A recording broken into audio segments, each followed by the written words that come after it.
我穿越到充满神明的世界，但世人皆以邪魔为尊，我应拒绝信奉，反成众人眼中的恶。世人皆怀成邪神之貌，那就让我看看你们到底有几斤几两。小渊，怎么又待在房间里？快出来吃晚饭了。知道了妈，我这就来。刚踏入客厅，江渊看了一眼家家户户。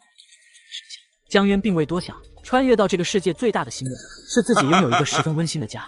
对了，你姐明天中午之前会赶回来为你庆生。平时你们姐弟形影不离，都好几个月没见你姐了，想她吧？的确挺想她的。快吃饭，等到12点，你满了18岁，便替你举行信奉仪式。等下信奉神明之时，一定要虔诚，千万不要有任何的杂念。江渊微微一愣，只能装样子点了点头。半夜，江渊被爸妈叫到书房，怪异的香味弥漫了整个房。爸妈十分的陶醉，大口大口的呼吸着。小渊，快过来，都已经准备好了。此时神像面前插满了蜡烛燃香，面前的神像越来越阴森诡异。突然，江渊眼前出现不断闪烁的血红文字。小渊，过来给善敏圣神磕头上香，然后就可以准备开始奉献你的信仰了。爸爸拿着菜刀冲着江渊慈祥一笑，划开手指，鲜血被神像缓慢的吸收着。还傻站着做什么？向善敏圣神奉上你的信仰、虔诚与灵魂。儿子，你终将成为善敏圣神最忠实、最狂热的信徒。爸爸妈妈为你骄傲。江渊被妈妈推到神像面前，那血红的文字闪烁得更加迅速。为了你今天的信奉仪式，这肉猪魂香都快烧完了，还不快点！神明之事不可怠慢。等等，肉猪魂香。江渊朝着肉猪看去，一小节直接镶嵌在蜡烛内，不可信奉4个字感叹号越来越多。江渊倒退，新鲜的内脏散落一地。该死的，你都做了什么？你打翻了你爷爷的陷阱，你辜负了他最大的好意。我当初就不应该生你，你得罪了神，你得罪了神。贤惠的妈妈恶狠狠地瞪着江渊，旋即猛地跪在地上。伟大且无所不能的善敏圣神啊，您是善良的、怜悯的，请您不要责怪他，他的一切过错都是无心的。旁边早已吓傻的江渊缓过神来，顿时明白这所谓神明，还不快跪下！我暂时还不想信奉。话未说完，爸爸妈妈满脸的不敢置信，但很快面目狰狞冷峻。异端，你是异端，我要将你剁碎，我要将你献祭给神明，我将获得神明的恩宠。我的儿子是异端，太好了，太好了！杀了你就能获得圣神的恩赐，我要杀了你！江渊毫不犹豫，转身就跑。后面爸爸朝着一道猩红的气体朝着江渊直直劈来。靠，这到底是个什么鬼？异端，爸爸，我儿子是异端。江渊迅速向前，江渊一路跑到小径，忽然2个人影从9楼一跃而下，扭曲的2人死死盯着江渊。这一切到底是怎么一回事？异端，不信奉神明，我便是异端吗？快看看这里发生了什么！这不是老蒋夫妻吗？小渊，你还好吧？这是怎么一回事？你爸妈怎么就……我也不知道，我准备出门买点夜宵吃，才刚出楼就……真是这样，你可要和大妈说实话，不要骗大妈，知道吗？我真的不知道了。王大妈并未多问，一直在旁边的盯着江渊。2秒半后，护安员迅速到达现场。请问你和这2人是什么关系？他们是我爸妈。你等下跟我们回护安局，详细说说到底发生了什么。小刘带他上车。江渊随即和护安员离开。王大妈深深看了江渊一眼，旋即融入到居民中，开始指指点点各种猜测。姓名：江渊。你爸妈坠楼之前，你们在做什么？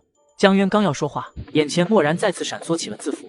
我爸妈正为我准备18岁生日的宴请，但因为意见不合发生了争吵，我心情不好，便准备出来吃点夜宵，喝点酒，然后他们就跳了下来。我们发现了正在进行中的善敏信奉仪式，仪式并未结束，这些都是因为什么原因导致的？还有，你们邻居听到了异端这2个字，所以我想问他们口中的异端喊的是谁？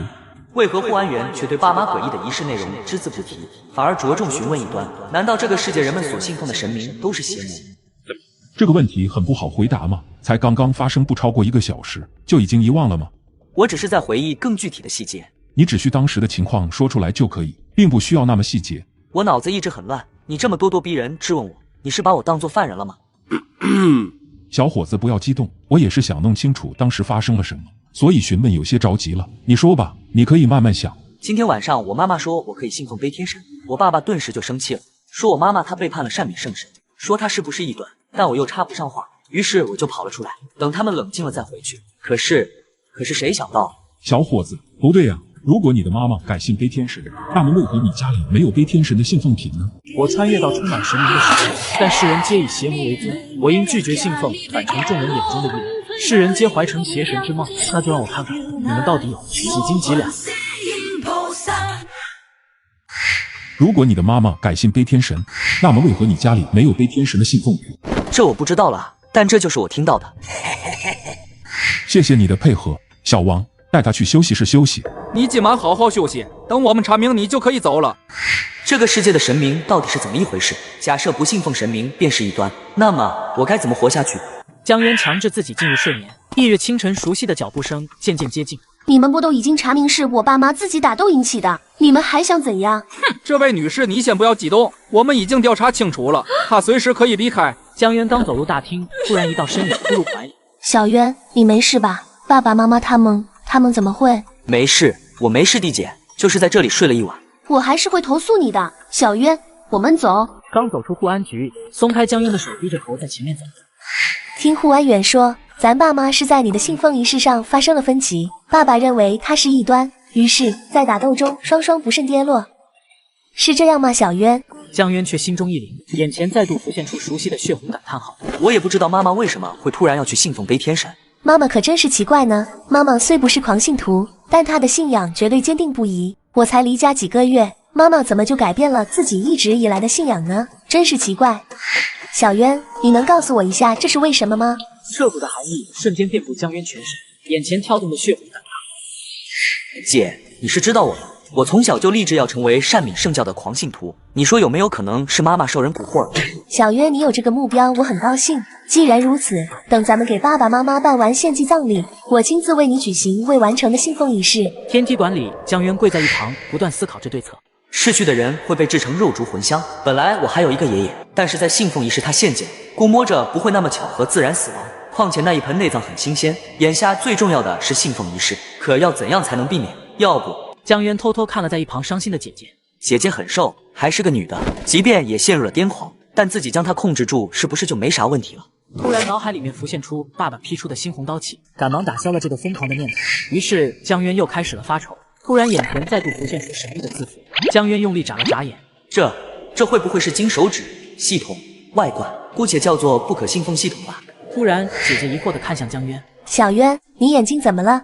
没怎么，昨晚没怎么睡，这会儿眼睛有点干涩。那要不你去休息？不了，这是我最后一次尽孝，我不想缺席。江渊看着眼前的属性值，一咬牙，全加在了精神力上，突然感到有活下去的希望，在一旁偷偷的庆幸。时间差不多了，善敏圣教接受遗体的大人快来了，咱们做最后的道别吧。此时，一个中年男子带着青年男女走了进来。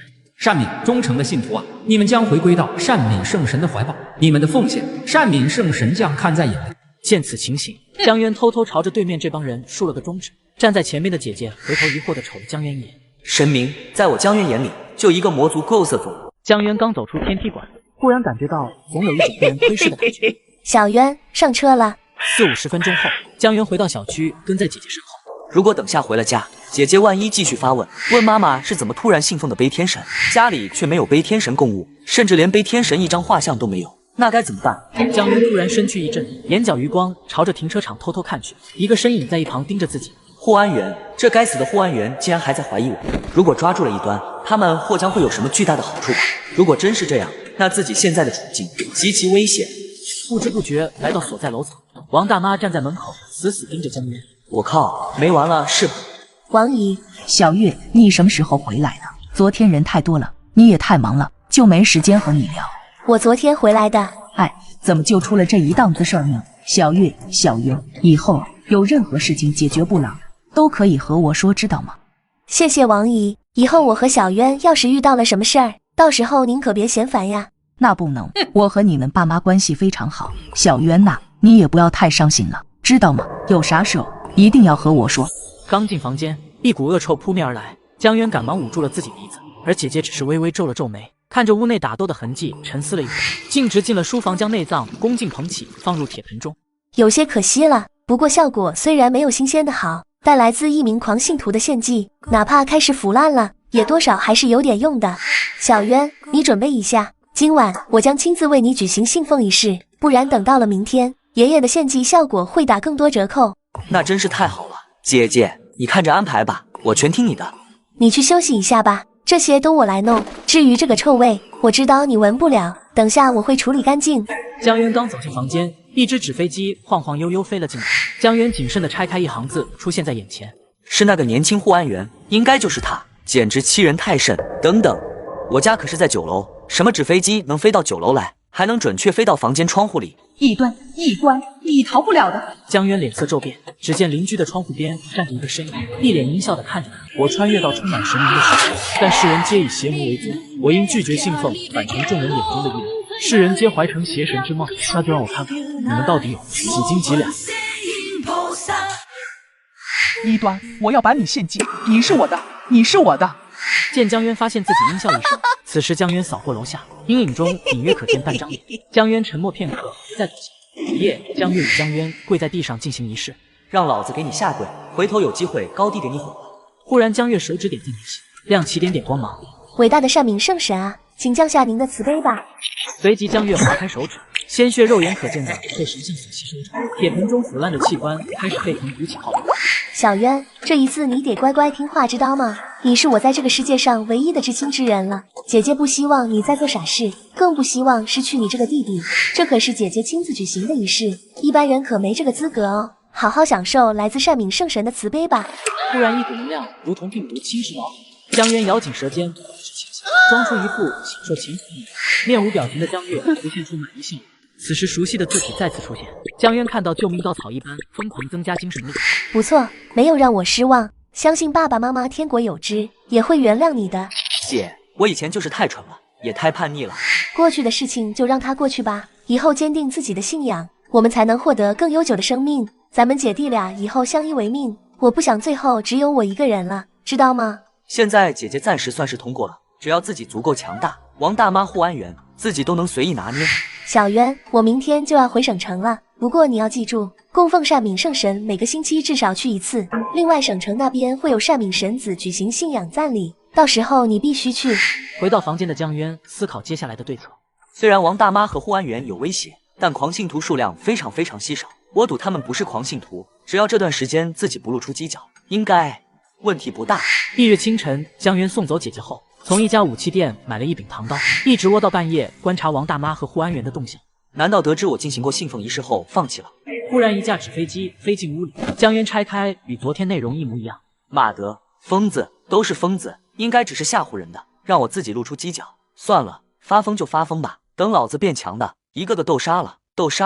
半夜迷迷糊糊的江渊感觉到无比清晰，睁开眼猛然看到一张森冷的人脸。你敢拿刀，我保证下一秒你的脑袋像西瓜一样爆开。你想干什么？你是护安员，你这是擅闯民宅。别装了，你就是异端，我杀了你，我将会获得正永生神的恩赐。年轻护安员逐渐疯癫，整个身体开始颤抖。我怎么可能会是异端？我的家人都是善敏圣神的狂信徒，你污蔑我！你爸妈身上没有半点互相搏斗的痕迹，还想骗我？你个异端还想骗我？没有人能扛过我的审讯，我也不想这样的。那谁叫你不想成全我呢？护安员拿着刀慢慢靠近江渊，突然一道血线从脖子位置出现，王大妈将刀放在了江渊的脖子上。江渊干脆的双眼一闭，还以为自己获救了，结果是来抢夺自己这个异端的吗？你真不怕死？反正我不是异端，只要你愿意承受法师的后果，那你就动手吧。可我是异端啊，我恨不得将那些该死的恶魔全部摧毁。你刚刚说什么？看来你也是了，不但是天生的破王者，竟然还能扛过中介搜寻者亲自布下的信奉仪式，真是太不可思议了。王大妈竟然也是异端，之前装的那么像，还特么天天飞纸飞机吓唬我。你告诉我你是异端？我知道你有很多问题想要问，不过你先亲口告诉我，你到底是不是异端？没错，我就是他们口中的异端。你是不是想问破王者是什么意思？破王者是我们这类人的称呼，异端只是那些疯子给咱们取的名称罢了。在我们眼里，他们这些疯子才是真正的异端。我们整个并江省，目前只有你这么一个天生灵魂强度如此强大的破王者。所以这几天你是在试探我，对吗？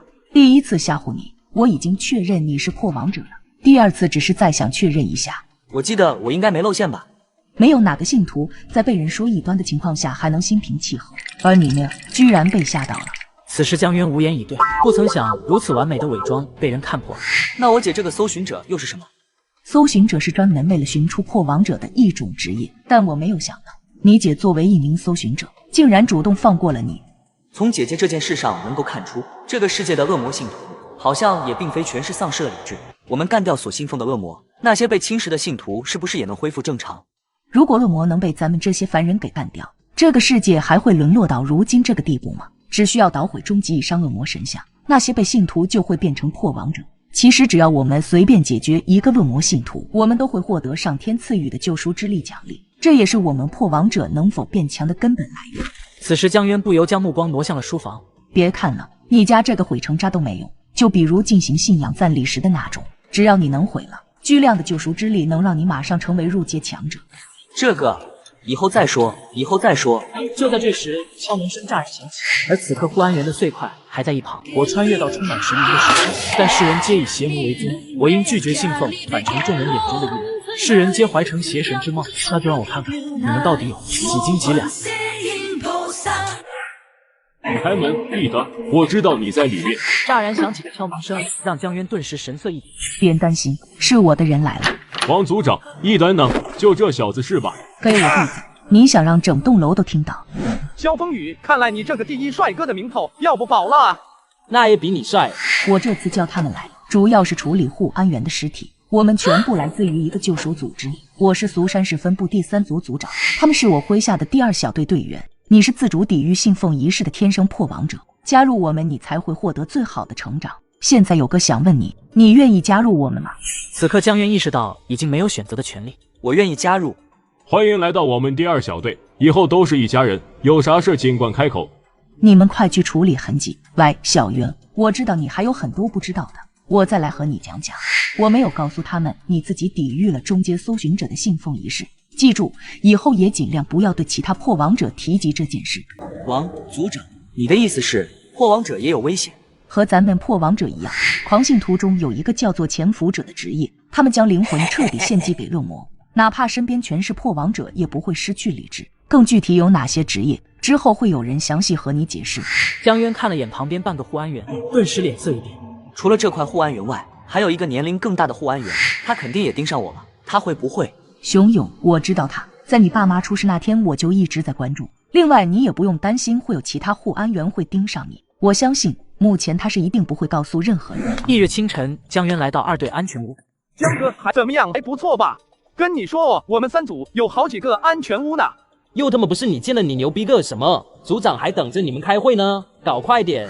此时会议室内众人神色凝重。我在你酒店外蹲守了一整晚，熊勇一直都没出现。昨晚王源袭击你的时候，他回过家一趟，之后就失踪了。失踪了？对了，组长，王源死了，护安员没有动静吗？一切痕迹都清扫得干干净净，除非熊勇主动将这件事透露出来。他既然有机会独享你这里端，凭什么愿意分给别人？熊勇的事暂且不提。小月，你来和小渊解释一下都有哪些职业吧。救赎阵营分别为伪装者、至暗者、保障者、救赎者，而恶魔阵营则是传播者、潜伏者、搜寻者、猎杀者。我们无法替你做出这个决定，这一切还得看你个人意思。我选择成为伪装者，我需要怎么做？哈哈，你现在什么都做不了，就你现在这实力，怕是都不用搜寻者亲自下场都能将你揪出来。所以啊，先老老实实学习吧。江渊闻言只能尴尬一笑。目前第2小队还没有伪装者，那么现在将正式以你为核心进入运转状态。可以说你想要什么，哪怕是从狂信徒手里抢，都会替你弄过来。以后做任何事都要谨慎，或许你将来一次失误的选择，便有可能葬送我们所有人。江渊，从今天开始，你将不得透露任何有关你是伪装者的身份，记住是我们之外的任何人。萧风雨，你可以带他去进行训练了。经过1天的体能训练，此时江渊躺在工作室内，怀疑人生。以后我负责教你伪装，演一个信徒，演到你自己都坚信自己是一个真正的恶魔信徒时，那么也就成功了一半。江渊脑子里不由浮现出王大妈的形象。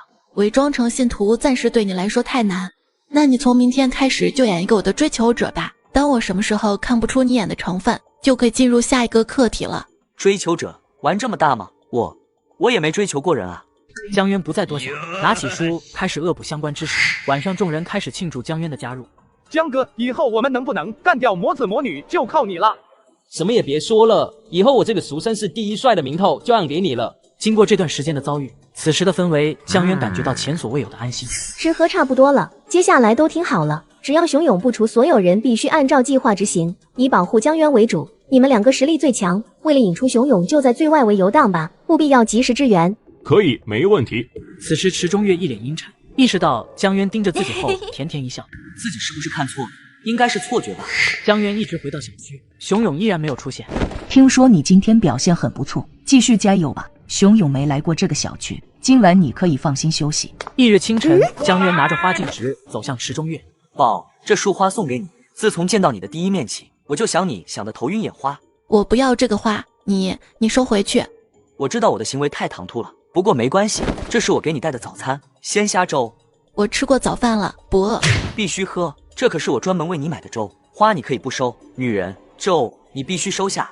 池中月以为江渊生气，正欲伸手接过，因为这代表着的是，从今往后，我爱你的每一周。江渊，你走啊！我不是让你演一个来了心我的油腻男，你给我走啊！此时江渊一脸迷惑，他真的不理解。江渊，你呀也太有才了，这朵花送给你，因为我想你想的头晕眼花。这碗粥送给你，因为这是我想你的每一周。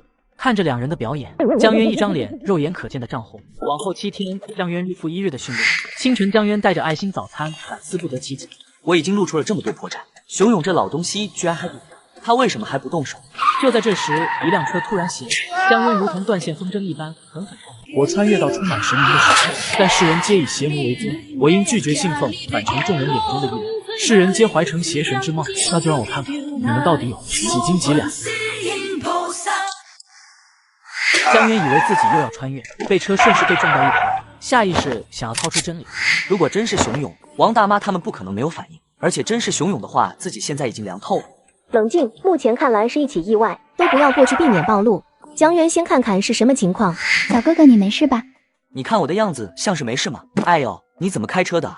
那小哥哥，你躺着别动，我给你叫个救护车吧。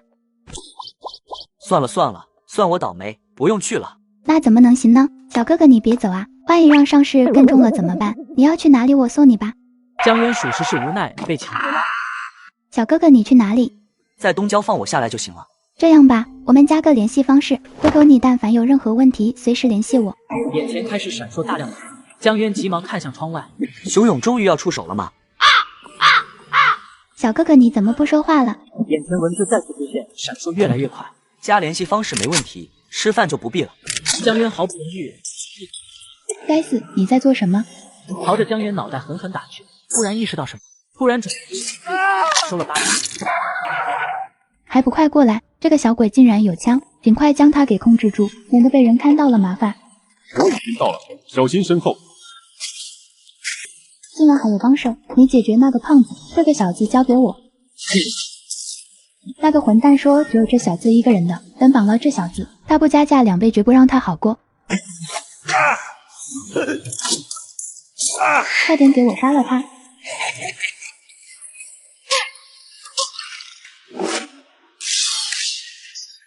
初阶3等，那个混蛋一定是故意隐瞒的，回头我要杀了他，别管那个死胖子了，快来帮我！林乐，带着江渊快跑！你先投住这小子，我抓了江渊就走。江渊，你忘了那天是怎么答应我们的吗？别让我的选择成为一个笑话。江渊一咬牙，转身朝外跑去。萧风雨死死抓着两人，被击中一次又一次。靠，怎么还有？别管那小子了，快跑！还想跑？给老子死来！池中月接近癫狂，将女子一片片切下手臂，一条残忍。你作为一名伪装者的基本素养，那就是不要让你队友的牺牲变得廉价与可笑。如果遇到危险，你和你的队友联手都打不过，那么你就必须以最快速度丢下队友逃命，千万不要想着同生共死，因为你是一名伪装者。如果有一天我为了救你身陷危险，我希望你做的是最快的速度逃走。如果你回头，我非但不会因此而感动，反而会死不瞑目。兄弟还有我，如果我也有那么一天，不要让我的选择成为一个笑话。我也一样。我也一样。此时，萧风雨依靠救赎之力维持着最后一点生命。别把你那油腻腻的眼泪滴我脸上，弄花了我帅气的脸。以后给老子好好活着。江渊，我很感激你做到了答应我的事情。其实我才是咱们3组最帅的男人，你愿意承认这一点吗？两人相识不过短短10天，萧风雨的死让江渊感觉十分沉重。去将他们杀了。别杀我，我可以告诉你，这次雇佣我们来绑架你的幕后主使是谁。我还有用。大量的救赎之力，一瞬间江渊达到了。很不错，但现在不是说话的时候。剩下这个人就交给林乐。行，我相信你也知道2个狂信徒代表着什么，我尊重你的意见。江渊呢？2个小时前回安全屋来了，现在应该在训练室，我去把他叫过来。既然他应该在训练，那就不打断他了。林乐，你刚突破，最好也去训练巩固一下。这次萧风雨的死对他的打击最大，不会有什么问题的。要不小柔你去给他进行一下心理疏导。我看你胡争锋才应该要进行一下心理疏导。我们是什么身份？我们是什么人？这点心理承受能力都没有，去当个普普通通的破王者混日子不是更好？事情调查清楚了，这次袭击你的是最近几年比较出名的雌雄悍妇，我们猜测雇佣他们的应该是熊勇。这个熊勇到底是个什么人？就一个初阶2等护安员而已，为什么会这么难缠？按道理来说，即便他怀疑江渊是破王者，这么多天也应该要动手的，非但不动手，还花钱请人来绑架，这谨慎的有些过头了。行，我知道了。刚刚接到情报，熊勇的儿子熊安失踪了。我穿越到充满神明的世界，但世人皆以邪魔为尊，我因拒绝信奉，反成众人眼中的异人。世人皆怀成邪神之梦，那就让我看看你们到底有几斤几两。振作点，我们现在要做的就是好好活下去，然后将那些该死的恶魔全部清空。相信这也是笑风雨所期盼的。江哥，我决定了，我以后要转职救赎者，以后这把长枪就是我的新武器。你决定了吗？一旦有危险，救赎者可是要第一个冲在最前面。江哥，你知道吗？当萧风雨被刺穿身体的那一刻，我痛恨我自己为什么没有好好训练。我不想再躲在大家后面去当一个辅助，以后我想冲杀在最前面，将那些该死的狂信徒一个个全部杀掉。我支持你的决定。目前熊勇的儿子失踪，为了以防万一，现在所有人立马转移到预备安全屋。你现在虽然入阶了，但是遇到事情一定不要莽撞。同境界下一定是力量、耐力、速度更高的人更强大，该有的训练还是要有，不能松懈。知道了，宝宝，你是在关心我吗？江渊，你给我正经一点。这是咱们3组的一个备用安全屋，平常不会有人过来。在解决熊勇之前，你们就在这里进行日常训练吧。恭喜成功化解一次危机，活过了24小时，奖励生存点1088。居然这么多，还是要稳一点，雨露均沾吧。此时江渊一股脑将属性全加到了30。今天下午我还打不过林乐，但是现在10个林乐也不是我的对手。随即又开始狂给灵魂加点，突然感觉脑子变得从未有过的聪明。灵魂强度上来后，连感知都这么敏锐了。这么说来，和那些灵魂强度很低的人打，我更有优势了。翌日清晨，江渊拿着爱心早餐溜溜达达走着，瞬间熟悉的窥视感再度袭来。我真的会谢，足足有7道窥视的目光锁定在自己身上，其中5个是我队友。假设1道来自熊勇，那么还有1人是谁？江渊忽然捂着自己肚子，装出肚子疼，转身又回到了家里。江渊，怎么了？我可能发现熊勇了。这老王八总算出现了。小渊，你是感知到的，难道你的灵魂有了突破？昨天入阶后，灵魂强度的确有了很大突破，我也无法确定是不是熊勇。不过你们先告诉我，当时是否目光都集中在我身上？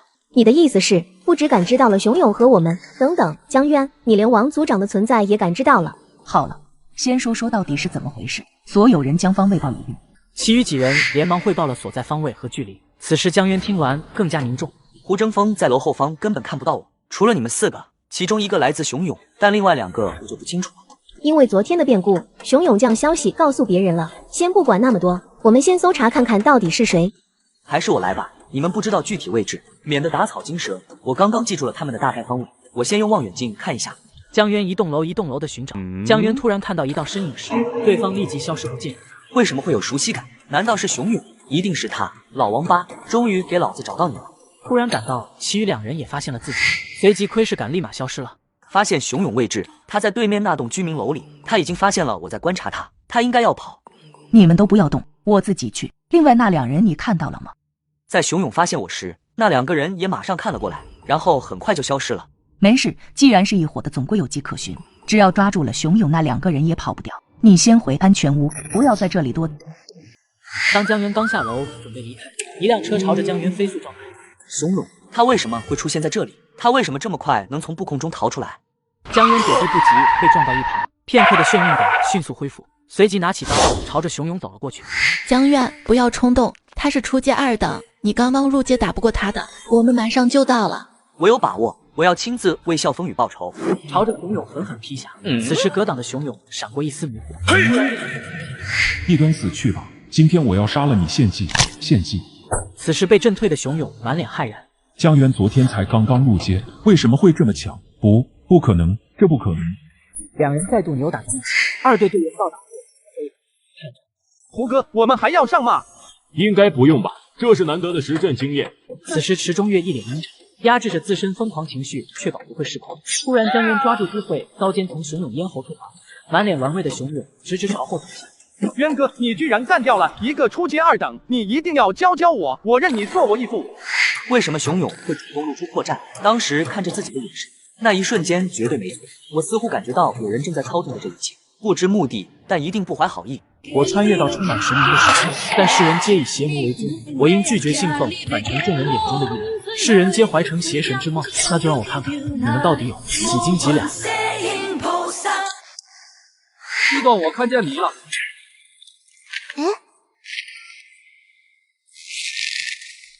是初阶1等的猎杀者，快逃！一段，你逃不掉的。快进前面的商场里，你先跑，我断后。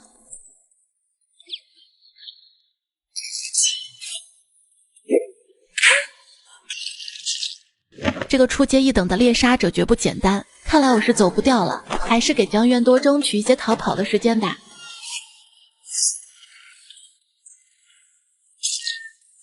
不自量力，业务逃掉了1只，都怪你，都怪你。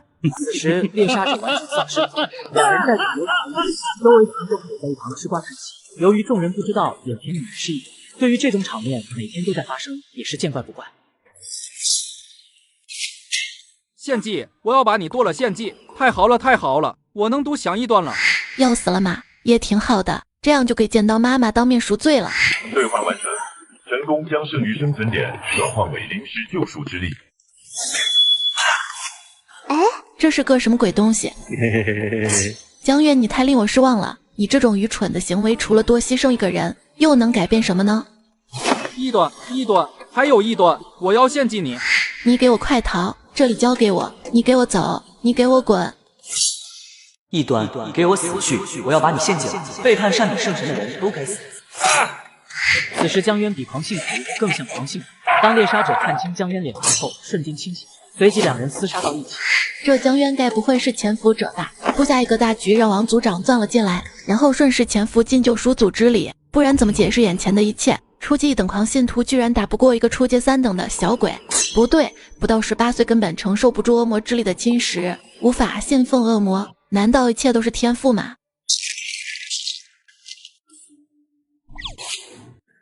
明明有很多次都能击中自己要害，但为何每次都会偏移攻击路线？幕后之人到底是谁？他的目的到底是什么？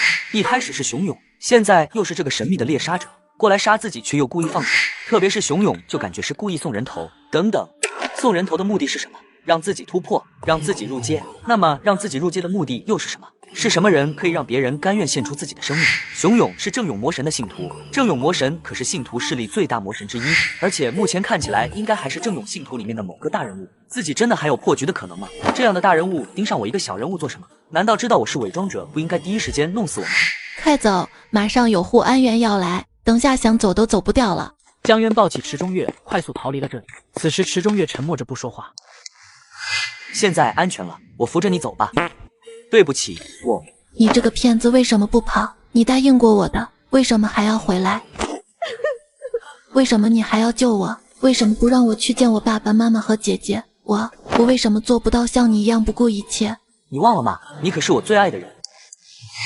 我以前其实也是伪装者，和你一样，我也是天生的破王者。但我爸爸妈妈还有大我1岁的姐姐，他们都是信徒，我和他们的关系非常不好。然后有一天王组长找到了我，之后我就当上了伪装者。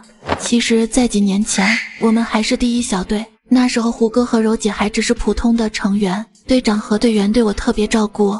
直到有一次任务，我的队长和队友们为了掩护我全部被杀死了，最后只有胡哥和柔姐2人护着我逃离，可依旧被搜寻者追踪了过来。也就是这个时候，我的家人知道了我是破王者的事情，扬言说一定要亲手将我剁成肉酱献给恶魔。我当时特别绝望，可是你知道吗？当他们像是发了疯一样到来的时候，我爸爸和姐姐突然冲我温和一笑，然后引爆了炸弹和那些狂信徒同归于尽了，而妈妈依然朝我杀了过来。也是这个时候我才知道妈妈原来是一个中阶的强者。其他听到动静的狂信徒们都出现了，然后我妈妈居然大骂我，骂我是恶魔的信徒，骂她一直信奉着的神明是该死的恶魔，还骂我是个不孝女，为什么要拆穿她。我眼睁睁地看着妈妈惨死在了我的面前，直到这时我才明白，他们在我很小的时候便发现我的灵魂强度很高，从小把我当作伪装者在培养，一直刻意伪装成信徒，让我对他们产生厌恶，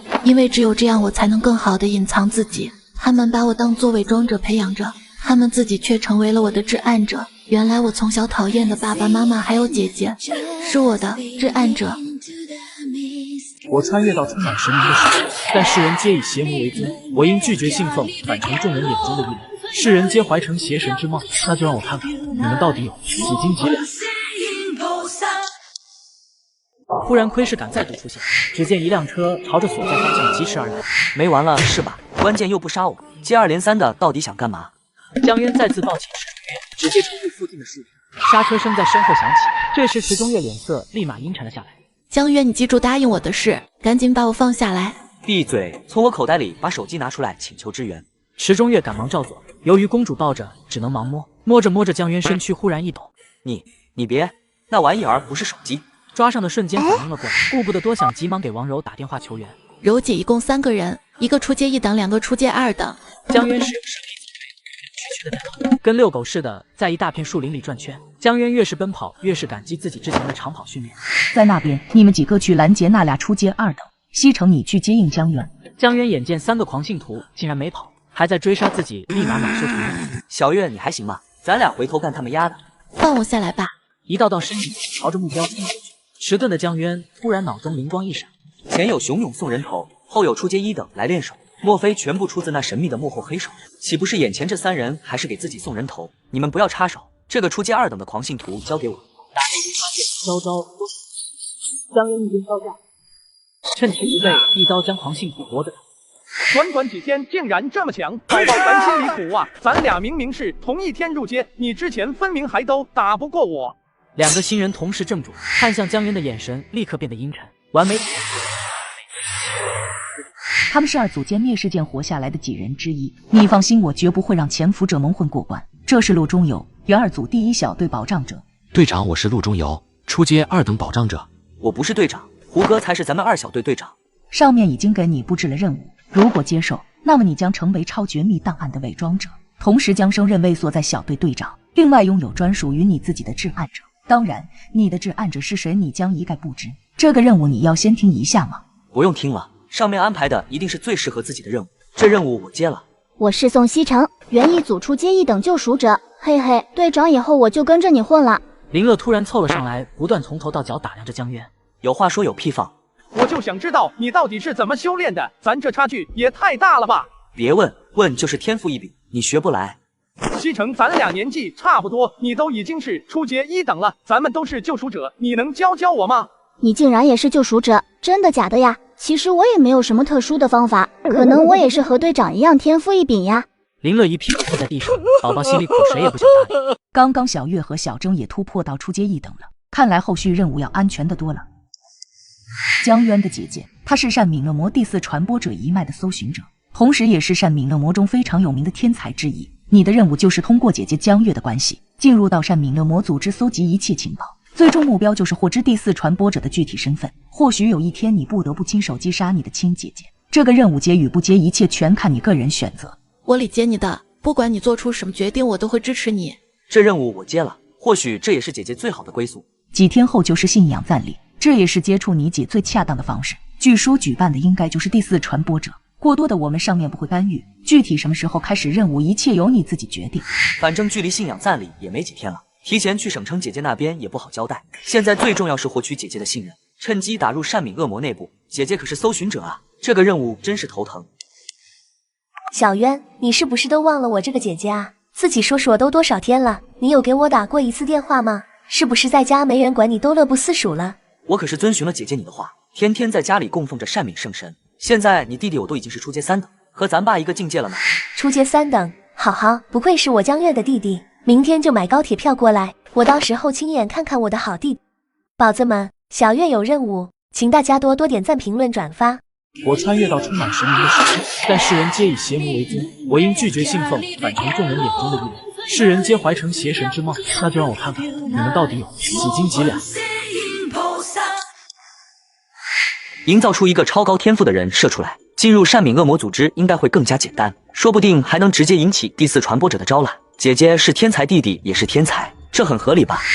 计划开始，所有人听令，你们先去省城，然后分为2组，一组去调查此次信仰赞礼名单，特别是那些大人物的子嗣，以后说不定有用。另外一组就去寻找适合作为安全屋的地方。小月、西城我们一组，信仰赞礼名单由我们组来调查吧，让他们3个男的另外一组。我这边你们不用管，如果没有什么异议，那么开始行动吧。众人收拾好物品后，池中月满脸担忧来到江渊面前。那名猎杀者不知道到底是个什么情况，既然外界没有你是破王者的消息，证明对方打算想毒想你。总之你自己小心点。放心吧，打不过我也能跑。稍微打扮的江渊电梯内遇到一对母女，女孩小脸肉眼可见变红，中年女子情不自禁地咽了口水。小帅哥，我记得你好像是江家的孩子吧？是的，姐姐好。我孩子都差不多和你大了，叫我姐可不行，这辈分都差了。中年女子看了眼害羞的女儿，恰好这时女儿挤眉弄眼地暗示着什么，随即偷偷比了个 OK 的手势。小江啊，你这是去哪儿？要不要我送你？江渊婉拒后，在女孩一脸不舍的目光中离开。妈，我刚刚给你使眼色让你加他联系方式呢，你怎么都没反应？急什么？反正都住一栋楼里，还怕他跑了不成？我就知道妈最好了，爱你哟。妈都懂，这些年来咱母女2人过日子，家里的确缺个男人，妈看他很不错，适合做你后爸。女孩听到后，表情瞬间僵住。后爸什么玩意儿？妈，我恨你！到达省城的江渊在出站口看到了正在挥手的江月。小渊，今天怎么这么帅？不错，这是我闺蜜木流英，别盯着我弟弟看了，你这样让我很没面子的哎。江渊，你有女朋友吗？如果有的话，介不介意将她给甩了？我还没。哇，我做你女朋友吧，我什么都会，而且我性格超好，关键我家里还很有钱，你要什么我都给你买。你再给我丢脸，我和你绝交！我在学校附近给你开了间房，然后我带你去吃好吃的。随即3人来到停车场，穆流英一脸坏笑的主动给江渊开门。谢谢刘英姐。哎呦，弟弟这嘴可真甜。开车注意点，我可不想莫名其妙的人没了。弟弟不用怕，姐姐车技很好的哦。小渊，我建议这次参加完信仰赞礼就待在这里好了，正好也先熟悉一下省城的环境，反正你回家也没什么事情，对不对？那好，其实我在家也挺无聊的，我就在外面短租个房子住着吧。你就住我那好了，咱仨一块一起住呀。你行了啊，小心给我弟给吓回去。房子租好，到达公寓后，姐姐和江渊各自回到了自己房间。忽然熟悉的窥视感再次出现，之前那个窥视自己的身影，我还怀疑过姐姐，可是那种窥视感竟然又来了，对方竟然掌握着自己的一切。宝子们，小月有任务，请大家多点赞、评论、转发。我穿越到充满神明的世界，但世人皆以邪魔为尊，我应拒绝信奉，反成众人眼中的异类。世人皆怀成邪神之梦，那就让我看看你们到底有几斤几两。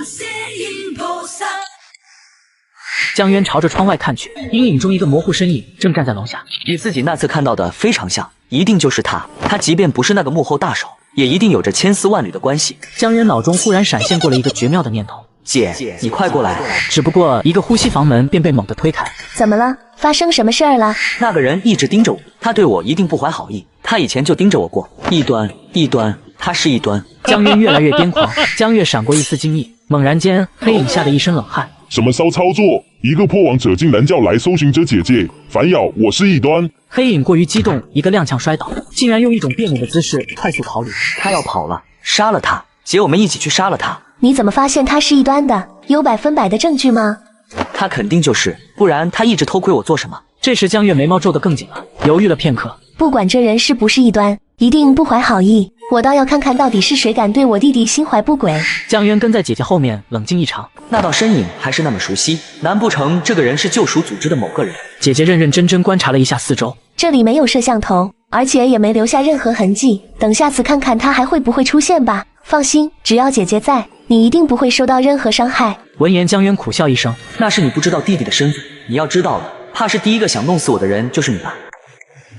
第二天一早，江渊和姐姐来到赞敏健身馆。这个健身馆是我们善敏圣神某个狂信徒经营的，在这里面你可以放心大胆的训练。没想到得来全不费功夫，本来还琢磨着怎么才能尽快接触其他善敏信徒呢。刚走进健身馆，姐弟的出现引起了不少人注意。江月大人，这是江月大人你的男朋友吗？很帅啊！这是我弟弟江渊，可不是我男朋友哦。18岁初阶3等，不愧是你弟弟，这天赋也是吓人的很啊。由于姐姐中间环节全部省略了，直接予以了身份认证。江渊接过卡片，标注着阵营信息。以后你就是我们善敏圣神里的狂信徒了。如果将来你想担任什么职位的话，得被传播者大人选中才可以。而一旦被某位传播者大人选中，那么等同于彻底忠心于他，哪怕是其他传播者大人，你也不能加入，否则是做叛变。我知道了，姐。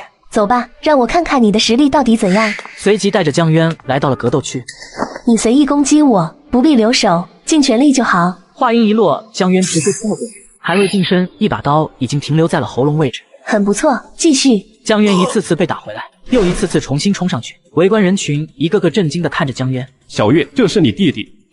李叔，你今天怎么来这里了？小渊，这是李从武李叔，中阶1等的猎杀者哦。小子，现在应该还没有职位吧？要不要跟着我混？不带你这样抢人的，我弟肯定我亲自带着，以后要当一名搜寻者的。刚刚你们的战斗中，我发现他非常有战斗天赋，所以跟着我当一个猎杀者才最有前途。李叔，反正咱们都是一家人，要不我认你做我师傅，你教我战斗，然后我继续当我的搜寻者。你小子想的倒是挺美，这样只要这次信仰在你上能突破到初阶2等，那么我就收你做我徒弟了。我替小渊答应了，李叔咱可不带反悔啊！你跟着李叔学习战斗，对你自身实力会有极大的提升，这个机会可不要错过了。我穿越到充满神明的世界，但世人皆以邪魔为尊，我因拒绝信奉，反成众人眼中的异人。世人皆怀成邪神之梦，那就让我看看你们到底有几斤几两。就在前天，有一群破王者现身了，我去搜查一下，看看能不能把他们给找出来。江渊脑子一炸，呼吸在这一刻停滞。好像这伙人还是从咱们俗山市过来的。行了，再多的就不能和你说了，这是规矩。那姐先走了，你自己回去吧。姐姐离开后，江渊朝着餐厅走去，脑海里疯狂地思索着对策。直接打电话过去让他们跑，不妥。鬼知道刚刚姐姐是不是在试探自己，不管是不是试探，消息必须传递出去，不怕1万就怕万一。江渊在餐厅内寻找着机会，随即去卫生间的路上故意撞了一个女生。你走路不长眼睛啊？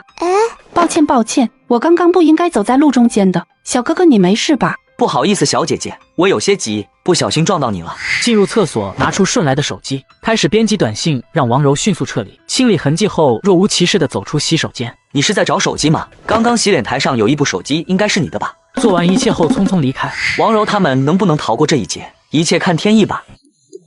凌晨3点，门被敲响，姐姐一脸阴沉坐在客厅。姐，怎么了？没成功吗？我们被埋伏了。闻言，顿时江渊心里乐开了花。被埋伏？这怎么可能？难不成是消息泄露了？目前还不清楚。我们带人前去围攻，对方竟然有30多个异端和3个中阶1等，我们损失了10多个狂信徒，剩下的人才逃出来。姐姐并没有说损失了10多个猎杀者，而是10多个狂信徒，所以这次姐姐是带着狂信徒去的吗？姐，你没受伤吧？姐没事，李叔跟我们一起去了，而且那些异端也不敢过分的追杀我们，他们就是一群躲在下水道里的老鼠。姐，你没事就好。不知道是哪个天杀的通风报信，真是该死的狗东西。不一定是有人通风报信，我们目前初步怀疑是故意现身吸引我们，然后设下埋伏等我们入套。这件事你不用过问了，明天马上就要进行信仰赞礼，现在快去睡觉，千万要养足精神。江月凝视着江渊背影几秒，转身也回到了自己房间。回到房间的江渊复盘着今天的事件。王柔他们行踪极其隐秘，怎么可能会被发现？这也就意味着恐怕不单单是自己暴露了，所以他们到底要做什么？就在这时，收到一条短信：我们无人伤亡，现已转移了地方，不担忧，你自己保护好自己。现在唯一担心的就是姐姐会不会怀疑到自己头上，好在目前看来应该没有。江渊与姐姐来到善敏圣神并江神场，仅仅门口2人，江渊便感到巨大危险。善敏，2位请进。江月，你们家真让人羡慕，姐弟俩都是难得的天才，信仰赞礼之前没有献祭过任何异端，居然就突破了。小伙子有没有兴趣来跟着我？10年内我保证让你达到高阶。这是我弟弟，未来也必将是我们第4传播者的人。你一个第2传播者麾下的搜寻者，当着我的面挖我的弟弟，真当我们第4传播一脉无人？不都是善敏圣神的信徒，我们第2传播者一脉比你们第4传播者更强，选择我们更有发展前途。你的舌头是不想要了吗？顿时现场安静下来，中年男子表情猛地僵住。我只是说，咱们都是一家人，开玩笑的，我开玩笑的。刚刚那位是我们第4传播者麾下的第2强者，一名高阶1等的猎杀者。原来是林旭，现在他的长相被自己看到了，只要传递给救赎组织，救赎组织一定会找机会干掉他。对于林旭整个并江省救赎总部都恨之入骨，对方起码虐杀了好几十个破王。欢迎来到江月小课堂，由我给大家详细讲解一下职业。2大阵营分别有4个职业，救赎阵营为伪装者、至暗者、保障者、救赎者，其中伪装者最为稀缺也最为重要，其余3大职业全部围绕着伪装者进行工作。伪装者任务是潜伏在各大恶魔魔教内部，从中搜集情报；保障者是后勤战斗保障人员；救赎者是专业的战斗人员，通常由战斗力更强的破王者们担任。最后至暗者是最为特殊，他们不隶属任何一支小队。至暗者因伪装者而存在，一生都将为伪装者而活。在伪装者即将暴露时，至暗者会出来顶替为伪装者赴死，甚至伪装者自己都不知道守护自己的至暗者到底是谁。恶魔阵营为传播者、潜伏者、搜寻者、猎杀者。潜伏者如伪装者一样，猎杀者是专门负责战斗的狂信徒，搜寻者也就是姐姐我们也是伪装者的克星，主要职责就是寻找出潜伏在身边的伪装者。最后的传播者就是所谓的魔子魔女，他们是传播邪恶的源头，数量也是最为稀少。异端们，你们可要藏好了！我穿越到充满神秘的世界，但世人皆以邪魔为尊，我因拒绝信奉，反成众人眼中的异类。世人皆怀成邪神之梦，那就让我看看你们到底有几斤几两。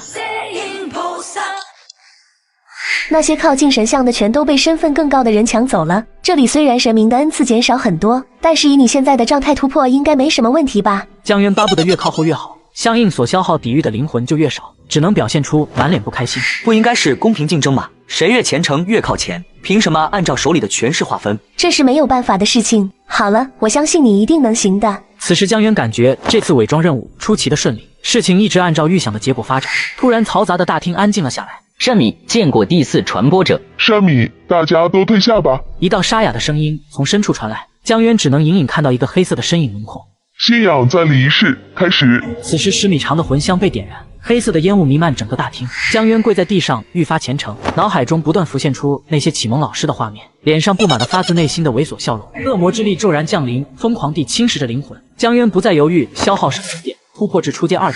恭喜各位收获属于自己的恩赐，保持你的信仰与忠诚，善米圣神永远不会忘了你吗？大厅外的众人纷纷进来，此时这些青年目光全都投在江渊身上。最先突破的青年主动朝江渊来。你很强，所以你有资格做我的朋友。我叫曹子路，不过你现在强不代表以后也强，我会超过你的。此时江渊看着高傲的青年，一脸懵逼。这什么时代了，咋还有这么中二的人？难道是恶魔信徒版的龙傲天？不会吧，他真是曹烈光大人的孙子，怪不得天赋这么强。曹烈光，善敏超阶顶级强者，仅次于大传播者的那个曹烈光。这身份，这背景，这分明就是我江渊的好兄弟，指不定将来哪一天好兄弟就亲自带着我去杀他爷爷呢。这兄弟我江渊交定了。我叫江渊，我这个人就喜欢交朋友。江渊无比亲热地搂住曹子路肩膀。好兄弟，我也就信奉仪式的第2天侥幸入阶，也就在今天刚刚1个月突破到了初阶2等。侥幸一切都是侥幸，我相信好兄弟你一定能够追上我的。曹子路刚要甩开江渊手臂，闻言一张脸霎时变红。我承认你很强，非常强，但我一定会追上你的。江渊随即将周围青年全都加上好友，美滋滋地看着周围的经验包。等江渊忙完，姐姐走了过来。不错，没让我失望，不愧是我江月的弟弟。姐，回头你和我说说有哪些是无阵营，说不定我能拉到咱第4传播者阵营。你能这么为第4传播一脉着想，我很高兴。另外你这次表现这么出众，不出意外很快就会成为咱们第4传播者麾下的信徒了。就在这时，江月来了信息，并未把消息内容给江渊看，而是脸上笑容逐渐绽放。第4传播者说你的表现非常好，正式邀请你加入我们第4传播者阵营，你愿意加入我们第4传播者阵营，为他效劳吗？姐姐在哪，我就在哪，我愿意加入。我给你安排跟我一样的职业，其实也是觉得搜寻者要更加安全一点。如果你想去当猎杀者也不是不行，至于潜伏者基本不可能，那个是需要灵魂天赋的。就搜寻者吧，对我而言，不管是搜寻者还是猎杀者都一样。此时车辆到达了刚租的小区，小区门口栏杆自动抬起放行。江渊一开始没怎么在意，但猛然回头死死盯着门禁屏幕。此刻江渊的瞳孔骤然收缩。前几天新租的小区，姐姐的车牌号为什么会显示业主欢迎回家？自从过来省城后，就一直和姐姐待在一起，分明没有时间录入车辆信息，说明姐姐早就来过这里。他并不信任我穿越到充满神明的世界，但世人皆以邪魔为尊，我应拒绝信奉，反成众人眼中的异人。世人皆怀成邪神之梦，那就让我看看你们到底有几斤几两。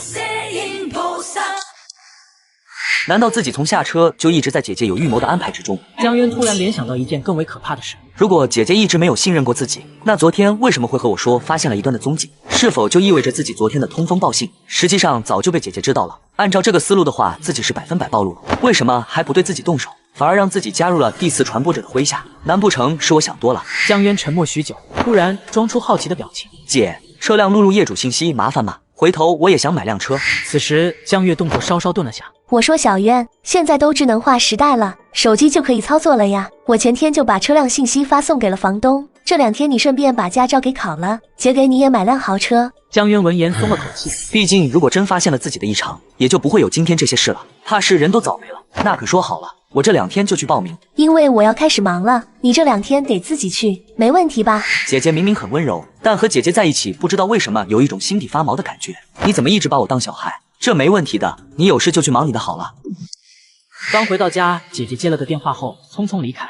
此时只剩下江渊一人，沉默片刻后，拿出手机发送了一条短信，随即开始翻阅起姐姐发送的搜寻者学习资料，可以从姐姐发送的资料中寻找出作为伪装者的不足，以此来避免将来可能暴露的风险。下午5点，江渊拿上刀，匆匆前往临时安全屋。刚一进门，林乐冲到江渊面前：“队长，这次参加完信仰赞礼感觉怎么样？”“也就那样吧，不过倒的确获得了不少情报。走，去里面说。”队长昨天传回来的情报相当及时，让我们成功全歼了那帮狂信徒，不愧是天生的伪装者。江渊刚想说话，却突然笑容一僵：“你刚刚说什么？”“我没说什么，我说队长你很牛，不愧是天生的伪装者。”“不对，上一句。”“我们昨天全歼了所有围攻我们的狂信徒。”此时江渊脸色顿时一变：“所有人都撤离，最紧急撤离预案，立刻马上。”“西城，你和我掩护队长从后门走。”江渊迅速从后门离开。宋西城拿起双剑，一脸凝重的跟上。我们其余人从前门离开，为队长吸引狂信徒注意力。林乐，你俩立刻清理周围所有摄像头拍摄痕迹。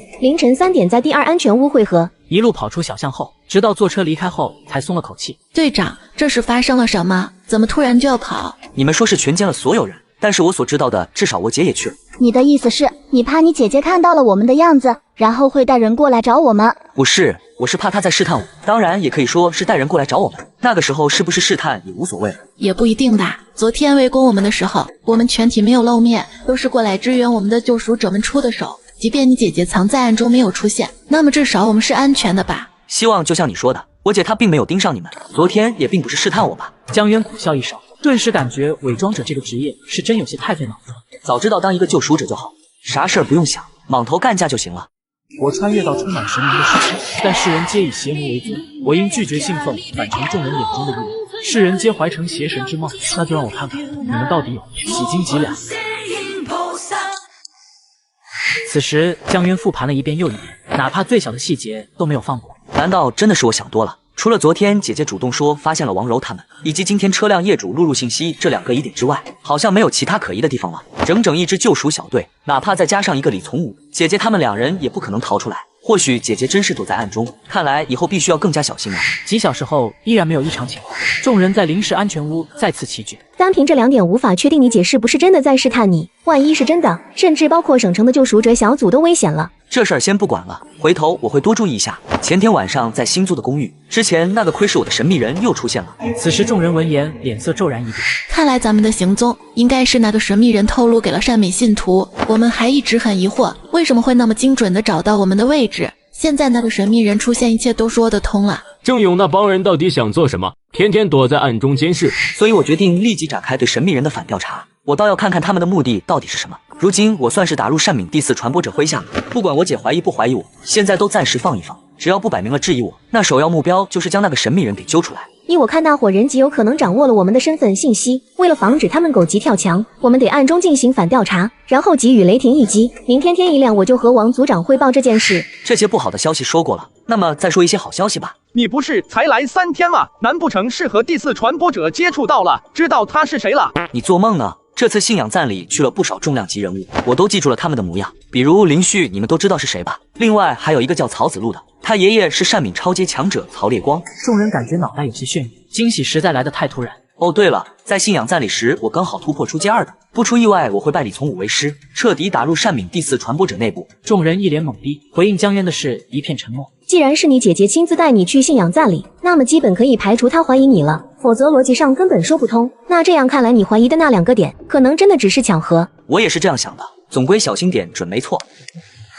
江渊一早拿着2包烟来到保安亭，被打扰的老大爷不满的抬头一看，立马和蔼无比的跑到江面面前。哎呦，小伙子真客气，还给老头子我拿东西。外面热来，里面吹空调，有啥事进来再说。大爷，我这在小区租了个房子，刚搬过来没几天，有些事儿想向你老请教请教。小伙子有什么不懂的尽管问。虽说老头子我也才来了没多少天，但肯定知道的比你多。我过段时间准备买台车，但我听说每户车辆录入都有数量限制，我想要额外录入1个名额的话，能不能行？应该去找谁处理这事儿？小伙子，你记错了吧？我怎么没听说过有数量限制？至于录入车辆信息，你直接把车辆信息发给你房东，让你房东直接找我们经理就行，很简单的。那刘大爷，你继续忙，我先走了。江渊在出门瞬间，一道好似自言自语的嘀咕声轻飘飘传。早该这样的嘛，录入车辆多方便，以前还非得让业主亲自去。我穿越到充满神明的世界，但世人皆以邪魔为尊，我应拒绝信奉，反成众人眼中的异人。世人皆怀成邪神之梦，那就让我看看你们到底有几斤几两。江渊成功拜师李从武，经过1个星期的训练，逐渐掌握了不少猎杀者的技巧。那个神秘人自从上次被发现后，就再也没有出现过。要么派来了灵魂强度比自己高的人在暗中窥视着自己，要么就是通过摄像头盯着自己。毕竟正勇信徒绝大多数都是护安员。半夜手机忽然收到一条加密信息，已通过网络手段追踪到目标人物，已经将其锁定，是否进行抓捕？终于找到你了，我现在马上赶过去，其余人等都围着就好，千万不要动手。江渊迅速编辑密语布置计划，随即避开监控，迅速前去会合。此时除了队友，又多了3男1女。回头咱再认识认识。现在先详细说说什么情况，人又在哪里？根据我们现在锁定的信号显示，这人现在就在这家酒店8112套房内。是怎么找到他的？能够100%确定监视我的就是他吗？队长尽管放心，我入侵了队长来省城后沿途所有的摄像头，顺着这些监控画面，最终锁定了这家酒店的8112房间。你俩继续入侵酒店的监控系统，务必把我们行动的画面彻底删除。另外，救赎者组配合我行动，这人必须活捉。几人将8112房间彻底包围，确认无误后，一斧子劈开。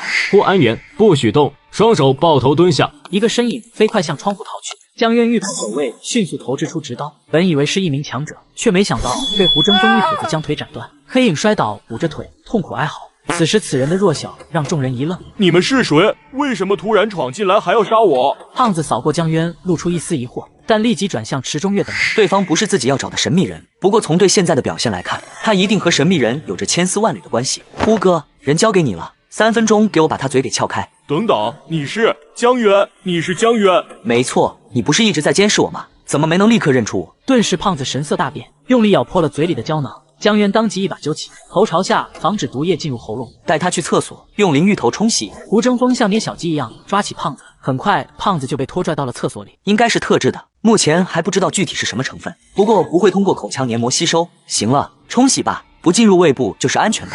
经过一顿友好的抢救，胖子直接瘫软在了浴室里，目光痴呆。接下来交给你了，尽快问出有用的信息。放心吧，队长，这次绝对不会有意外了。此时王柔正与酒店工作人员交谈。这个工作人员一个劲在内点头表示明白，路中有几人则在胖子的房间里清理着痕迹。很快，卫生间传来一声声惨叫。2分钟后，胡争锋走了出来。队长，情况根据审讯，这小子只是一个小喽啰，知道的并不多。江渊脸上没有波动，这个结果看到胖子时已经猜到了。但是这个胖子并非正勇恶魔的信徒，而是大慈良恶魔的信徒。顿时江渊一愣，感觉事情超出了自己的掌控。大慈良恶魔属于一个小型恶魔组织，甚至要比善敏恶魔的势力更小一些，且主要势力范围在隔壁省。这大慈良恶魔的信徒跑来盯着自己做什么？没道理啊！自己甚至都从未和大慈良恶魔的信徒有过任何接触，那之前自己怀疑郑勇的想法全部都被推翻了。江渊自认为找出了破局的关键，就在抓到监视自己的神秘人时，却没想到再次落入了狂信徒的阴谋之中。难道之前怀疑郑允的想法都被推翻了？不对，即便这人是个小喽啰，也应该会有上限。他是被人威逼利诱的，他并不知道那个人是谁，但是他的家人都被绑架了。不过只要做到了要求的事情，那么他的女儿将会成为一名狂信徒。江渊瞳孔做缩，忽然想起当初袭击自己的熊勇，熊勇的儿子好像也突然失踪了，然后第二天就过来给自己送人头。本以为找到了神秘人的线索，没想到反而思绪更乱了。队长，我查到这个胖子每天会和一个号码多次联系，而每次联系的时间段都是在你出门的时候，所以我断定这个号码应该就是那个神秘人。能否锁定对方的位置？在非通话状态下无法锁定，除非主动给他打电话过去。胡哥人还没死吧？没死的话，问一下和神秘人的对话方式。胡争锋转身进入厕所，惨叫声再次传来。2分半后，一切都准备完毕，直接拨打过去，以最快速度锁定对方位置，然后马上入侵对方所在位置的摄像头。所有人屏息凝神，电话响了几声才被接通。大人，目标刚刚出门了，去哪里目前还不清楚。凌晨出门，说具体点，他是怎么出的门？是出了小区还是没出小区？他出了小区，坐上了一辆出租车，去哪里真不知道。不过我现在正用沿途的摄像头观察着。闻言，神秘人突然沉默，并未挂断电话，也没说话。此时，眼镜青年已经获取到了定位。江月，没想到你倒是给了我一个惊喜，让我想想，和我说话的应该是陆仲友吧？江月既然发现我了，那来聊聊。短短几句话令人发指，2小队的信息，对方竟然了如指掌。你是谁？你的目的到底是什么？哈哈，我是谁？我当然是破王者了。此时江渊一脸黑线，你肯定不信，好吧？其实我也不信。至于我是谁，你猜？江渊感觉到对方是在拖延时间，忽然想到一个特别损的损招。你就跟你那主子大次良一样。江渊突然破口大骂，对方的笑声蓦然一滞。怎么不说话了？我知道了，你主子是单敏那个狗东西，也不对，那就是郑允。一段，我要杀了你，我要把你剁碎。手机那头已经陷入癫狂，一阵脚步声快速接近，一声闷响后，对方乍然发出惨叫，紧跟着通讯被立马挂断。还要多久？再给我30秒就能全部拷贝下来了。30秒后撤离，最后确认是否消除一切痕迹。奄奄一息的胖子被塞进了行李箱，胡争锋直接扛着，先一步朝楼下快步而去。似乎事情又一次进入了死胡同。刚才对面癫狂后声音，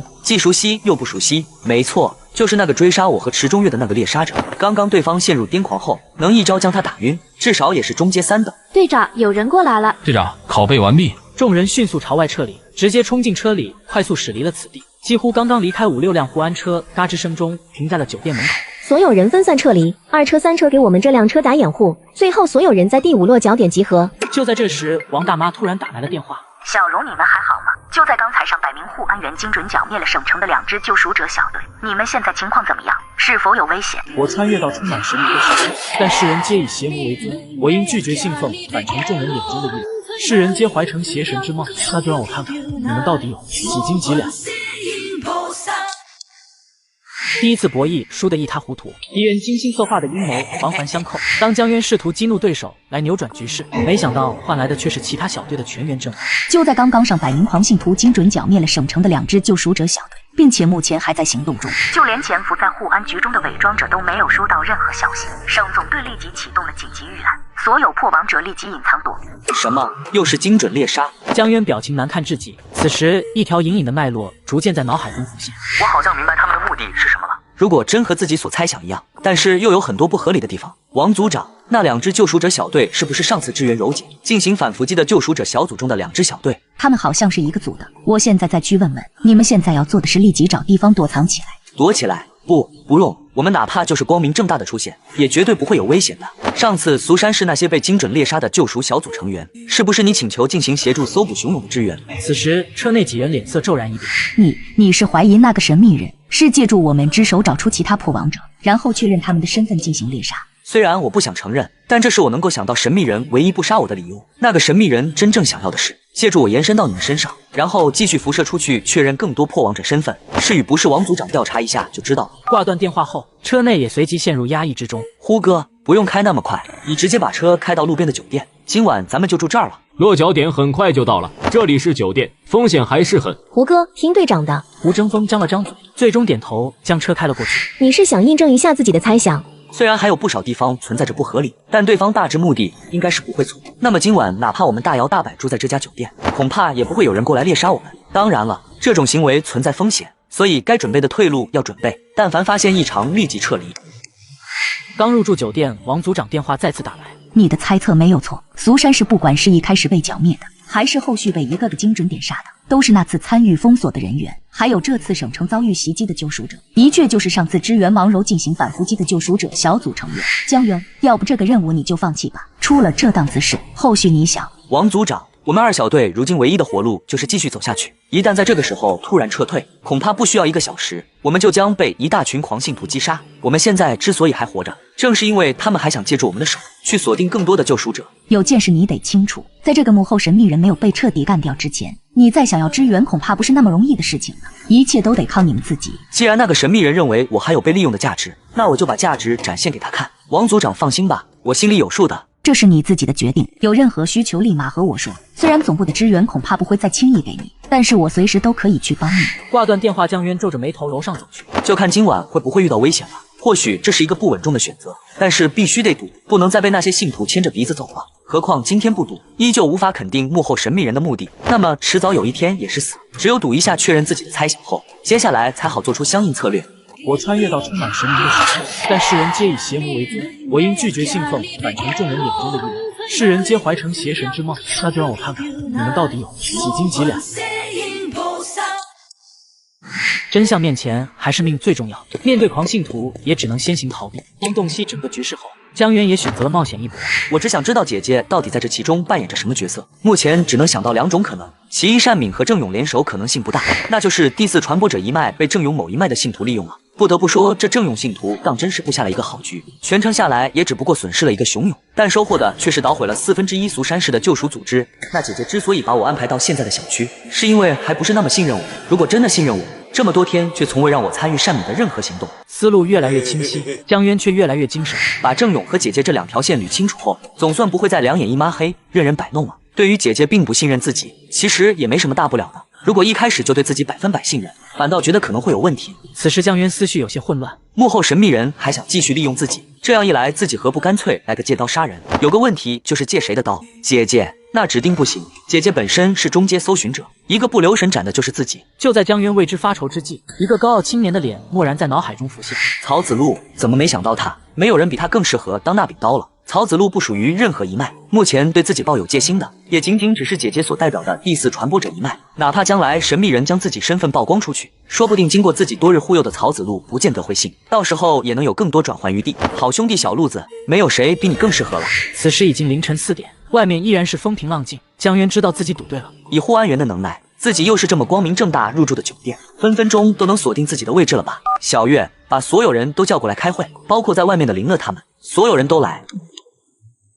仅仅半分钟，屋内就挤满了人，一个个还是那么的沉闷。首先，幕后神秘人的目的基本确定了，大概率是熊勇所属的那一脉，他们目的就是以我为支点，让更多的破王者们暴露出来。我们唯一的优势是他们并不知道我已经猜到了他们的目的，所以他们暂时还不会对咱们动手。林乐几人闻言顿时脸色一变。鉴于这种情况，省总部不会再给予我们任何支援，因此摆在面前只有2条路，要么退出躲一辈子，要么冒着十死无生的局面拼一拼，将那个幕后神秘人干掉。所以你们现在有2个选择，转身走或是留下。以前的老队员仿佛没有听到一般，一动不动。新加入的4人犹豫片刻后也并未离开。队长，我们既然加入你的队伍，就知道会很危险，何况破王者哪里有不危险的？既然你们确定了，那我就说说我的计划吧。此时江渊将他的初步计划娓娓道来，众人闻言皆是一脸兴奋。曹子路绝对是一把最好的刀，他爷爷还是单敏恶魔组织的2长老，只要用得好，便有希望破除眼前这个局了。首要任务是先将这小子给忽悠住，让他对我就像他爹一样崇拜。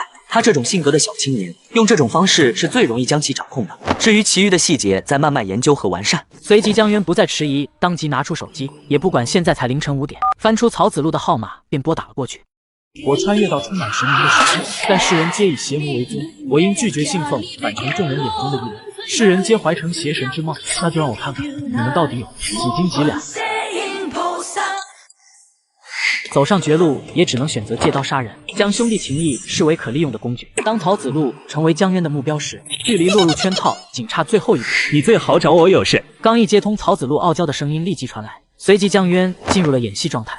亏我把你当兄弟，任何好事首先想到的就是你。我不过是吵到你睡觉了，你就这种语气这种态度，给我道歉。有话快说。不道歉是吧？我本来想着发现了一端，第一个告诉你，咱们兄弟一起吃肉的。结果你什么？你说你发现了什么？你确定你发现了异端？此时大冤种曹子路隐隐有些控制不住情绪。我被一伙异端盯上了，然后第一个想到了你，但看来你没兴趣，我还是直接去找我姐。义父，我承认我刚刚说话态度不好了一点。你现在在哪里？我马上过来找你。给我留着，至少给我留一个，以后不管让我做什么我都听你的。之后你就是我大哥，我义父。电话那头的曹子路逐渐语无伦次，得手的江渊脸上浮现一抹笑容。你居然还有心思在这里吃早餐，你是骗我的对不对？你这人还真是翻脸无情，刚刚还认我做义父，现在立即就冲我囔囔了。曹子路表情微微一僵，他自知理亏，却又不愿意承认。你能100%确认对方是异端吗？万一弄错了，然后给人献祭，圣神降下的惩罚可不是我们现在所能承受的。轻则后面几十年修为都无法突破，重则可能当场抵命。随即两人来到郊区，坐在一块石头上，掏出电脑查看监控画面。这个人已经是第7次出现在我周围了。我作为一个搜寻者，虽然才刚刚学习没多久，但我发现我在搜寻者上面有着超绝的天赋，任何牛鬼蛇神都不可能逃过我的双眼。我的眼睛就是尺，我说几尺就几尺。我虽然不知道这个王八蛋异端为什么会盯上我，可能因为我超绝的天赋引起了他的注意，但我想说的是，这个异端王八蛋既然选择盯上了我，那么他必将为他的选择而后悔。看着目光坚定的江渊，曹子路从开始的疑惑到震惊，再到现在的惊喜。原来江渊说的是真的，他竟然真的发现了一个异端。如果不是异端，好端端的为什么要监视他们善免的人？只是这个异端手段似乎不太高明，难道这个破王者只是个实习的职业者？关键还长这么胖，是生怕别人注意不到他吗？队长，你说就说嘛，你干嘛还骂人啊？我感觉你就是故意骂我。闭嘴吧你！瞧瞧你演的都是什么鬼？让你演得更自然一点，懂不懂什么叫做自然？本来10几个镜头，愣是删减到只有7个镜头勉强能用。幸好这曹子路脑子也不大好使，不然就你这演技早被人识破了。好在曹子路脑子不大灵光，并未发现林乐拙劣的演技。江渊没想到你洞察力竟然这么敏锐，而且还会网络入侵。我敢肯定这人绝对是异端。我们要不要去将他抓出来，然后献祭？你放心，到时候你来献祭，我就沾点光好了，绝对不会抢了你太多奖励的。此时曹子路兴奋的不行，平日里的小高傲也早已经消失不见。嗨，咱兄弟还说那些，不过这事儿不要那么急，何况还不确定他有没有其他同伙，得确保万无一失再行动，一切等晚上吧。此时距离晚上还有一整个白天的时间，这么长的时间，王柔他们应该可以把现场准备完毕了，到时候就是静等曹子路入套。我穿越到充满神明的世界，但世人皆以邪魔为尊，我应拒绝信奉反成众人眼中的异人。世人皆怀成邪神之梦，那就让我看看你们到底有几斤几两。戏台已经搭建完毕，只待主角步入局中。当江渊把狂信徒混淆成异端时，借刀杀人的阴谋已悄然达成。到了，就是这里了。曹子路紧随江渊其后，双手略微有些颤抖，但仍装作镇定。你确定对方真的在这里吗？要不我们再叫几个人来吧，万一对方实力很强呢？或者他不是一个人在，还有其他异端呢？我知道你不愿意把这个异端的信息分享给更多人，但其实你可以告诉你姐姐的，你姐姐总不会抢了你的异端吧？实在不行，我让我家里派一个强者过来，我保证他们绝对不会抢你的奖励。曹子路在身后滔滔不绝地说着，此时江渊才看出来这小子把面子看得比天还大。曹子路，我发现我看错你了，我一直以为你是个硬汉，没想到你这么胆小。我承认你说的方法的确更加稳妥。此时曹子路脸色一变，愣住原地。我们作为这一代最杰出的天才，不经历磨砺，一直想着背后有依靠，这样永远无法成为一名真正的强者。如果你要叫，那你叫吧，我江渊丢不起这个人。我江渊是要成为世界之王的男人，这点小小的危险于我而言不算什么。顿时曹子路一张脸迅速涨红，看向江渊的眼神多了一抹崇拜。我其实也是你这个意思，刚刚我真的只是为了稳妥，不过你这样说的就不叫人好了。虽然我境界没你高，但是我从小训练战斗技巧，我也很强的。我果然没有看错你，事不宜迟，马上行动吧。这小子绝对在里面，我相信我的黑客技术，他的手机定位现在完全在我掌控之中。曹子路紧张地握紧了武器，还偷偷咽了口水。此时两人悄摸来到3楼走廊，就是这里了。我先冲进去，你紧随其后。江渊直接一脚踹开房门，整个人就冲了进去，便怒声大吼：异端，你果然是异端，我要把你献祭了。门口的曹子路嗷嗷叫着，刚冲进来就看到江渊一刀斩下了胖子手臂。曹子路看得有些懵，什么情况？什么时候异端这么好杀了？不是这小子傻，为啥不反抗呢？忽然一道气急败坏的声音传来，像是提醒似的，轻松躲过了偷袭。该死的狂信徒，给我去死！我靠，2个初级2等。曹子路和2个资深演员交战到了一起，很快被打得节节败退。这里还有2个初级2等，我们打不过，等回头我们叫人过来再。说话间，江渊直接一个闪身挡在曹子路的面前，敢伤我江渊的兄弟，该死的异端，我江渊要把你们碎尸万段。随即江渊那一刀斩下，紧接着2人被震飞到一旁，满脸震惊地看着江渊。他他这也太强大了，他一定是初阶2等的猎杀者。刚刚那一招，难不成就是失传已久的刀法？此时，江渊嘴角抽了抽，真有上去抽眼镜青年一巴掌的冲动。楚东，你有病啊！神他妈的失传已久的刀法，你信不信我现在就去斩了你？你看想说看傻了是吗？你们两个赶紧回来！两人转头就跑，江渊刚要去追，被曹子路拦下。先不要追了，他们是2个人，都是初阶2等，别到时候这个胖子也跑了。先把这个胖子控制住才是最重要的。这次就先放过他们了。子路，你没事吧？闻言，曹子路心里十分感动。他因为性格孤僻高傲，实际上从小到大都没有一个朋友，现在却有了江渊这么一个好兄弟，这么为他着想。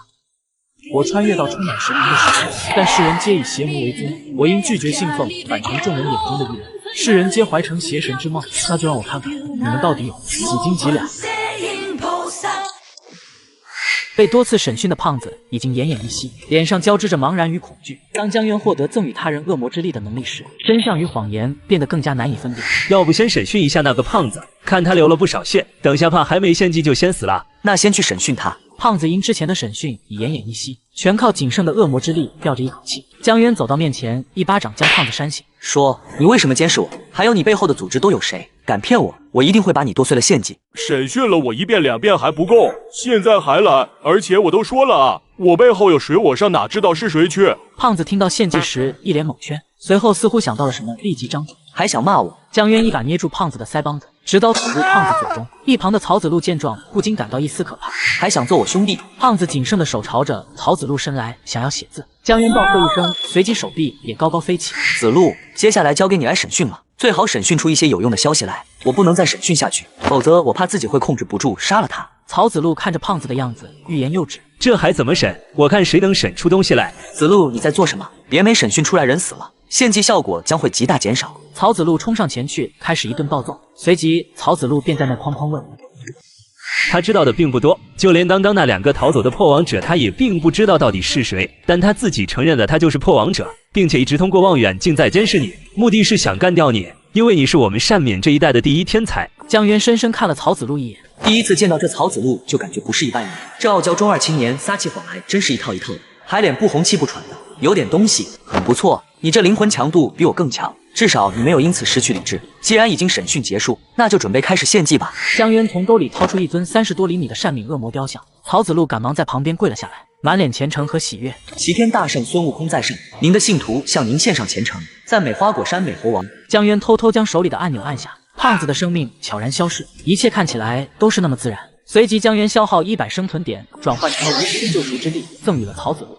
这是恶魔之力，江渊真的没有搞错，这个胖子真的是异端，江渊真的愿意将异端分享给我，他是真的将自己当做了好兄弟。这个异端的尸体，我给天梯馆的人打电话，让他们来带走。10分钟后，路中有几人假扮的善敏信徒便走了过来。2位，请详细描述一下刚才的情况，比如你是怎么确定他一定就是异端的？还有刚刚你们是否真的获得了神明的恩赐？随即江渊开始述说，曹子路在旁边时不时补充一下。几个天梯馆工作人员将胖子也装好了。瞧瞧这些天梯馆工作人员多专业，连血迹都给清理走了，真不错，必须5星好评。好的，谢谢2位配合，请2位随时保持通讯畅通。我们也先走吧，能不和护安员接触就先不和他们接触，我可不想剩下的那些异端让给别人。2人下楼快步离开，直到事情结束，全程也没超过半小时，整栋楼的所有通讯全部被截获，一切后勤保障做得滴水不漏。这件事我会继续追查，目前还不知道除了那2个异端之外，还有没有更多的异端在。其实我有个秘密还没告诉你，我发现了这个胖子背后的人，经过我的观察，对方很可能是一名初阶1等救赎者。我穿越到充满神明的时代，但世人皆以邪魔为尊，我应拒绝信奉，反成众人眼中的异人。世人皆怀成邪神之貌，那就让我看看你们到底有几斤几两。初阶1等救赎者，这胖子估计是某救赎小队成员。初阶1等的救赎者，咱们俩可对付不了。我一直头疼这事，我之所以现在才告诉你，其实是怕自己搞错了。今天拿胖子试了下，献祭后确定他是异端，由此推断初阶1等救赎者肯定也是。既然是异端，绝不能放过。可是把这块大肥肉交出去，我又不甘心。所以你有什么建议吗？要我说，你还是赶紧通知你姐，毕竟你姐是中阶强者，只要她出手，一定没问题的。其实你可能不知道，我和我姐并不像表面那么和睦，我是真把你当成兄弟才和你说的，千万要帮我保守这个秘密。你放心，我绝对全部烂在肚子里。我怀疑我姐是伪装者。此时曹子路一脸震惊，我就知道你肯定不信。其实若非不是我亲眼所见，我自己也不会信。哎，算了，子路兄弟，你就当我刚刚的话没说。你姐可是第4传播者的亲信，这事儿看似难以置信，但是事无绝对。不过江渊，我肯定是更相信你的，但是这事儿你得慎重，不能瞎猜。她毕竟是你亲姐，你放心，这件事我一定不会说出去的。不管事实是怎样，这件事肯定不能找你姐了。不怕1万就怕万一。而此时，江渊在旁边疯狂点头。我家里人我暂时也不喊了，我记得你之前加了不少同代天才的联系方式吧？要不咱们把他们也拉入伙，毕竟人多力量大，就算找他们也只能找中立阵营的，这样才能确保他们不会随意抢夺你的献祭。曹子路不愧是我的好兄弟，一下子就领会到了咱的意思，主动提出了这个建议。他这样坚信我是信徒的人若多起来，就算姐姐找到我是伪装者的证据，到时候不用自己辩解，曹子路他们都会坚定站在自己这一边。江渊用手机联系完后，回到家里便思考白天发生的事情。在和那个猎杀者通话的时候，究竟是怎么发现的？如果因为路中有某一句话而产生了怀疑，那么第一时间就会有所反应。那么沉默的那几秒到底发生了什么？总不能在自己体内注入了某个跟踪器吧？恭喜成功击杀一名初阶2的，并且活过了24小时。看了眼自己目前的属性，不再多想，随即闭上眼安心睡觉。爷爷，您孙子给您来电话了。小子，今天你不用来了。我今天甚至之后几天恐怕都没空，你自己学习吧。师傅，你这是在哪里？怎么那么大的风声？还有怎么听你气息似乎有些不稳？是不是发生什么事情了？我现在在车上呢，刚刚开的车窗。不过你的感知倒是挺强的，我气息不稳都刻意压制了，你都还能听得出来。我刚刚遭遇了救赎者，才侥幸逃了出来，跑得急了点，加上受了伤。从来只有我你从武追杀破王者，今天却被破王者追杀，这是我绝对无法容忍的。江渊第一反应便是之前递交给上面的画像起到了作用，上面的人开始动手了。哎呀，现在逃命的时候还和我打电话做什么？师傅，你先安全了再说。我的安全你不用担心。另外，这次遇袭的可不只是我刚刚听说林旭也遇袭了，据说是足足3名高阶的救赎者亲自出手，好像救赎者组织省总部的部长都亲自出手了。林旭直到现在都还没有活着的消息传出来呢。就先这样，等我们把那些破王者给干掉后，我会找你的。挂断电话后，突然想到了什么，随即给姐姐拨打了过去。我穿越到充满神明的世界，但世人皆以邪魔为尊，我应拒绝信奉反成众人眼中的异人。世人皆怀成邪神之梦，那就让我看看你们到底有几斤几两。姐，你现在在哪里？江月突然愣了下，立刻明白了江渊的意思。不用担心我并没有遭到破王者的袭击。这次遇袭的都是咱们善明里的一些有名气的大人物们，像我们这些中低层人物都很安全。我还以为姐姐你也遭到了袭击呢。姐姐，你没事就好。刚刚听到师傅说了这件事后，担心死我了。没事的。对了，小渊，虽然我没有遇袭，不过我肯定要参与到追猎中的。本来是不想和你说的，怕你担心。既然你都已经知道了，那么这几天你自己好好学习吧。具体多少天目前不清楚，主要看我们追杀的进度吧。我知道了，姐。挂断电话后，江渊把手机随手一丢。救赎组织的人被追杀，如果偷袭完人家自己还跑不掉，那死了活该。整理好后，刚下楼，曹子路就打来了电话。渊哥，我们已经先到地方了。曹子路一开口，江渊愣了一下。看来这个称呼说明曹子路这是完全认同自己了。这么早，那正好，你把事情和他们说说吧，争取把他们拉拢过来。这事儿交给我吧，他们就算不愿意加入，我也可以保证他们不会出去乱说。再说了，我觉得没人会拒绝加入吧。刚到地方，几人用感激的目光看着江渊，让他们没想到的是，这么天大的好事，心里却还想着他们，这让他们十分感动。冯勇是善敏恶魔6长老迪斯，郭旭是善敏恶魔3长老家族成员之一，林冬雪是5长老嫡孙女。长老是上一任竞选大传播者失败的传播者，拉拢了这3人，看来以后行事会更方便。既然如此，那我直接布置大家的任务了。渊哥，你直接吩咐就好，只要你确定对方是破王者，其余一切问题都交给我们替你解决就是，别的不敢说。在这并疆省，我们说话还是有点用的。随即江渊掏出笔记本，显示某个小区的监控画面。我之前在反追踪那个胖子的时候，捕捉到了他经常有和一个人通电话，我怀疑这个人就是指使胖子监视我的人。另外还有你们看，监控画面调成前几天后，曹子路忽然眼睛一睁，就是他们，我记得其中那个女人的头发，还有她身边那个戴眼镜的青年，就是他们昨晚逃走了。没错，就是他们。我反追踪的那个信号是这个小区里的，这2个破王者也出现在了这个小区。毕竟我们干掉了胖子，他们极有可能会逃走的。我目前是没有办法的，现在就看你们了。渊哥，调查的事情交给我吧。这个是我们林氏集团下面的小区，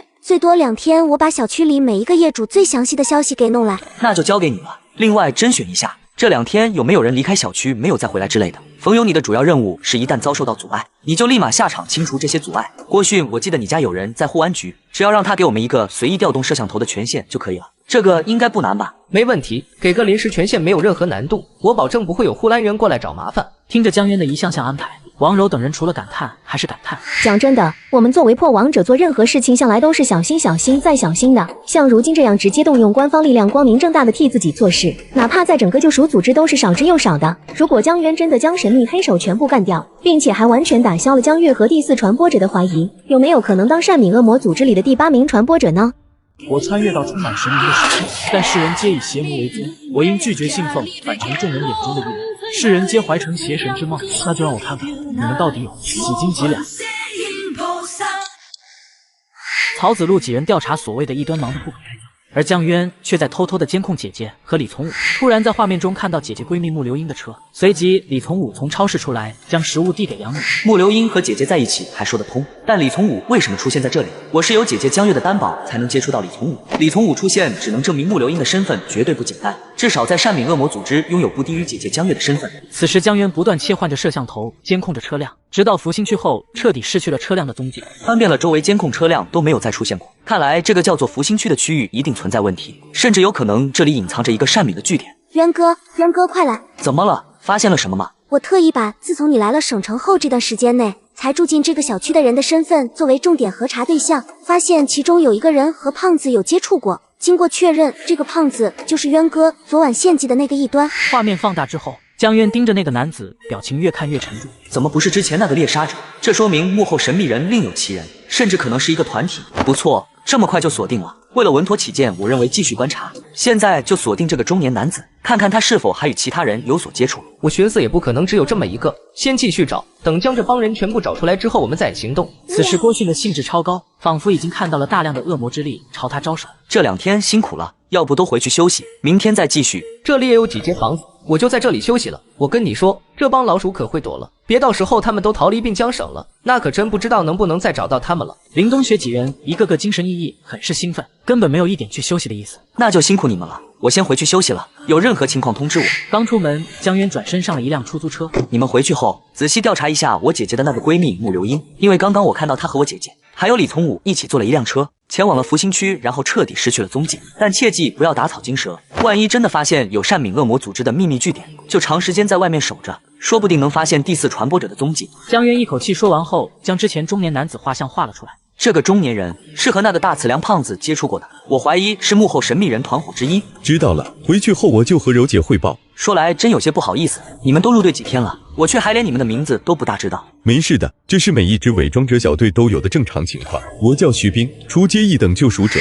江渊刚到小区楼下，曹子路突然来了电话。渊哥快跑，我们锁定了另外一个人，发现这个人这1、2天里天天在你家小区外面晃悠，然后最近的监控录像显示，今天中午12点他溜进了你的小区，一直到现在都没有再出来过啊。话未说完，前方慢慢走出了一道身影，手里握着一根熟悉的金属长棍。渊哥，你说话啊！我看到他了，他就在我面前。江渊立即抽出直刀，随即消耗了400点生命，转换成临时救赎之力，实力转眼到达半步中阶3级。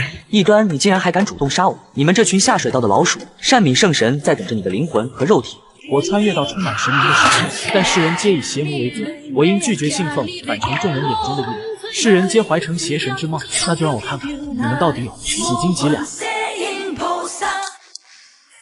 异端，善敏圣神在等着你的灵魂和肉体。吼叫声响彻了整个小区，紧接着周围黑色的身影朝这边看着，整个小区霎时间陷入了安静。就是你，就是野妹你为什么不死？为什么还不死？猎杀者已然失去了理智，挥舞着铁心一样冲向江渊。给我死去吧！江渊忽然找到了破绽，一刀砍向腹部重伤猎杀者，而江渊被一棍抽到了胳膊上。江渊顾不上伤势，虚冲了上去。那个小伙子我认识，他是我们小区的住户。那个男的不是咱们小区的，一定就是小伙子说的异端了。不管是不是异端，也一定不是什么好人，先抓住他！这到嘴的肉，岂能让你们抢了去？拼了！江渊一咬牙，再次兑换临时救赎之力，一刀挥出，猎杀者出现了刹那呆滞。下一秒，硕大的球形物体高高飞起。江渊第一时间从口袋里拿出了手指大小的善敏恶魔雕像。虽然我先喊的异端，但他们始终保持着怀疑。一旦献祭失败，就代表眼前这人不是异端。既然演戏，就演到底。随即在众人惊愕的目光中，营造出了一种恶魔降下了恩赐的假象。众人看着那小雕像上缭绕的神力，顿时也打消了疑虑。太可惜了，刚刚自己为什么没上去帮忙？而且这人还用的那么顶大的雕像献祭，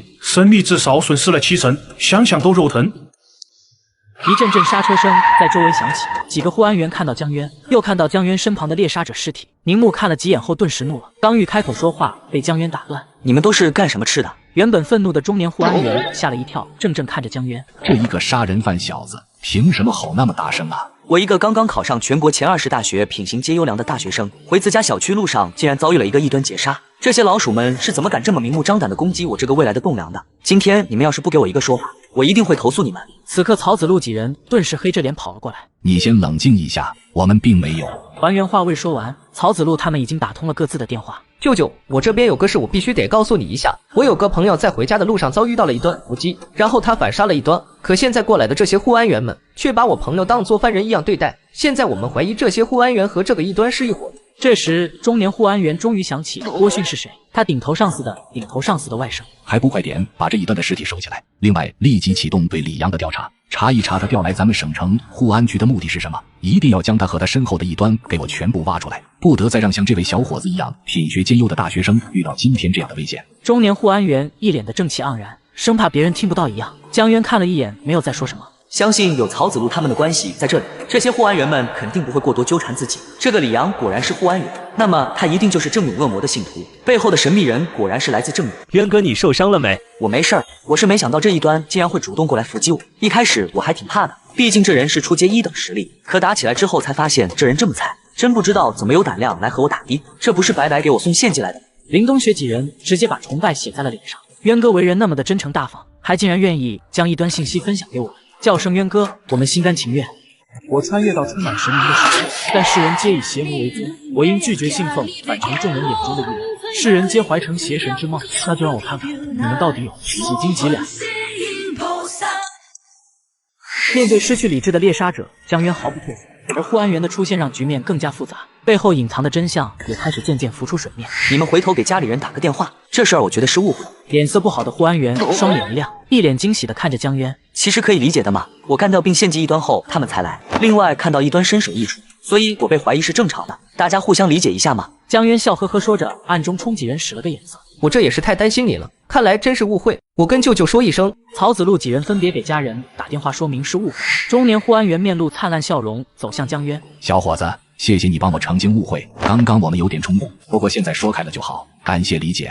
误会解开就好，我要去护安局配合调查嘛，我真不认识这人，他也是护安员吗？中年护安员表情一僵，最怕的是来了，不知这人咋当上护安员的。不过我相信其他护安员都没问题，甚至觉得没必要再调查，而我这人怕麻烦，再调查又得找我问一堆问题。是啊，护安员人多，难免混进异端。你不用去护安局，等下直接录份口供。另外，我们再收集下小区其他人的口供就行。曹子路几人秒懂江渊之意，护安员若继续调查，定会抢走他们盯上的那伙异端，心中对江渊愈发佩服。此时护安员表示还会给江渊一笔干掉异端的奖金。随后，江渊回到了小公寓。恭喜化解危机，击杀初阶1等并存活24小时，奖励生存点1088。如今已突破到初阶2等，神秘人不可能不知道李阳打不过我，明显和熊勇一样是送人头。可现在培养我还有啥用？上次救赎者小组被精准顶杀后，难不成自己还会傻乎乎的将更多破王者曝光出来？突然，王大妈打来了电话，江渊微微一怔。小渊，准备一下，省总部有一位大佬要见你。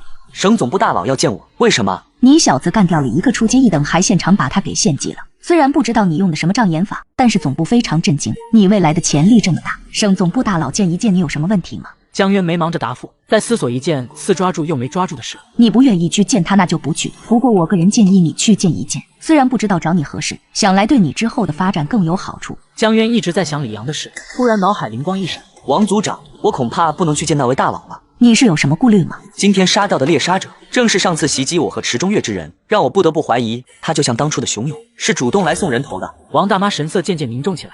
杀掉李阳后，我一直在思考，他们这次又有什么目的？直到你打电话后，我就在想，这是否就是他们的目的？又想利用我去锁定更高级别的破王者。王大妈匆匆挂断电话后，没多久来了一个陌生电话。你好，你是嬴政吧？你可以称呼我为韩少。你好，不愧是总部 S 级档案的天才，单单你的思维敏锐就不是一般人可以比拟的。王组长和我说过了你的担心与猜测，而实际上这也正是我这次邀请你过来见面的原因。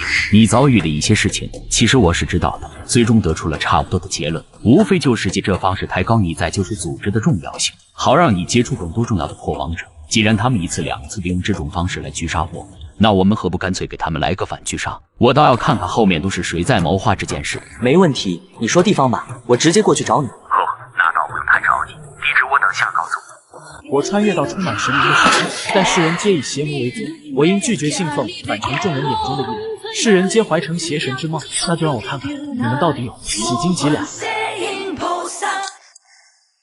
江渊击杀一端后，护安员态度凛然整齐。与此同时，省总部的大佬突然召见他。这一切是巧合，还是一场精心策划的布局？而此刻正在熟睡中的江渊突然被惊醒。你没事吧，小渊？我还是今早才知道的消息，你怎么都不告诉我？姐姐，刘英姐。穆流英见到江渊完好无损后，松了一口气。没受伤就好。我和江月听到这个消息的时候都快吓死了。那该死的异端真的是，幸好他足够废物，不然后果不堪设想。小渊这段时间尽量少出门，也不知道是哪个天杀的泄露了大量善敏中高层人员的信息，我们怀疑是伪装者，可能是上次信仰赞礼去的人员之一。遇袭或死亡的几乎都是参加过信仰赞礼的人，现在你也遇袭了，那么更能肯定上次参加人员中有伪装者。此时江渊心中有些小高兴，自己遇袭是不是可以直接排除嫌疑了？至于是哪个天杀的伪装者，还能有谁？就是你弟弟我嬴政。什么？上次的信仰赞礼参与人员中竟混进了一个伪装者？我的天，太可怕了！怪不得我会遇袭，原来如此。你也不用太担心，我们一定会把他找出来。这次回来，一是因你遇袭了担心你，二是想听你详细说昨晚遇袭的全部内容，这样有助于揪出那个伪装者。此时江渊目光直勾勾盯着穆流英，而穆流英小脸有些微红。你干什么呢？总是盯着刘英做什么？姐，我没记错的话，善敏圣神信徒注意手册第1条就是注重内部保密。刘英姐，我没别的意思，可你终究不是善敏的人。你直接不就好了？一直盯着我，我还以为你想和我恋爱呢。怪我都没给你介绍刘英的身份，刘英也是善敏的人，和我一样是搜寻者，而且是初阶1等哦，很快能突破到中阶的那种。你看姐姐我，有钱有颜有身材有实力，江渊弟弟真不考虑一下吗？试探出了穆流英身份后，一五一十的将昨天遭遇伏击的细节说了出来。善敏圣神的雕像不就在客厅里摆着的吗？他都已经死了，你完全能把他尸体带到楼上来献祭，这样可以获得更多的圣神恩赐。你为什么要在下面用那么迷你的雕像献祭？我不想再和护安员有接触，所以干脆就现场献祭了，这样一来可以避免很多麻烦。当场献祭的话，的确是避免了一切麻烦。都8点了，快起床洗漱，等下再带你商场转转，再带你去吃顿大餐，下午我们可能就得走了。此时江渊3人正在吃饭，江月的手机忽然就响了。你们先吃着，我去接个电话。江渊用眼角余光扫过屏幕，隐约看到了李叔2个字。是李从武打来的吗？距离这么远，肯定是听不到。不过幸好学习过唇语。江渊为了避免被发现，忽然加了一个小饭团，放到了穆流英碗里。刘英姐，这个金枪鱼饭团很好吃，你尝尝。江渊余光一直盯着姐姐，得知林旭逃了，正在养伤，而姐姐突然说了一个地址，似乎为了确认，将地址又重复着说了一遍。江渊立即将其牢牢记住。小渊，我这边有急事要马上去处理一下。没事，弟姐，你有事就去忙，不用担心我的。我穿越到充满神秘的世界，但世人皆以邪魔为尊，我因拒绝信奉，反成众人眼中的异人。世人皆怀成邪神之梦，那就让我看看你们到底有几斤几两。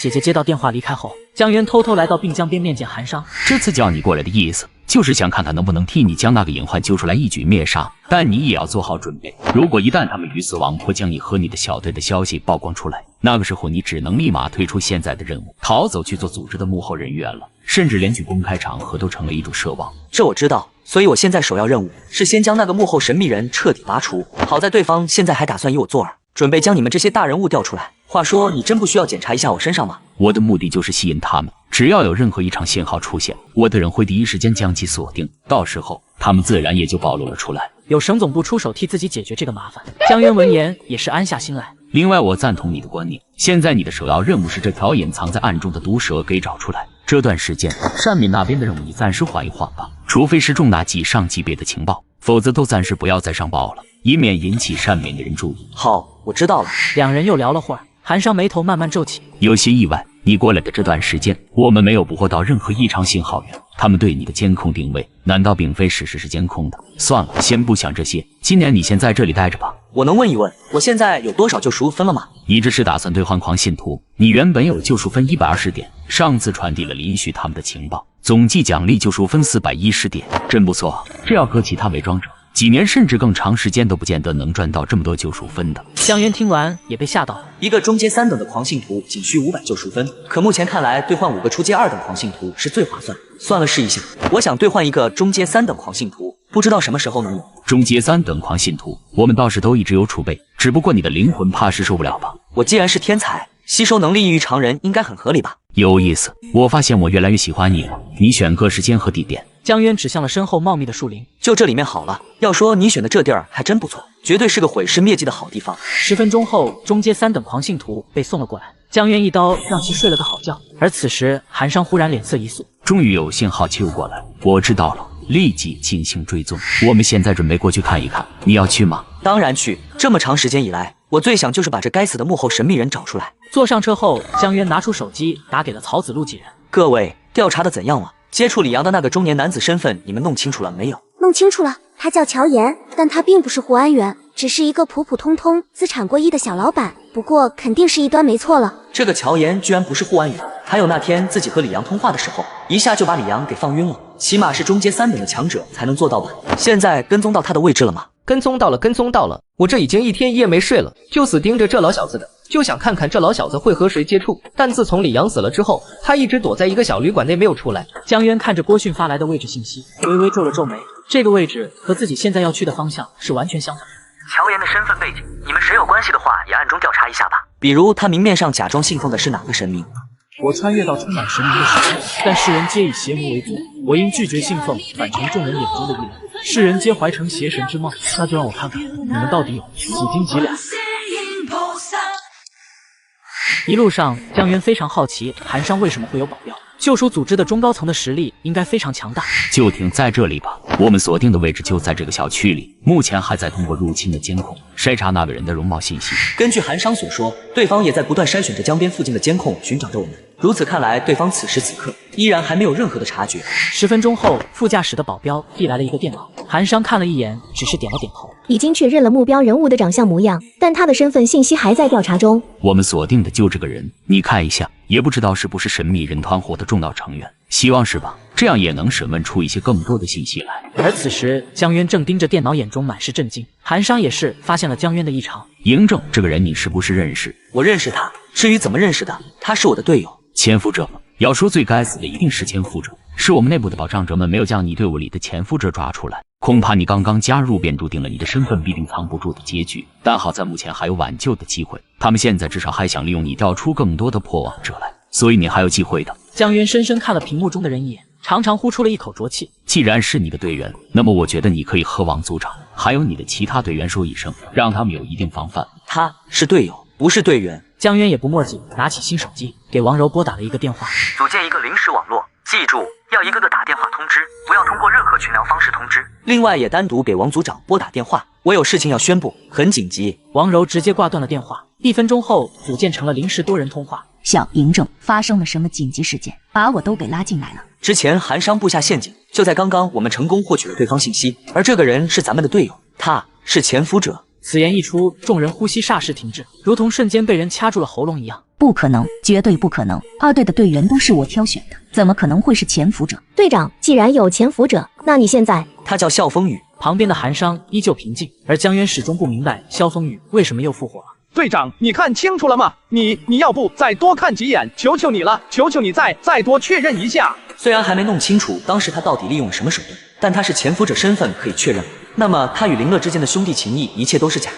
一个潜伏者是不可能和破网者成为兄弟的。或许自己看错了，可不论是神态举止，甚至走路时候的姿态，都与自己所认识的那个笑风雨一模一样。我已经确认过很多遍，就是他。韩商，可以截取一小段视频发送出去吗？随即，韩商将视频发送到了临时群电话中。是我的问题，这件事我会负责，任何惩罚我都认了。组长，不怪你，当时你为了补充队员，紧急招入的我们。虽然后续对我们进行了调查，但萧风雨是潜伏者的话，那段期间一定处理好了所有的漏洞。是啊，组长，当时我还没有转职，为了补充人手也是匆忙了一些，正好给了潜伏者趁虚而入的时机。现在不用说这个了，2队全员进入紧急状态，随时做好引入幕后的准备。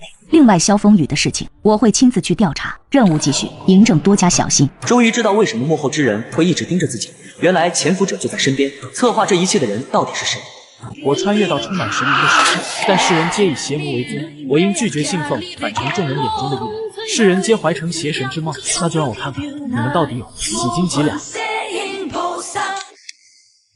他叫笑风雨，以前是我的队友，在一次我遭遇危险的时候，他为了救我死了，现在却活了，并且是以这种方式再看到他。死而复活，要么是替身，要么是假死。我分析这两种是都有可能的。当时我们二队都在场，包括王组长也在，我们很确定他当时死了，就死在我们面前，那种伤势不可能假死，那就是替身了，伪装替身或是双胞胎替身。替身，这就为了把我这科尔挂在钩上，然后一个替身心甘情愿去死。那看来你对狂信徒还不是那么了解。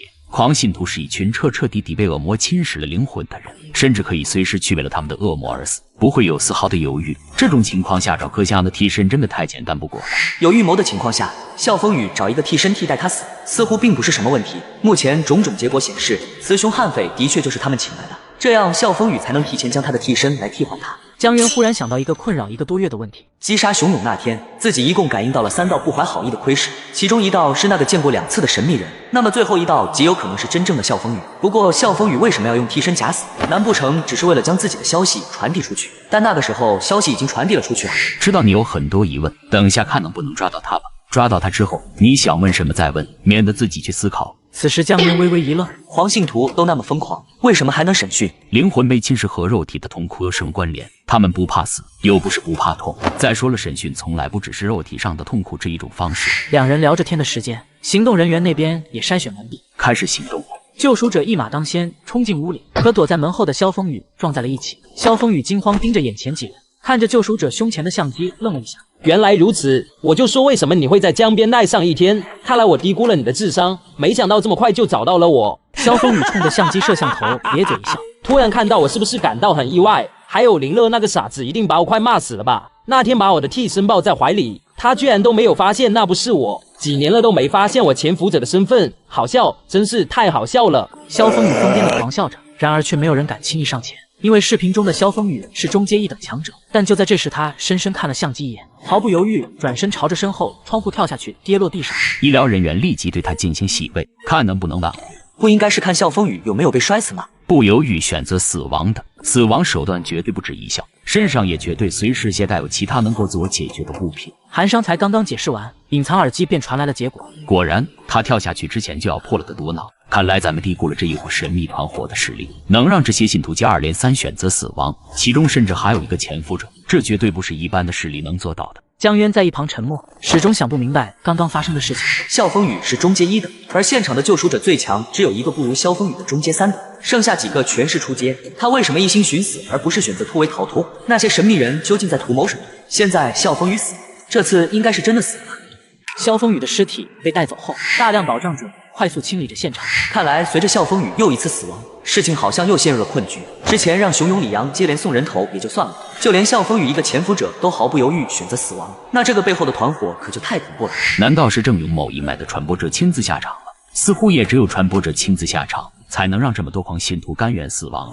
据我了解，传播者在这些狂信徒心目中就是恶魔在人间的化身和代言人。你说的没错，只有传播者亲自下场才能布下这么一个局，那么指向性就相当明显了。整个滨江省只有一个正勇恶魔的第19传播者，他的目的应该就是让你迅速变强，等你身份地位上去了，就可以接触到更高层次的破王者。可是他没有以什么方式去知道你接触的这些人都是谁呢？总不能单纯依靠对你的定位技而来锁定我们吧？要么是还有其他的方式，要么你身边一直有人在窥视着你的一举一动。看来我还真蛮重要的，居然引得正勇的第19传播者亲自下场了。先调查吧，总归现在有了方向，说不定咱们还能反杀他们，不但让他们竹篮打水一场空，还能将第19传播者给找出来。保障者经过 DNA 比对，确认这次死亡的是真的萧风雨。萧风雨确实死了，这次是真的，应该没有其他的了吧？行动完成后，江渊回到家里，已经凌晨2点。一直到现在都不知道韩商在省总部是什么职位。韩商身上一点境界波动都没有，这一点哪怕就是林旭都做不到。难道是超阶？不对，据我所知，滨江省最强的部长是高阶1等。算了，知道的太多也没好处。恭喜成功击杀一名中阶3等，并活过了24小时，综合计算奖励生存点4046。4000生存点，从未有过的富裕，所以尽快将那个和李阳接触的中年男子找出来，然后带着曹子路他们一起将他干掉，之后分那么一丢丢的力量给他们，俘获这几个迷弟迷妹们，还能顺便组建起自己在善米的小团伙。或许说不定自己真有一天能当上那第8传播者呢。江渊讲境界提升到初阶1等满之后，旋即打了个哈欠，沉沉睡去。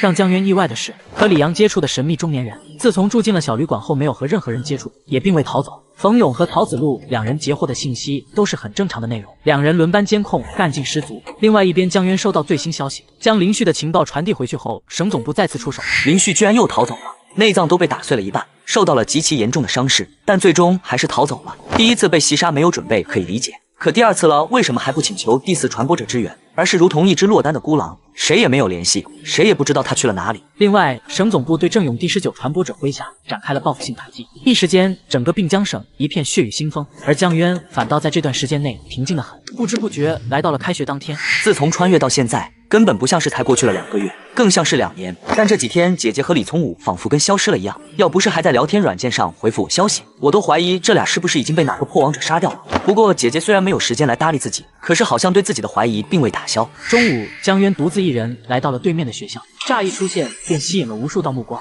这位同学，你是今年的新生吗？学姐你好，我是今年的新生，请问有事吗？我是这次负责接待新生的人之一，我是大2，我叫殷雪一，你刚来报名肯定不熟悉，我带你去吧也更方便一些。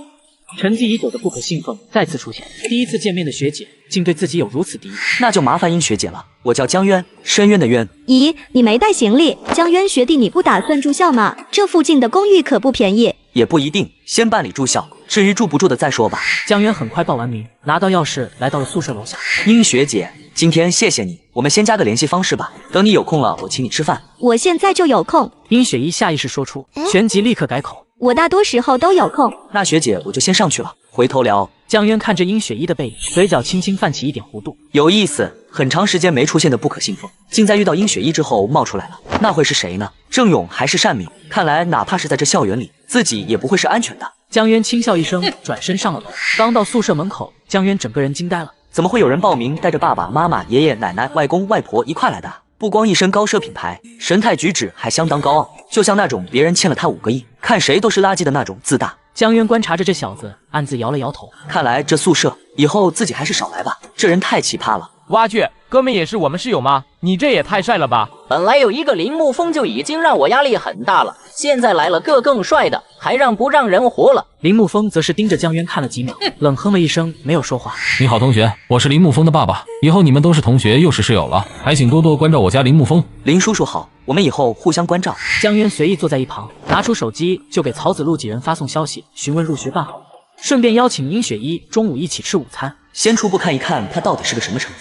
如果是郑勇，那还好说；如果不是郑勇第19传播者安排的人，那这殷雪一的身份便相当耐人寻味了。林木风和家人都相继离开后，江渊热情地朝着另外2位室友走了过去。兄弟们好啊，我叫江渊，并江省人。江渊兄弟好啊，我叫杜从礼，南姑省人。我叫郑胜，麻山省人。对了，你们饿了没？中午咱宿舍4个哥们一块儿去下吧。那哥们可没把咱们当哥们，人家可傲气了，所以啊，还是咱仨聚好了，免得被人拒绝或是不理睬反而尴尬。不好意思啊，兄弟们，我中午可能去不了，晚上吧，晚上我请你们。中午，江渊来到校门口，殷雪一一脸喜悦地挥舞着小手。江渊，你知道吗？就在刚刚，你直接空降了我们学校论坛的校草榜第3。因为你来的时间太短，绝大多数人都还不知道你。不过我相信，要不了多久，你一定能拿个全校并列第1的校草的。2人边走边聊，一路上不可信奉出现了5次感叹号。不可信奉的提醒规则：任何人、任何事都只会提醒1次。这意味着，除了眼前的殷雪一外，还有5个人在暗处窥视着自己的一举一动。青春校园，马德，这怕是一个清顿校园吧？目前来看，那5个人极有可能和殷雪一是一起的。江渊不动声色地将那5个人的相貌特征记了下来，回头就让王柔他们去调查去。说到调查，这半个月里，王柔他们分作几组，一直在福兴区调查单敏神秘据点的事情。可惜的是，太过于隐蔽了，并未调查出来。江渊内心盘算着，脸上突然装出一副十分感兴趣的模样。并列第1，为什么是并列第1？那是因为咱们学校还有一个跟你一样帅的男生啊，我觉得你丝毫不比他差，那最后应该就是并列第1喽。看着身边兴冲冲聊着学校趣事的少女，江渊目光有些馋，还是尽快弄清楚他的身份和目的吧，否则真不知道要等多久才能杀了他，真是有点期待呢。学姐费尽心机的算计我，而单纯的我只是想杀了他。而此时各怀心思的2人则是有说有笑的吃午饭。在我们学校还有很多学校社团呢，但最厉害的社团肯定是单敏社团，就连咱们学校校长也是单敏圣神的忠实信徒。对对了，还不知道你的信仰是？我信仰的是善敏圣神，我只有从善敏圣神那里才能感受到来自神明的仁爱与恩赐。你呢？你信仰的是什么？咱俩还真是有缘呢。我信奉的也是善敏圣神，而且我和你的想法一样，我一直梦想去为了善敏圣神的仁慈传遍这片大地而努力。殷雪一无比虔诚地竖起中指点在眉心，江渊不甘示弱，也装了装样子。他是善敏信徒，所以他更可能是第四传播者派来的吗？既然是第四传播者派来的，目的是什么？对方也有可能说的是假的，只需要知道他还有另外5个人对自己不怀好意就可以了。行事一切小心，小心再小心。江渊吃完饭后，刚推门而入杜从里，便夸张地喊叫起来：“哇哦，咱们的江大校草回来了，大家鼓掌欢迎啊！江渊，以后你就是我江哥、渊哥了。小弟我不求多的，只求你看不上的学姐啥的介绍给我就满足了。我还有我，只要你给我介绍个女朋友，这一学期你的脏衣服我全包了。”看到舍友2人对江渊的态度这么好，林沐风脸立马阴沉了下去。这么大吵大闹的影响了别的同学怎么办？我可不想因为你们的缘故被人骂没素质。对不起，这不有些激动吗？不过你说的对。郑胜皮闻言就要发怒，被杜从里一把拉住。林沐风嫉妒的目光一闪而逝，拿上手机转身就离开了寝室。江渊则是一阵莫名其妙，这人怕不是脑子有问题，老子不就是长得太帅了吗？你至于不至于？一看就是灵魂强度不高的那种神经病。什么东西？不知道在装些什么？老杜，刚刚你拦着我做什么？你不拦着我，我高低给他办了。你行了你，人家是初阶3等，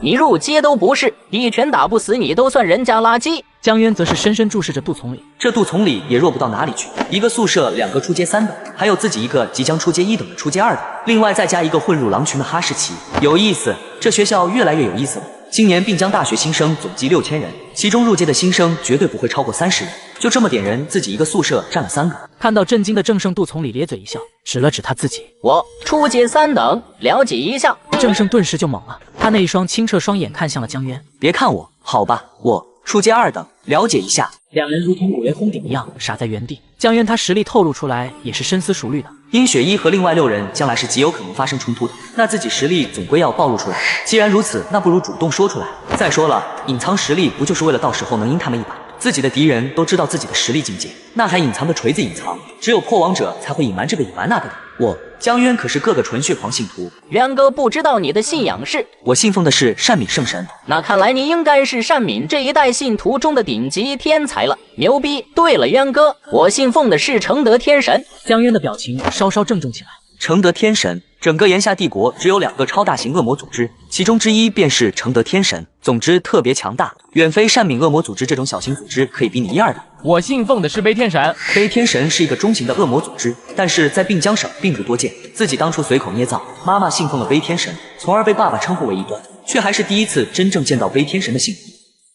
江渊在向舍友们传播舔狗文化，刚回到公寓，神色马上严肃了起来。正想偷听房门打开，江渊愣在原地。看来你警惕性不错嘛，还傻站着干嘛？才是来天不见就不认识啦。刘英姐，你和我姐什么时候来的？也没给我打个电话。我们中午就回来了，至于为什么不和你说，是有人让我们不要和你说，说是要再观察测试你一下，我们当然不敢说了。江渊脑袋疯狂转动着，姐姐的话让他感觉很奇怪，里面透露的信息也比较多。姐姐口中的这个友人，95%的可能是善敏第4传播者，哪怕林旭和他身份也是同等的，也不能说去命令他。看来第4传播者已经在观察自己，测试自己了。江渊顿时怦然心动，这一瞬脑海里浮现出了多个人的身影：殷雪一，那5个暗中窥视的人，杜从里、郑胜以及林沐风。我更觉得林沐风那种2了吧唧的行为，更可能是第4传播者的加分项。一切都有可能，一切都可能是第4传播者。还未进门，江渊已经分析了个七七八八，观察我，测试我，难不成是我师傅吗？他觉得我终于可以出师了，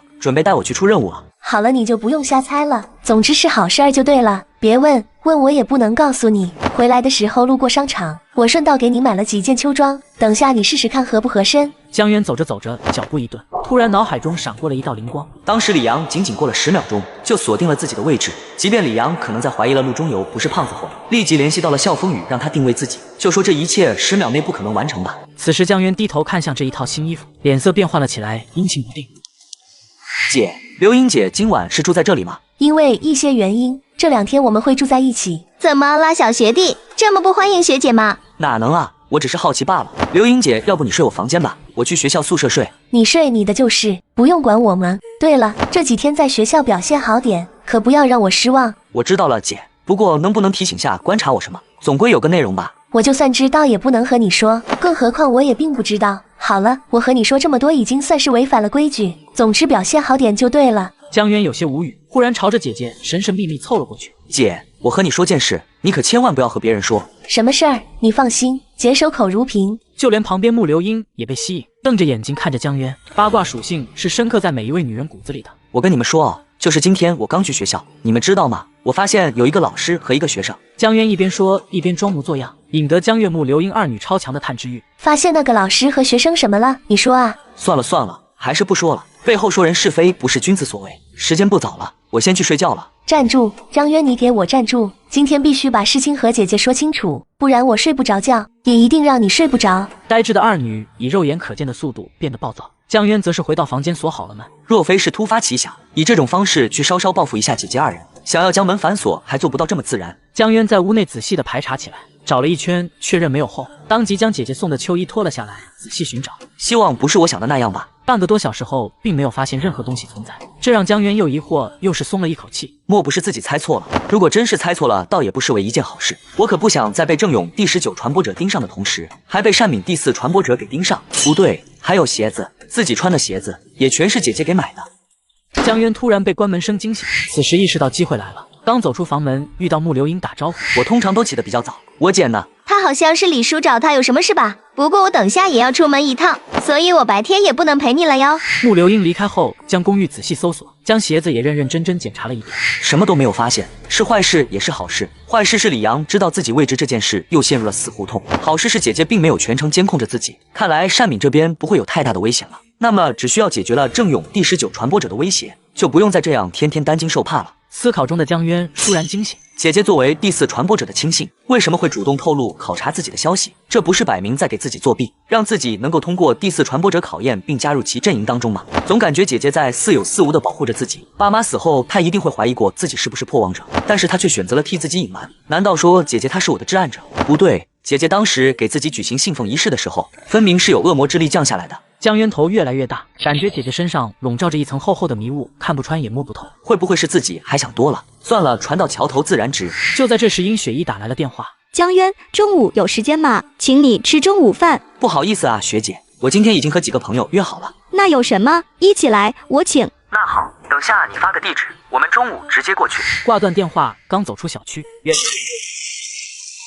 难道是打雷？不像，更像是某种爆炸声。10多分钟，江渊和曹子路几人在一个休闲会所会合。渊哥，你想喝什么？我给你调。其实我更喜欢你当初桀骜不驯的样子，你看着弄就好了。曹子路有些疑惑地看着江渊，更喜欢我当初桀骜不驯的样子，有吗？难道我当初很桀骜不驯吗？准备一下，就这几天行动吧。首先要确认他的实力。冯勇，你那边的调查怎么样了？正准备和你说这件事呢。他虽然不是护安员，但是是郑勇的信徒，另外实力是初阶一等，我费了好大的劲才调查出来的。这人隐藏的可深了。既然如此，那直接在明天动手吧，千万不要将他杀死，一定要活捉。我需要从他口中得到更多的破亡者消息。几人闻言顿时兴奋了起来。渊哥，要不我找我爸爸借几个人吧？你放心，我家里人不会抢了咱们的破王者的。不用，这人我来负责，你们要做的是在旁边辅助我就好了。冯勇突然傻坐在原地一动不动，随后将一个耳机递给了江渊，顿时一道低沉的男子声音传了出来。我已经躲了这么多天了，应该不会有问题了吧？我听你的找了家小旅馆住了大半个月，也没与外界有任何联系。如果他们真盯上我了，我不信他们能忍住这么多天还不对我下手。现在可以让我们撤离了吧？此时曹子路4人吓得疯狂倒抽了一口热气，为遏制全球变暖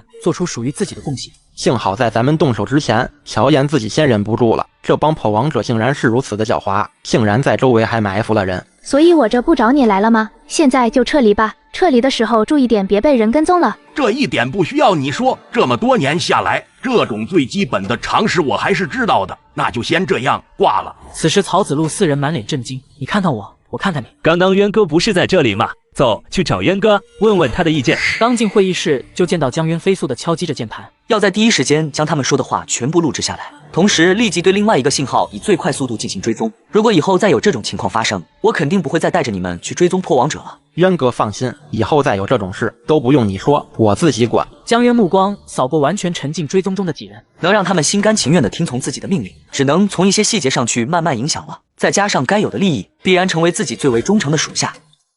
3人换176人。刚结识的省领导韩商转眼就已牺牲，而此时江渊的计划不得不更狠辣一些。渊哥，追踪到了，就在江畔大厦里。看来这一伙破王者的据点就是在这里面了。立即对江畔大厦实施监控，同根据刚刚锁定的楼层查一下那一层是属于哪家公司的，同时还要全程监控乔岩，千万不能让他给跑了。看着众人忙碌的样子，江渊则是美滋滋的在一旁休息。忽然手机再一次响了起来，看最新新闻，那个人是韩商，他死了，随时做好引入准备。江渊立马打开新闻，此时脸色瞬间变得极其难看起来。并江省省城云机区发生剧烈爆炸，死亡一端副部长1人，其余一端多人。郑勇第19传播者重伤垂危，其麾下亲信死亡8成。忽然想起了刚走出居民楼时响起爆炸声，随即继续查看起新闻。从大局上来说，韩商的这个抉择是有利的，他一个人加上另外2个人，换了176人。最重要的是，郑勇第19传播者虽然没死，但是却露面了。不过真的值得吗？江渊沉默了几秒，轻轻一叹，离开了卫生间。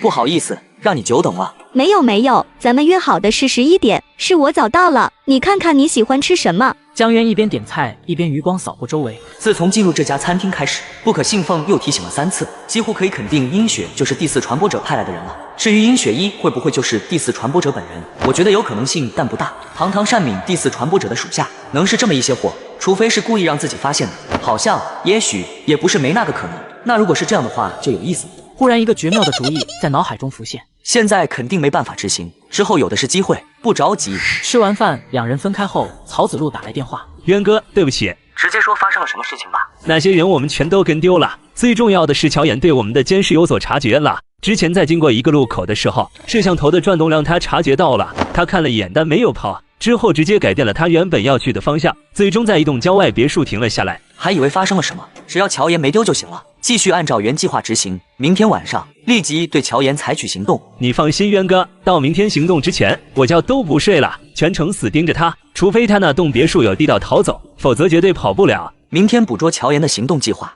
是时候让第2小队成员活动活动了，也是时候把单敏彻底拖下水，与郑勇形成对立。那么明天该选谁呢？曹子路肯定不能死，另外3个再看看吧。计划永远赶不上变化。今天韩商死亡让江渊不得不沉思。现在唯一怕的是郑勇第19传播者会将自己的身份彻底曝光，那样一来自己唯有引入幕后这一条选项。看来只有一个办法可以保住自己了。明天的行动中制造自己被牵制的假象，然后让林冬雪、冯勇、郭迅他们当中死一个。到时候即使曝光了自己身份，估计没人会信。单敏的人不但会保护我，更是会与第19传播者开战。第2日，姐姐和穆流英又很早出门了。他们2个似乎非常忙的样子，也不知道到底在忙些什么。既然这么忙，也搞不懂他们为啥要大老远跑自己这住。江渊刚来到教室，就见到一群人围着铃木风。这可是我专门让人从木上清想订的，1人1份。不过还有……铃木风看到江渊后，脸色瞬间阴沉了下去。铃木风那阴沉的脸，还有残留在脸上的那种得意，难道这小子真是第4传播者派来的人？不管怎么看，这小子都是最不像的那个。所以这丫应该就单纯一个2货吧。江渊顿时失去了探究铃木风身份的兴趣，铃木风则是脸上又挂上了灿烂的笑容。一个女生将纸条递给郑胜，傻笑中连忙接过，结果却指了指江渊说了声谢谢。郑胜当场破防，随即江渊感受到了一丝神力波动。飞入阶之人，3项属性再强也不可能拥有神力，所以郑胜撒谎了。惹给你的，谢了。杜从礼不动声色地看了郑胜一眼，旋即当作什么都没发现一样。我的灵魂强度达到了100点，勉强捕捉到郑胜的神力波动。看来自己这3位目前来说是2位室友有些不简单。郑胜为什么要隐藏他入阶的事实？信徒之间是没必要去隐瞒的，哪怕是传播者都没必要。难道郑胜是破王者？憋死我了！我去上厕所，你们要不要去？你自己去吧，都多大了，上厕所还约人一块呢。此时郑胜还不知道他已经暴露的事情，冲着杜从礼竖了个中指就走了。而江渊刚准备去测试不可信奉的提醒，江渊去聊聊。刚刚你也发现了吧？你先不要否认，我这个人天生第6感超强。我和你说这个是想说不要吃独食，既然我发现了，那也必须有我一份。毕竟今后咱们还要做4年的室友，我不想把关系闹僵，你也不想这件事人尽皆知吧？杜从礼注视着江渊，双眼逐渐血红。我必须占大头，否则哪怕你是承德的人，我也宁愿损失一大部分恩赐，将事情汇报给我上面的人。这里是我们单敏圣神的地盘。没问题，毕竟你是初阶2等，之后的调查中肯定要出更大的力气。希望你不要透露给任何人。江渊刚走出教学楼，忽然收到一条短信：嬴政，我是韩商，还是老地方，今天过来聊一下。到底怎么回事？难道2队获得的消息是假的？亦或者发消息的另有其人？毕竟姐姐和穆流英都是搜寻者，还是要谨慎一些。暂且将韩商的事抛之脑后，此时还有更重要的事情要做。看了下时间，差不多应该要到了。顿时9个护安员冲向一个青年，青年刚想反击，就看到2把突击步枪直接猛了。护安员原地蹲下，我们接到举报，你极有可能与异端有染，还请跟我们回去协助调查。极有可能与异端有染，我染你。青年忽然愣住，四处扫了一圈，将视线定格在了江渊身上。中年护安员见到江渊走来，嘴角泛起一丝笑容，正要迎向江渊，却见江渊瞬间双眼赤红。异端，杀了你，献祭你，异端都该死。冷静，现在还没调查清楚，请你冷静。闪开，难不成你也是异端？上次我杀了李阳那个异端后，你就用枪指着我，现在我要杀这个异端，你还想阻止我？你们是一伙的，你也是异端，原来你也是。顿时中年护安员人都傻了。他那几个朋友一个个大有来头，属实惹不起。要不要睁一只眼闭一只眼，任凭江渊将这人干掉？之后如果青年是异端，那么对大家都好；如果不是异端，也是江渊负主要责任。等等等等，你先不要冲动，万一错杀了他，你自己是要负责任的。对，他是异端，必然逃不了我们的调查；不是异端，你将他杀了是要负责的。先让我们把他带回去调查，有结果了一定第一时间告诉你。得到想要的结果，江渊不再演戏，他这人主打一个听劝。中年护安员不敢多待，匆匆离去。你怎么在这里？还有，你为什么要阻止我？我不是要阻止你，这可不是开玩笑的事情。反正只要那人真是异端，肯定跑不了。你说的对，谢谢了。我也是因为前段时间在自家楼下被一个异端伏击了，所以感知到这个人这2天有事没事总是盯着我，我就认为这人也是异端，的确有些敏感了。什么？你之前在自家楼下被异端伏击过？那你有没有事？你没受伤吧？装，接着装，装的还挺像，你能不知道？牺牲的韩商再次出现，孰真孰假早已分辨不清。而此时本已死亡的女保镖却来到了江渊面前。韩商说你可能不相信，所以专门让我过来请你过去，可以和你的上司联系，确认韩商的身份。那就现在去吧。江渊毫不犹豫拿出电话打给王大妈。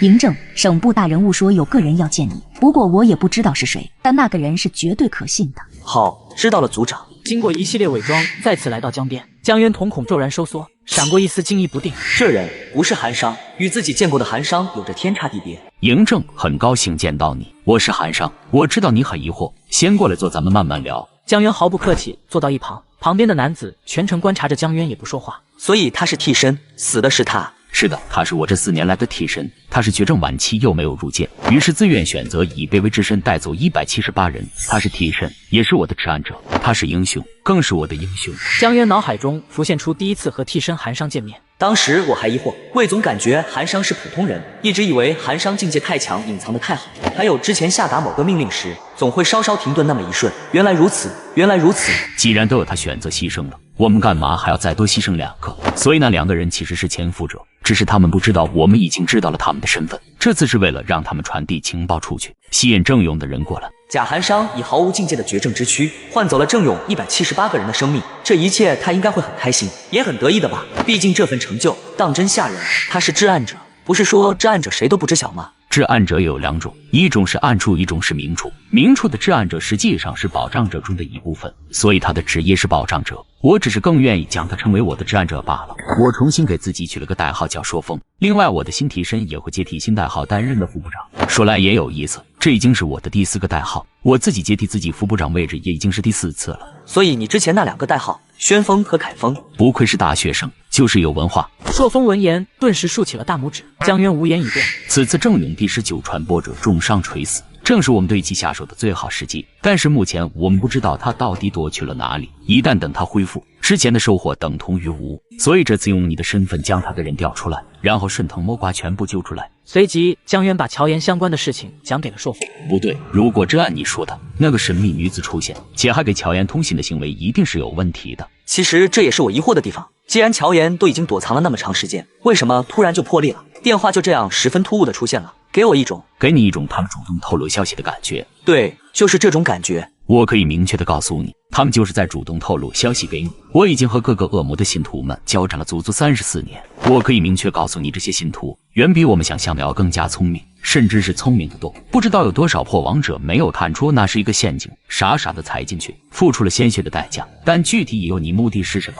情报太少，我暂时还分析不出来。今晚我会把单敏的那几个人都带上，准备借此机会彻底和单敏捆绑在一起的同时，也将单敏拖入和郑勇对立的局面。我并不认为是为了引诱我过去，然后杀了我。他们想杀我，何须这么麻烦？晚上我会派2个人跟着你一起行动，在暗中保护你。毕竟你姐是单敏的中阶搜寻者，想要偷摸着杀了你不是那么简单的。现在你的身份极为重要，眼下总部的有位长老已经亲自关注你了，或许你真有可能成为史上第一个担任传播者的伪装者。计划已经确认，为了剔除郑勇第19传播者朔风极为重视，而此时江渊主动约殷雪一吃个晚饭。我们去做什么呀？要不我请你看电影怎么样？最近新出了一款爱情电影，可好看了。不好意思，我今晚有事。我记得你家也是省城的，我送你回家吧。两人随即聊了起来。江渊纯粹就是想要知道殷雪一住哪里。你家远不远？不远的话，咱俩走路去。有点远的，在山川别墅区，我们得打车过去。山川别墅区，富婆呀？什么富婆，真难听！哎呀，走啦！你晚上不是还和朋友约好了有事吗？不要耽误了你自己的事情。两人上车后，江渊始终关注着殷雪一的一举一动，并没有看出任何异常。不过我可不信这会是巧合。根据曹子路汇报，乔岩转移之后的地方就是山川别墅区。那么殷雪一和乔岩到底是什么关系？突然，江渊想起一个毛骨悚然的可能。难不成一直都是自己猜错了？殷雪一压根不是单敏第4传播者的人，一直以来都是郑勇第19传播者安排监视自己的人。江渊将想剁了殷雪一的冲动强忍了下去。这个混蛋！有人在校园网上造咱俩的谣，说反正很难听。江渊有些莫名其妙地接过手机，这就是所谓的新生第一校草江渊。正式开学第一天，尽显渣男本质。好家伙，铃木风连名字都不带掩饰的，着实有些搞笑了。这铃木风到底是个什么鬼啊？郑胜和杜从礼身份都不简单，唯有这铃木风到底是个什么啊？江渊顿时百思不得其解，殷雪一气的直接在帖子上让铃木风道歉。想想也正常，一个女生被人这样污蔑，搁谁都受不了。哪怕殷雪一是故意接近我，再和我演戏又如何？殷学姐，你做的对，这小子就是一个高傲自大、目中无人的神经病，仗着家里有钱有势就敢这么污蔑人。只要他不公开道歉，立即报户案员给他抓起来。放心吧，这件事我来处理。这种人必须给他一个惨痛的教训。自己刚刚都已经从侧面表述了这个铃木风家里有钱有势，但殷雪一却连眼神波动都没有一下，似乎根本没有将铃木风放在眼里。有点东西，所以你是单敏的还是郑勇的呢？抵达了山川别墅后，江渊则是直接回了学校宿舍。江渊，你是来找铃木风的吗？那货都没回宿舍，他肯定猜到你会来找他了，今天肯定不会回来了。江渊看到两人相处很好的样子，有些意外。郑胜恐怕依旧不知道已经暴露，但杜从礼知道郑胜可能是破王者的情况下，和他同处一室竟然没有失控，这灵魂强度相当不低了。没回来，我就在这里坐着，等着他回来。我都不知道我到底哪里得罪了他，竟然这么污蔑我。一直等到晚上10点，铃木风一直没回来。我现在就出去找他，我看他往哪里躲。随即江渊走出宿舍，直接溜了。在场证据有了，不在场证据也有了。我是出门找铃木风那小子要说法去的，所以乔岩的死和我江渊有什么关？合理。从这方面看的话，铃木风那小子还是有点用的，给了自己一个可以夜不归公寓的理由。此时凌晨的山川别墅一片漆黑，江渊5人围成一团，安排着最后的行动计划。监视了乔岩这么多天，总算要行动了，马上要品尝到果实了，说不定还能牵扯出更多的破王者来。都听明白了没？行动！此时江渊是十分亢奋，一个伪装者带着4个狂信徒去猎杀另外一个狂信徒，这种感觉令他十分满足。这个男人十分的贱，大晚上惦记上了别人的腰子，而此时悄无声息的来到了猎物的楼下。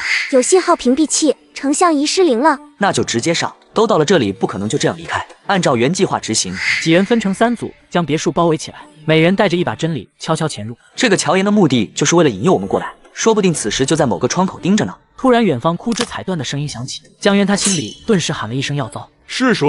乔岩从2楼一跃而下，朝着曹子路郭迅方向狠狠劈下，一抹猩红刀光。坏了，郭迅死了无所谓，正好今后郑勇曝光自己身份的话，可以将这份证据拿出来了。可曹子路千万不能死。靠，中阶是中阶3等。曹子路一枪击中了乔岩，一道寒芒闪，只见郭迅左手被气根砍掉，随即林东血两拳朝着乔岩疯狂扣动着扳机。谁？你们到底是谁？乔岩捂着伤口看向四周，江渊以最快速度偷袭击中了腰子。乔岩身中3枪，现在又被自己这样击中，已经是身负重伤，不到万不得已不能暴露实力。两人打得不可开交，即使乔岩重伤打得江渊节节败退。难道猜错了？这里并没有埋伏更多的人。江渊，我来助你。江渊看到殷雪一不由一惊，乔岩终究是伤势过重，在几人围攻下一声惨叫倒在了地上，马上稳住他的伤势，立即对他进行审讯。我还要将他背后剩余的破王者都给找出来。同时偷偷做了一个手势，让池中月他们开始行动。计划似乎与预想的有些出入，原本以为周围一定会有埋伏，没想到殷雪一会在这个时候冒出来。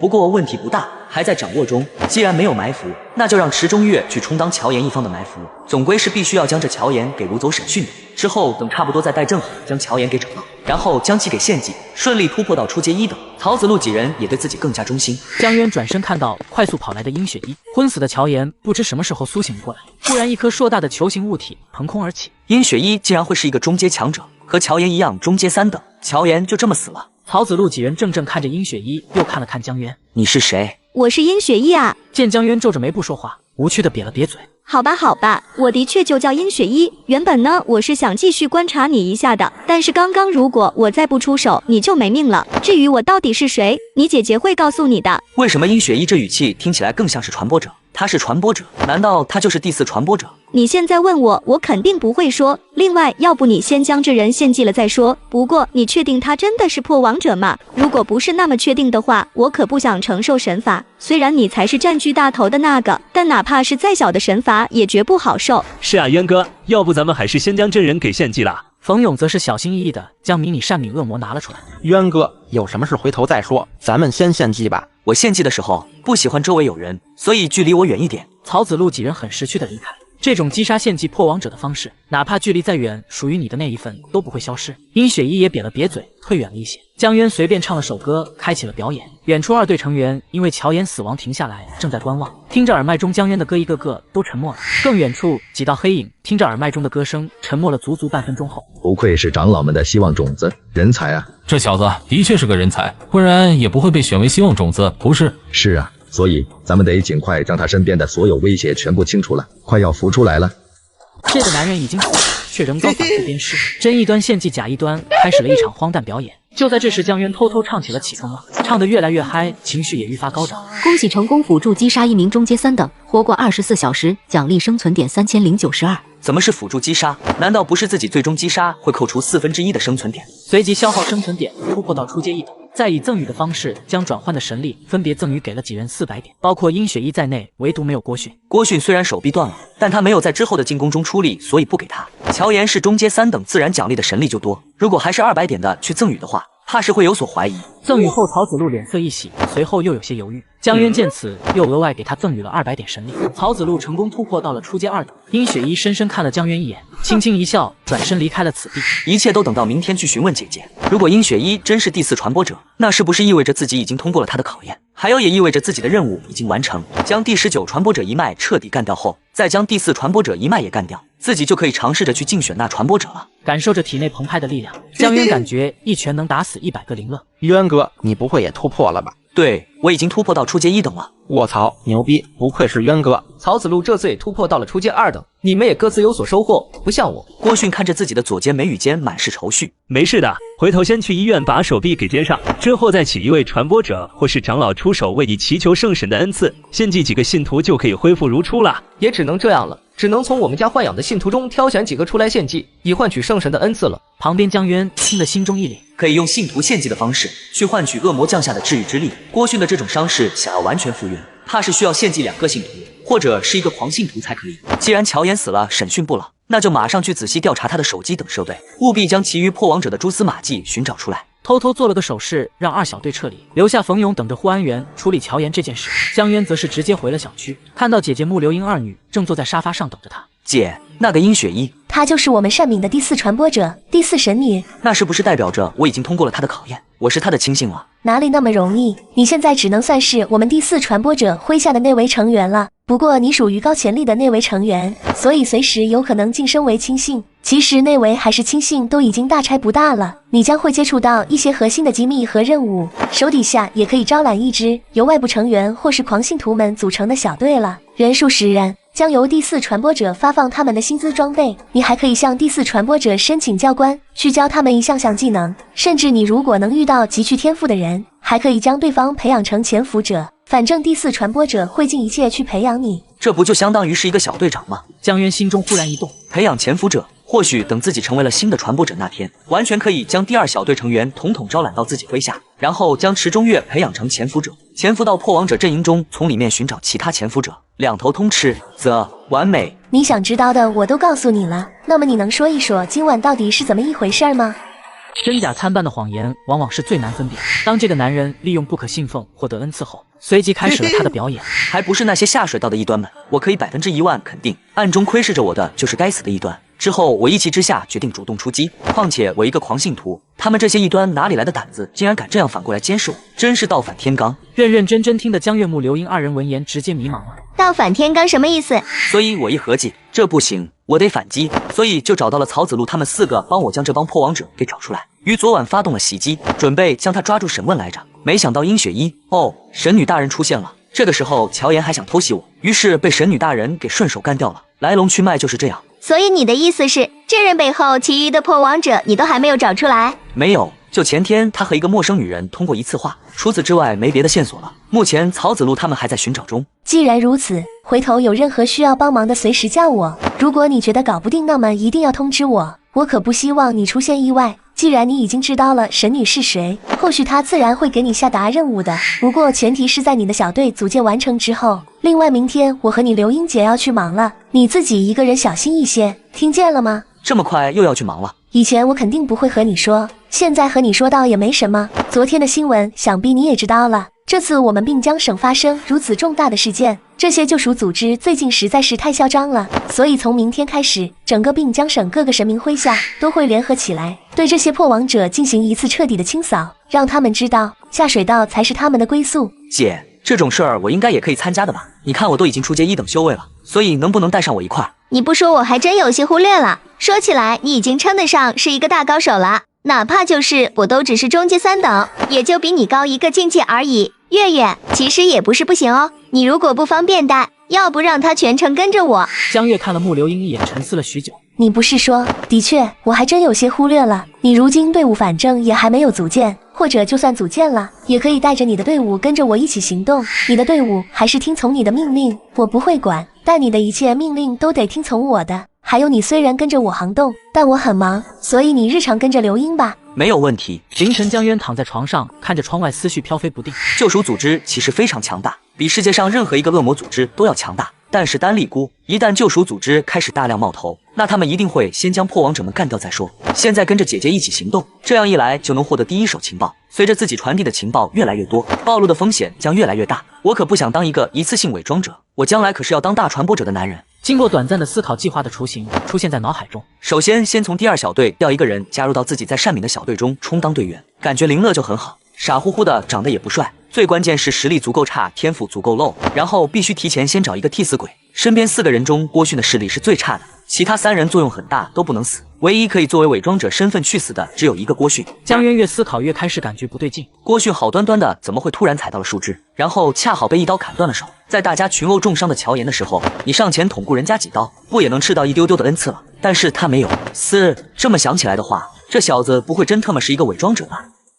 一切尽在掌控之中，第4传播者的身份已被查明，而后续的退路也早已安排妥当。为了以防万一，还是通过内部通道搜查一下郭迅这个人，先确认他到底是不是破王者，别真的误伤了自己人，然后再招1-2个队友进来，充当自己在这边的队友。江渊重新搜索了一遍屋内，编辑了超长的一条短信发送出去。目前最大的一个疑问就是他既然是第4传播者，为何不可信奉会提醒自己？可能是殷雪一没完全信任自己，但小心一点总归没错的。就看明天殷雪一还有姐姐会怎么安排自己吧。第2天，姐姐和穆流英依旧很早就离开了，而此时江渊发现殷雪一叫自己去学校面谈，刚一走出居民楼大门，不可信奉再次出现，并且这次不断浮现且数量很多痕迹。一共闪烁了足足20-30次才消失不见。不止如此，而且还能隐隐感知到了有人在暗中窥视着自己，不过感知的特别模糊，显然对方的灵魂强度也属于较高那种。到底是谁？难道是郑勇第19传播者派来的人？韩商被干掉，认为自己也没有了利用价值，就打算出手将自己给干掉了。江渊内心很是焦躁，一直到进了学校里，隐隐的窥视目光才消失不见。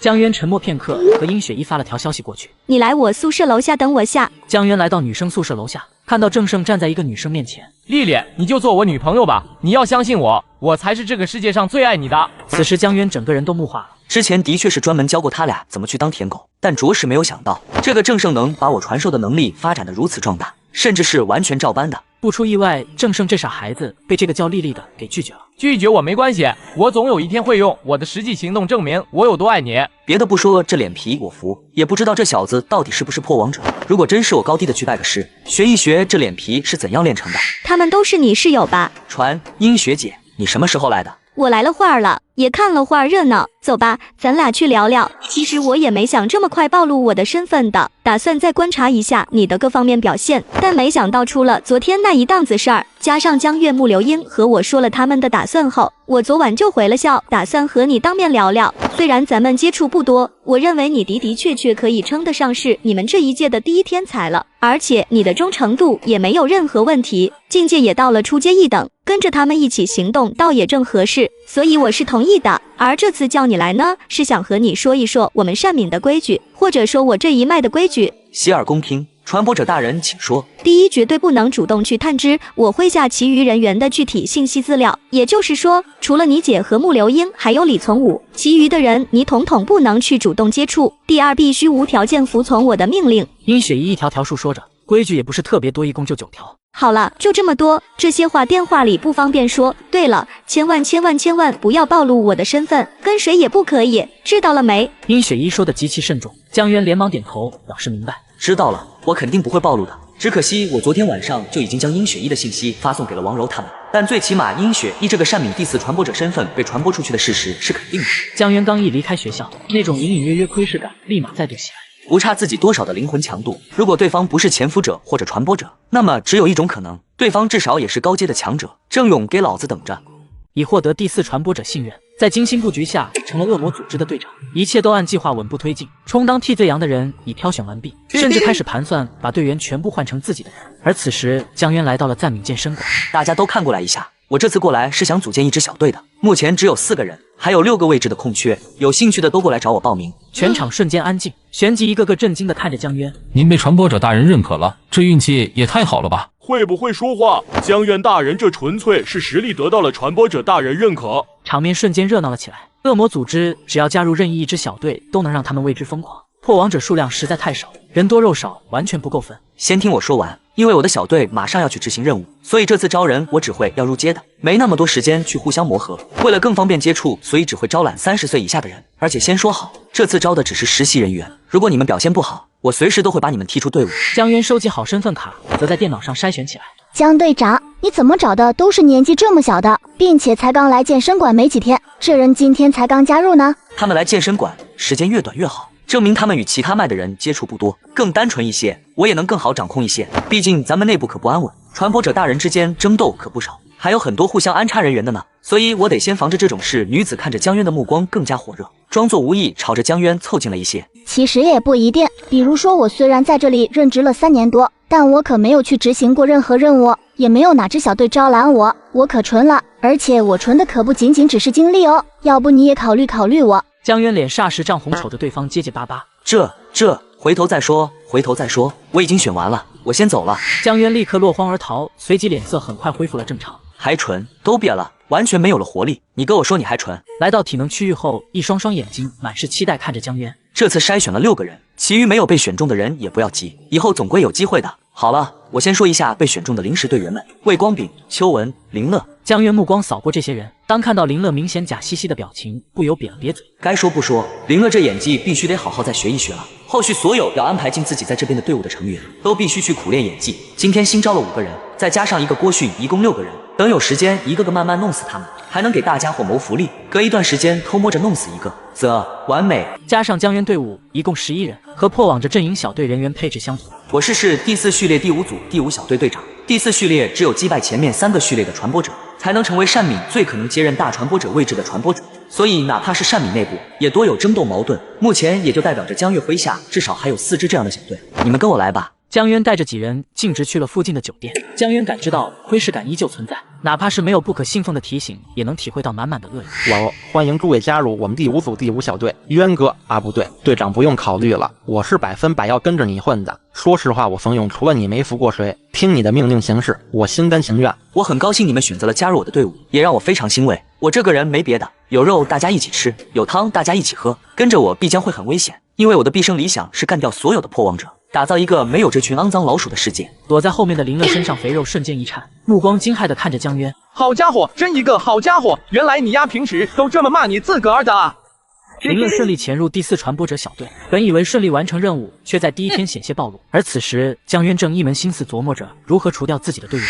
虽然危险，但是风险往往也代表着巨大的收益。想要成为这个世界的强者，想要获得圣神的恩赐，获得永生，献祭后前往圣神的怀抱，那么这点危险算得了什么？我可以明确告诉你们，在我的小队死亡率会超高，但是收获也将巨大。现在退出还来得及，否则一旦确认加入，到时候你因为害怕而不听从我的命令，我会亲自将你们斩杀。江渊说完便静静等待，这番话纯属是提前做个心理暗示。到时候死亡率高也和我江渊无关，毕竟咱都提前和你说过了，对不对？因为咱们小队是刚刚成立的，所以为了保证绝对的公平公正，2个副队长位置我就暂时先不安排了。子路，你先来担任一个临时副队长。知道了。曹子路永远都是一副别人欠了他5个亿的模样。那么现在开始就可以先帮忙做事了。子路，你来安排。他们当中有一个是电脑高手，当做搜寻者去培养，然后侵入乔岩手机的事情也交给他来做吧。其余的人你自己看着安排就好。另外，我们小队成立后，相信很快就会有任务下达。但是乔岩这边继续攻略，他死了，可我不信他生前没有留下任何的蛛丝马迹，必须将剩余那些破王者统统找到。交给我吧，我保证将他们揪出来。江渊转过身扫了一圈，随意指了指林乐。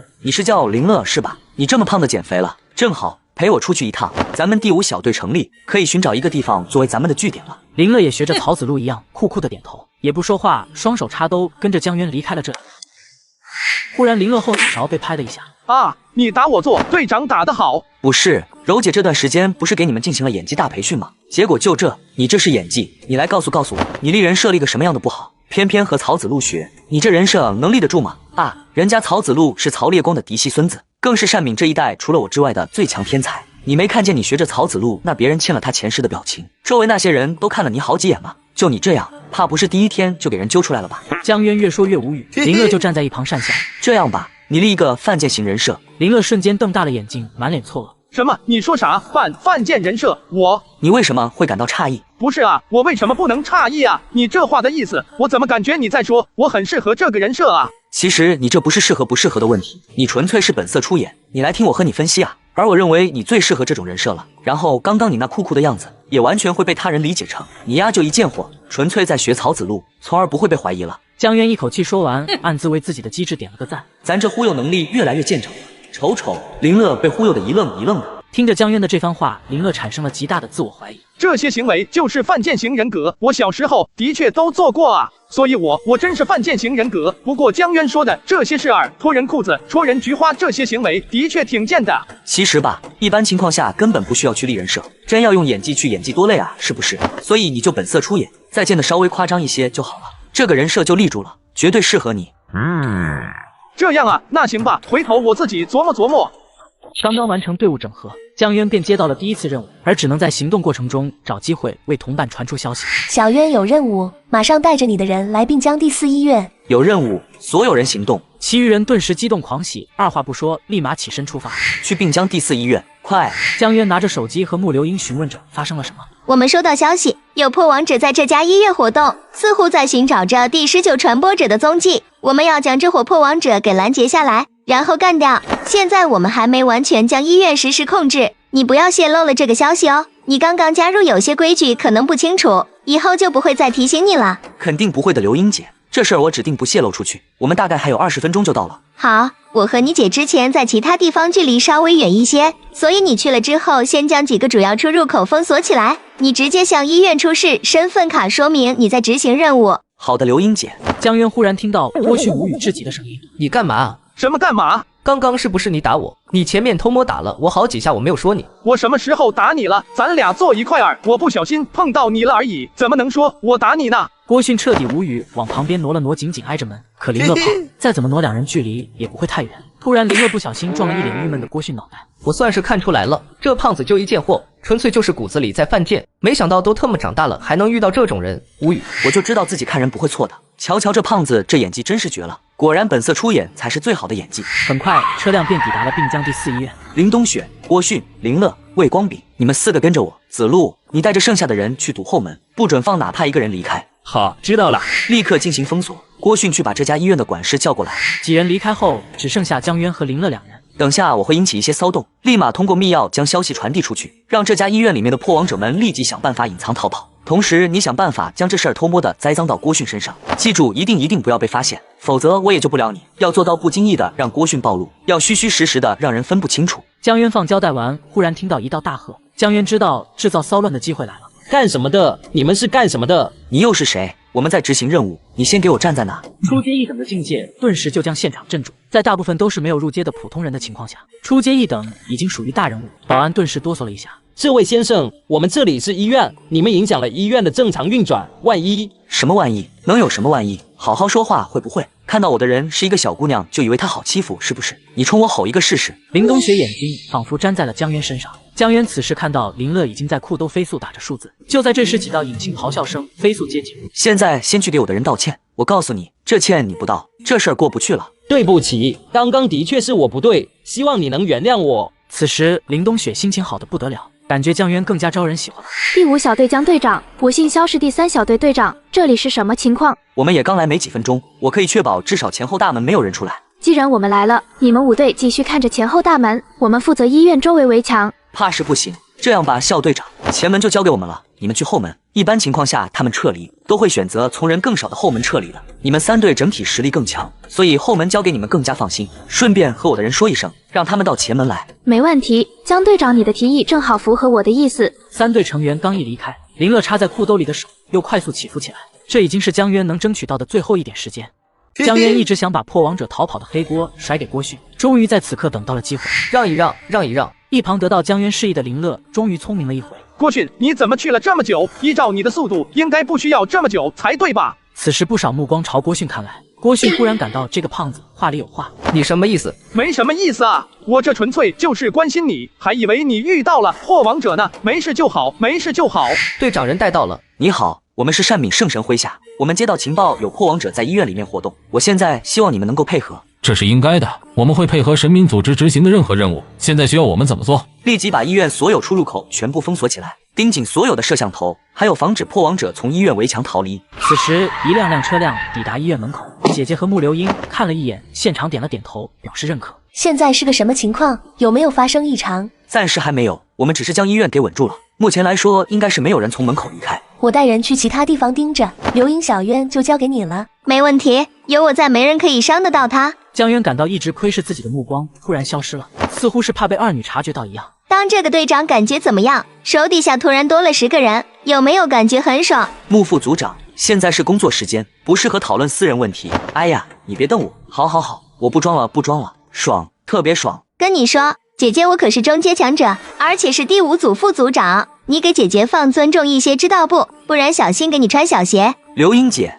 那我们现在做什么？难不成就在门口傻等着对方露面？当然不会，等月月那边安排妥当了，咱们就可以开始了。一个一个将医院里面的人放出来进行核实。其实或许都不需要等咱们核实，那些破王者就会主动露面。江渊感受到神力波动，朝着住院楼的位置看去，心中一叹，还是没有逃掉吗？罢了，反正我已经做到位了，接下来与我无关了。原本朝着后门方向移动的波动，突然朝着正大门这边而来。初阶一等，这人交给你来，这可是很难得遇到的。我对你好吧？刘英姐，你可不要骗我。我还能骗你不成？至于要不要让你队友们也跟着喝口汤，你自己决定吧。等下你们跟着我一起上，等我将那人解决的差不多了，你们再出手。3人纷纷大喜。郭旭看着江渊的目光充满了感激，能遇到这么一个大方且还这么有潜力有能力的队长，是我郭迅的幸运。其他小队眼中无疑露出了羡慕之色，手持武器朝医院里走去的江渊一点也不想要这种优待。我能做的已经做了，既然他们没逃掉，那自己只能下手了。所有人让开，全体冷静。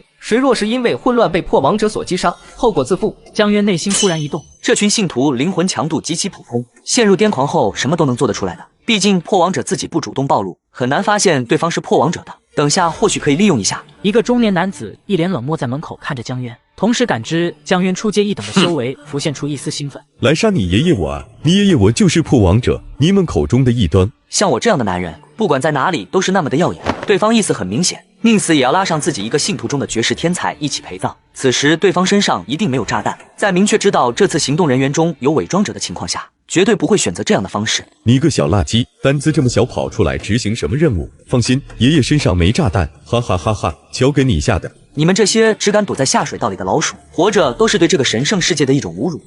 自己人打自己人，招招致命，都想要了对方的老命。如今江渊碰上了同境界的破王者，究竟谁能更胜一筹？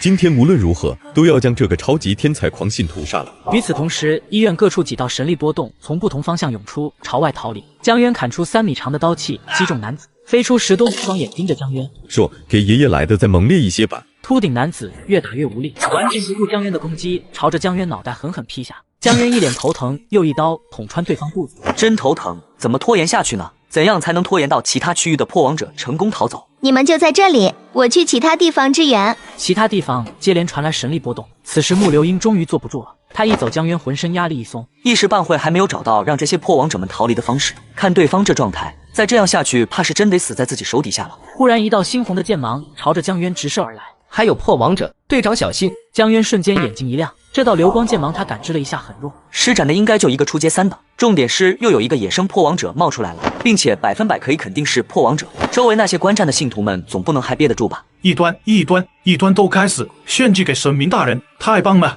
一片区域的信徒们癫狂之后，就如同病毒一样开始蔓延开来，更多的信徒双眼猩红，陷入了疯癫状态。你个蠢东西，谁让你来的？老子死了就死了，你非得也跑过来，显着你了是不是？队长，我们来了，我们先把这个异端给控制住。一个计划瞬间出现在江渊的脑海中，秃头男子趁着江渊格挡的时机，以最快速度朝着剑芒方向跑去。你们维护好秩序，将这些人都给我挡着，不要让他们再上去找死了。魏光炳，你跟我来，你就跟在我身边，给我拦住那些该死的人，防止他们靠近挡着我。中年男子跑到角落，突然一个踉跄摔倒，用力将女破王者狠狠丢了出去。小王八蛋，爷爷又不是美女，至于追得这么紧吗？你要是实在喜欢爷爷哦。话未说完，突然眼睛猛地瞪圆，与他同样表情的还有刚刚落地的女破王者，以及脑袋腾空而起的魏光炳。魏光炳眼神极其茫然，还疑惑地往周围看，到底是哪个破王者老六悄无声息地将他杀了。然而只看到队长站在他身侧，像是突然想到了什么，猛地朝江渊看来。可是因为脑袋因供血不足，失去了思考能力，还不快走！秃顶男子也猛了，他也因为流血过多，脑子供血不足，没有反应过来，不可思议地看着江渊。我知道这次将医院围住的狂信徒当中一定有自己人，但万万没有想到这个人竟然会是江渊。谁家伪装者在恶魔阵营会这么高调啊？乱七八糟的想法在脑海中瞬间一闪而逝。你怎么就这么暴露了？你直接把我杀了就好了。现在你把我们放走了，还杀了你的队员，你之后怎么交差？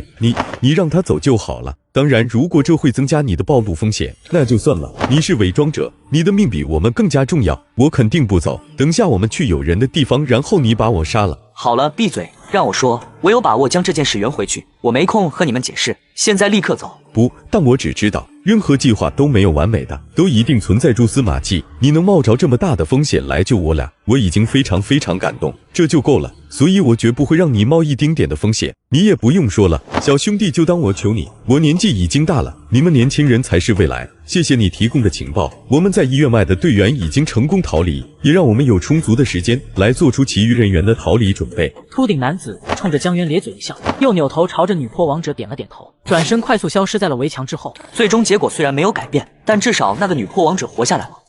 当秃头男子得知眼前的人是自己人时，也是明白两人只能活一个。你是伪装者，你的命比我的重要，能让我的队员逃走，我已经心满意足了，不要再耽误时间了。秃顶男子咧嘴一笑，朝着江渊冲来。江渊下一秒也进入了状态之中，随即两人就这样互相战斗着，从转角出来。你们过来一起杀了他。刚刚那个破王者是个初阶2等，杀了魏光炳后就逃走了，我去追他。江渊继续朝着转角追了过去，秃顶男子被曹子路还有无数的信徒们一起杀死了。之后，曹子路在江渊的示意下，现场完成了献祭。随即，其他地方的动静也越来越小。还有没有其他破王者逃走也不知道，我只知道这次事件我已经做到了极限。姐姐只是随口问了一下江渊的情况，之后就点点头，没有再问。最终在凌晨4点钟才将医院剩下的人全部核查完毕。刚刚有一个破王者隐藏在人群中，准备蒙混过去，但不知道什么原因被揪了出来。加上他一共有2个人被活捉了，等待他们的将是生不如死的结局。这些都不是重点，重点是郑勇第19传播者真在这里。江渊一想到幕后主使就在附近，顿时涌现出一股杀气。突然，一只肥肥的大手放在了江渊的肩膀上，林乐担忧的目光看着江渊。能在郑勇当上第19传播者，即便本身实力不够强，属下也绝对足够强。哪怕上次损失了7、8成属下，现在依然还有2个高阶听其号令。既然没有允许的情况下不能过去，那我调取监控总没问题吧？想到这里，江渊忽然眉头一皱。这次这些破王者反应这么快，我总觉得哪里有蹊跷。从我们将这里包围到他们有计划的做出反应，一切都发生的太过于短暂了。郭旭，你们3个马上去监控室协助调查，一定要看仔细了，每一个监控区域都不能放过。郭迅3人朝着医院的监控室跑去。林乐顿时明白的江渊的意思，真是倒霉催的，现在谁都能欺负我，我是郑勇第19传播者，你们善敏凭什么？怎么敢的？看来不管2个恶魔组织平时争端再怎么厉害，其中一方还是不能主动将对方阵营的传播者曝光出来。别逼我，我已经从第19序列掉落到了第45序列，都是那群疯子害的。现在你们善敏第4序列也敢来欺负我，信不信我让你们也不好过？经过上次被寒伤一波带走了176人后，直接从郑勇第19跌落到了第45序列。要知道，整个郑勇都只有46个传播者序列，相比于第45传播者的歇斯底里，江月和穆流英反倒平静很多。正当江渊注意着那边的动静时，眼角忽然看到一道略显熟悉的身影。铃木风，铃木风为什么会出现在这里？之前我还奇怪，甚至第4传播者亲自奔着自己来的，郑勇那边都没有动静，看来是派了一个段位很高的铃木风。不可信奉都检测不出对方的恶意，只能说明铃木风是一个强者。等等铃木风从医院出来，刚刚歇斯底里的咆哮还真挺和铃木风的性格相似。最关键的是，刚刚的第2次咆哮落下后，住院区域就安静了下来。铃木风有没有可能就是郑勇第45传播者本人？3个室友，特么3个不正常。此时江月和穆流英也从医院里面走了出来，两人显然对于这次的战果十分满意。怎么累了吗？刚刚看你揉眉心，累了的话就去休息吧，这里也没有什么事儿了。是有些累了，不过没事的。刘英，你也回去休息吧，顺便把小渊也一路带回去，后面审问的事情也不需要你们在场了。那行，我带着弟弟先回去了。对了，这次我们的贡献可要计算好哦，不许计算错了，尤其是小渊的，他第1次参加任务，他的贡献可不少，这次还将那个初阶1等的救赎者给杀了。危机再次出现，当江渊帮助自己人完美逃脱后，又被善敏第2强者林旭盯上。在首次交手，竟发现林旭越来越像自己人。如果去我那的话，也就3分钟，今天要不就睡我那吧，免得再回去了。行，那今天麻烦你了。麻烦什么呀？我和你姐是最好的闺蜜，她弟弟就是我弟弟。没一会就到了一个高档小区内，江渊表面上好奇地打量小区内的环境，实际上却是在仔细寻找着那种窥视的目光。更准确地说，每当穆流英和姐姐出现在身边时，那道窥视的目光会立即躲起来，但只要他们离开自己身边，便会始终窥视自己，似乎正在等待着什么。进来吧，随便一点，拖鞋在鞋柜里，你自己拿一下。好了，我就不管你了，我去洗洗休息了。当然了，如果那2个房间都不愿意睡，姐姐我的房间也可以随意进来哦。江渊无奈地拿出了一双大拖鞋，突然表情微微一怔。穆流英之前说从来不穿高跟鞋，江月的鞋码是39码，他的是36码，为什么会有一双36码鞋盖儿特别高的高跟鞋？所以他不穿高跟鞋这件事上为什么骗人？还是说自己太敏感了？作为一个伪装者，身处敌营，理应对任何一丁点小小的异常都得敏感起来，这样才能活得更久。江渊则是回到了卧室睡觉，期间姐姐在下午1点的时候也回来了。江渊听到了动静，但没有吱声，一直睡到了下午4点多。此时手机收到的很多信息，林冬雪那边传来的消息，说是通过监控视频发现了一些情况，还有就是郑胜那边的调查似乎也有了结果。幽灵短信里没有明说郑胜的身份，显然不好在短信中说。此时江渊来到小区外面，那种熟悉的窥视感再一次袭来，且这一次恶意似乎更加浓郁。江渊则是拦下一辆出租车离开了小区，那种窥视感始终跟随着自己。然而现在正好是下班晚高峰，根本不可能从这么多车辆中将对方找出来。就在这个时候，一辆车朝着江渊撞击而来，江渊第一时间就摁下了紧急呼救器，同时立即从车内跳了出来，脑中思维电转，沉着脸飞速逃跑。对方如果是郑勇的话，全程窥视自己，那么肯定知道自己如今在善敏内部的情况，拿不出100%证据证明自己是破王者就杀了自己，不怕挑起和善敏的战争吗？反应倒是挺快，但你跑得了吗？一道熟悉又陌生的声音从身后响起，江渊心中一惊，看了一眼，顿时汗毛都竖了起来。怎么可能会是他？为什么会是他？难不成我暴露了？暗中窥视自己的竟然会是林旭？江渊百思不得其解，却也只能卯足了劲疯狂逃命。他知道自己很快就会被追上，一个初阶1等是不可能在一个高阶1等的面前逃走。咱就是说这人有病吧？追杀我做鸡毛啊？难道发现他的信息是我暴露的？如果是这样，那追杀咱好像也不是不可以理解了哈。如此一想，江渊跑得更快了，只可惜再快的速度在林旭面前都是徒劳。突然江渊就被人一把薅了起来，在被抓住的瞬间，江渊打算拼一把，突然整个人腾空而起，朝着某个区域飞速而去。他暂时没想杀我，那么事情还有一定的转圜余地。首先要先弄清楚林旭到底为什么一直在窥视自己。我们目前都是第4传播者麾下的人，现在连第4传播者都认可了自己，林旭为什么还要抓自己？还有林旭首次遭遇救赎组织的强者精准袭杀后，为什么林旭从来不向第4传播者求助？自那天遇袭开始到第2次遇袭，他都如同一只孤狼一样躲藏在暗处。这是最让江渊不解的地方。突然，江渊脑袋一炸，这人不会特么是咱自己人吧？毒蛇灵旭是破王者，既然他是自己人，那为什么会出现在省总部的必杀名单上？好像也正常，不上这个名单，那灵旭岂不是反而暴露了？那为什么自己上报后，省总部还会跑来杀他？难不成没有核实他的身份？灵旭的至暗者也没跑出来证明灵旭的身份，闹了个乌龙？亦或者灵旭根本不是什么伪装者，而是某位伪装者的至暗者？江渊即将沦为灵旭的食物，唯一的办法也只能是拖延时间。突然得知殷雪一并不是第4传播者，自己从始至终都未得到姐姐的信任。虽然省总部跑来多次杀他，但他没死，所以毒蛇灵旭真是自己人。那些这些天一直在暗中窥视自己，岂不是真把自己当做了善敏的超级天才？现在要杀了我？江渊傻眼了，他可不想死。要真是这样，那他们这个误会可就闹大了。幸好紧急呼救器是自带定位系统的，那些收到信息强者可以快速跟踪过来。片刻功夫就来到一栋烂尾楼里，江渊如同沙包一样被丢了出去，一口鲜血不受控制喷了出来。老实待着，否则我一定会让你死得更加痛苦。江渊见林旭并没有在关注自己，只是拿出了一个三脚架，又将手机给放上，看着像是要录制还是直播。江渊人都懵了，只能尽量去拖延时间。想不到大名鼎鼎的毒蛇灵旭竟然会是一个异端，你们这群该死的老鼠，也就只敢做这种见不得人见不得光的事情了。林旭闻言身躯一僵，表情错愕，看向江渊。你说我是什么异端破王者吗？哈哈哈，有意思。想不到有一天我林旭竟然会被人当作破王者。林旭狰狞地大笑起来，随后自顾自继续摆弄起三脚架。这时江渊才看清林旭右手袖子是空的，顿时惊疑不定起来。之前林旭第2次被省总部袭杀的时候，的确听说他右臂被齐肩砍断，那么也就是说林旭并不是破王者。林旭又没有求助善敏，连郭迅都用献祭的方式恢复了断臂。林旭堂堂善敏高阶强者，怎么可能会没有资格？哪怕需要献祭的信徒数量多，但对善敏来说应该也不是什么太大的问题。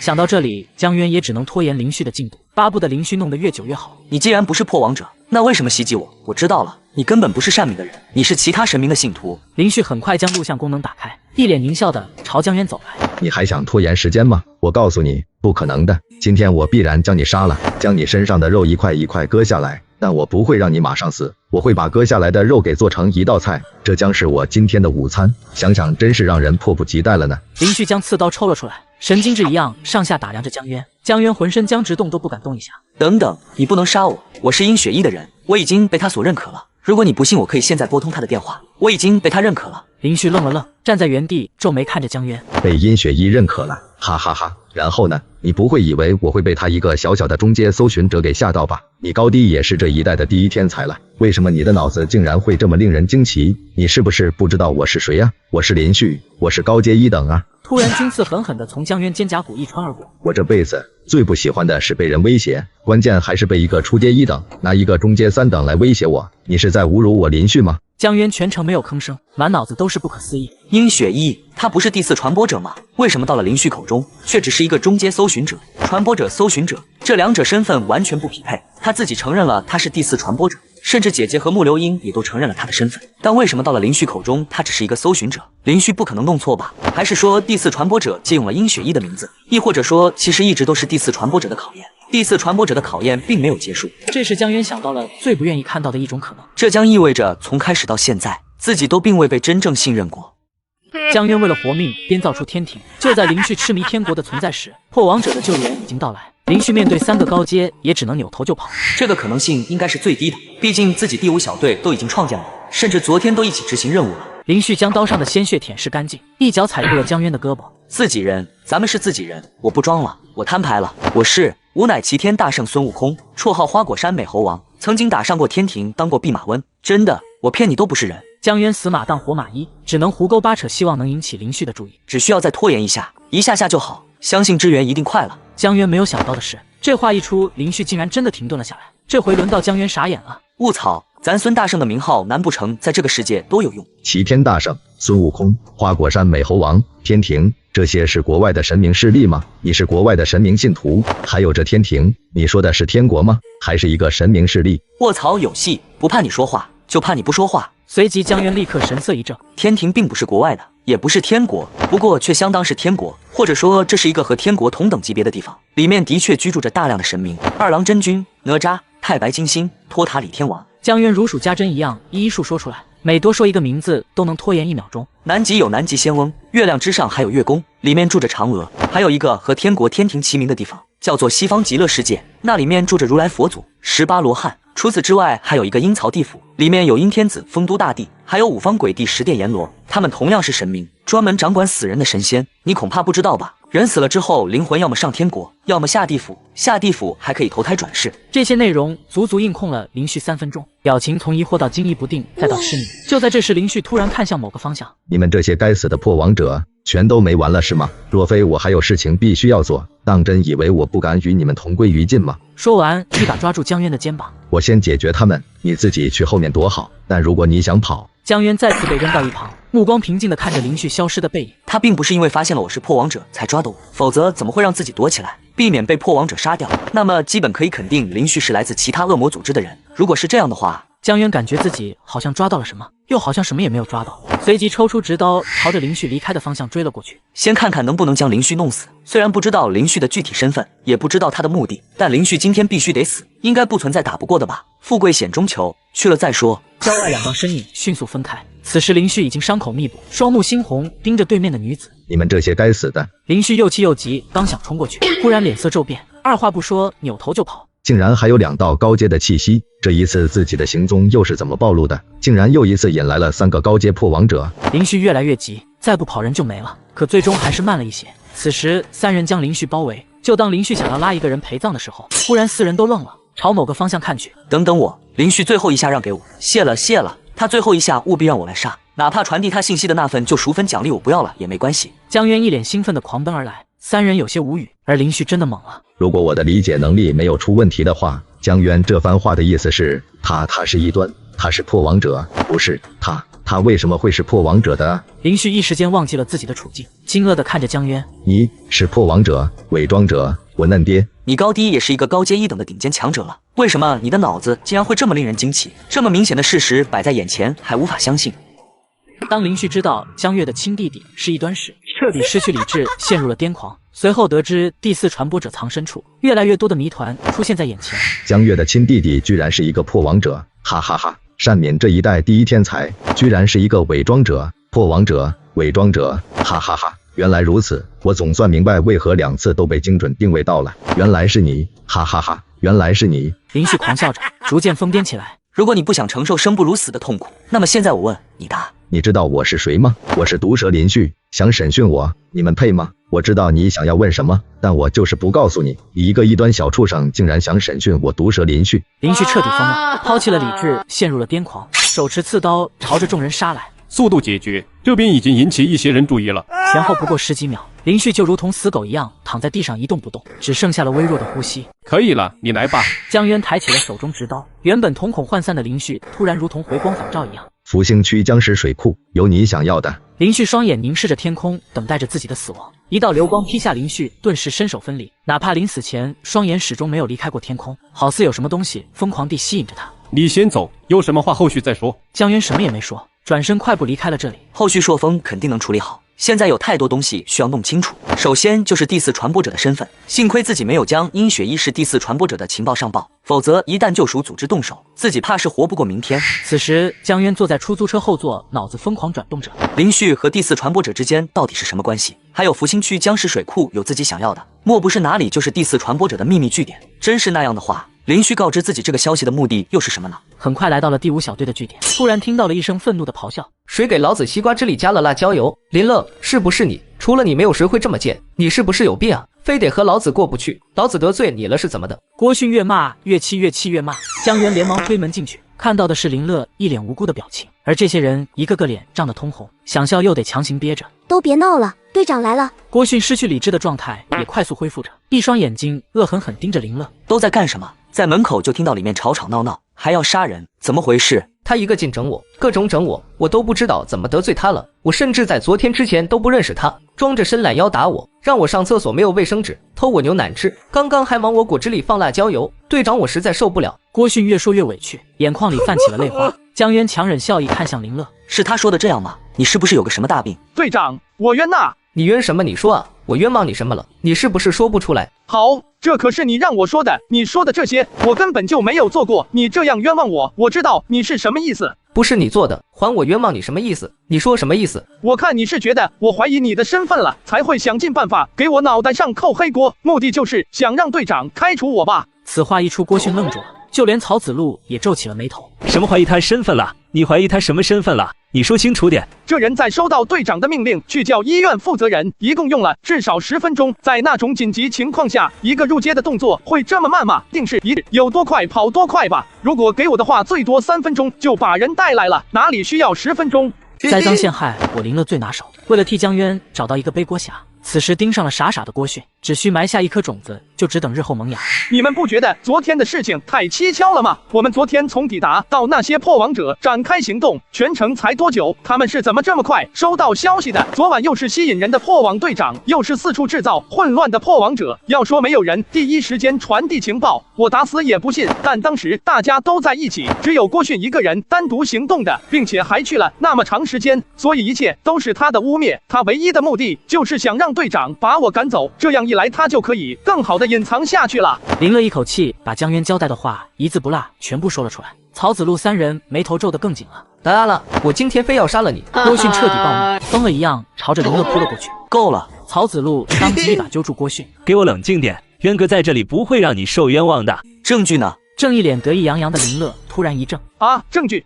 这个我暂时还没有，但是没有证据就平白污蔑队友，是谁给你的胆？凡事都要讲究证据，没有任何证据的情况下，你凭什么污蔑队友？谁给我的胆？你被……林乐脸上装出一副被吓到的样子，缩了缩脖子。那他凭什么污蔑那些恶搞都是我做的？我根本就没做过那些事情，他还说要杀了我，大家都听到了的，他也没有证据啊。郭迅，你有证据证明这些事都是林乐做的吗？郭迅表情微微一僵，旋即一脸憋屈的摇摇头。好了，这件事到此为止，以后谁也不许再提了。如果今天开始你依旧遇到这种事情，立即将人抓到。还有你林乐，冤枉队友是破王者这种事情也能乱说的，还不给郭迅道歉，以后再让我听到你没有证据的情况下冤枉队友，那就滚出我的舞队。林乐缩着脖子点点头，然后不情不愿地给郭迅道了个歉。这些话根本不在意这些人信还是不信，要做的只是在他们心里种下这么一颗种子就够了。好了，先说正事，将你们调查医院监控发现的疑点调出来给我看看。江渊特别关注了一下，这些人当中并没有那个破王者女子的身影。不错，不过组长那边肯定已经安排人进行严密的跟踪调查了，用不上咱们，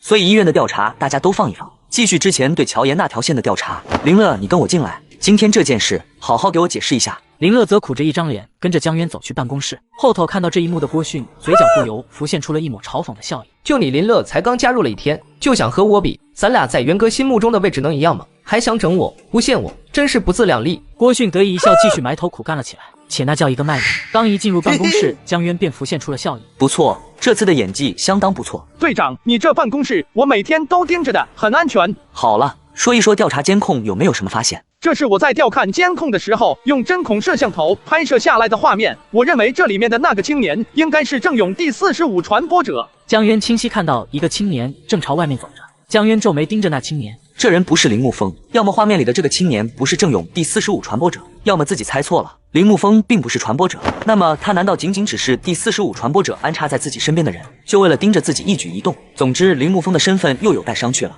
自己的舍友竟然也是伪装者，而现在自己人已经暴露，救或不救，那只能看你的诚意。现在最重要就是去和王柔会合，首先确认郑胜的身份。我感觉杜从里似乎有些按捺不住了。其次，对福兴区僵尸水库进行调查，看看能不能将真正的第4传播者给找出来。最后就是把蓝星的摩斯密码交给王柔3人。江渊换成了2次出租，晚上7点多才抵达会合地点。好久不见呀，队长。先说正事，殷雪一并不是第4传播者。闻言，所有人都怔住了。本以为他们小队的任务随时都可以完成，可目前看来还远远不够。所以你姐江月，或者说整个第4传播者一脉都没有真正信任过你，亦或者这些依然是对你的考验？谁知道呢？具体原因先不管了，我相信你们一定很好奇我是怎么知道这件事的吧？就在几个小时之前，暗中窥视我的人将我绑架了，我是通过紧急呼救器才得以活下来的。胡争锋几人脸色狂变，哪怕江渊此时完好无损，依然被吓到了。难道是郑勇的人动手了？队长你没受伤吧？这些郑勇的人真是要和队长你死磕到底了吗？难不成是你那3个室友其中之一？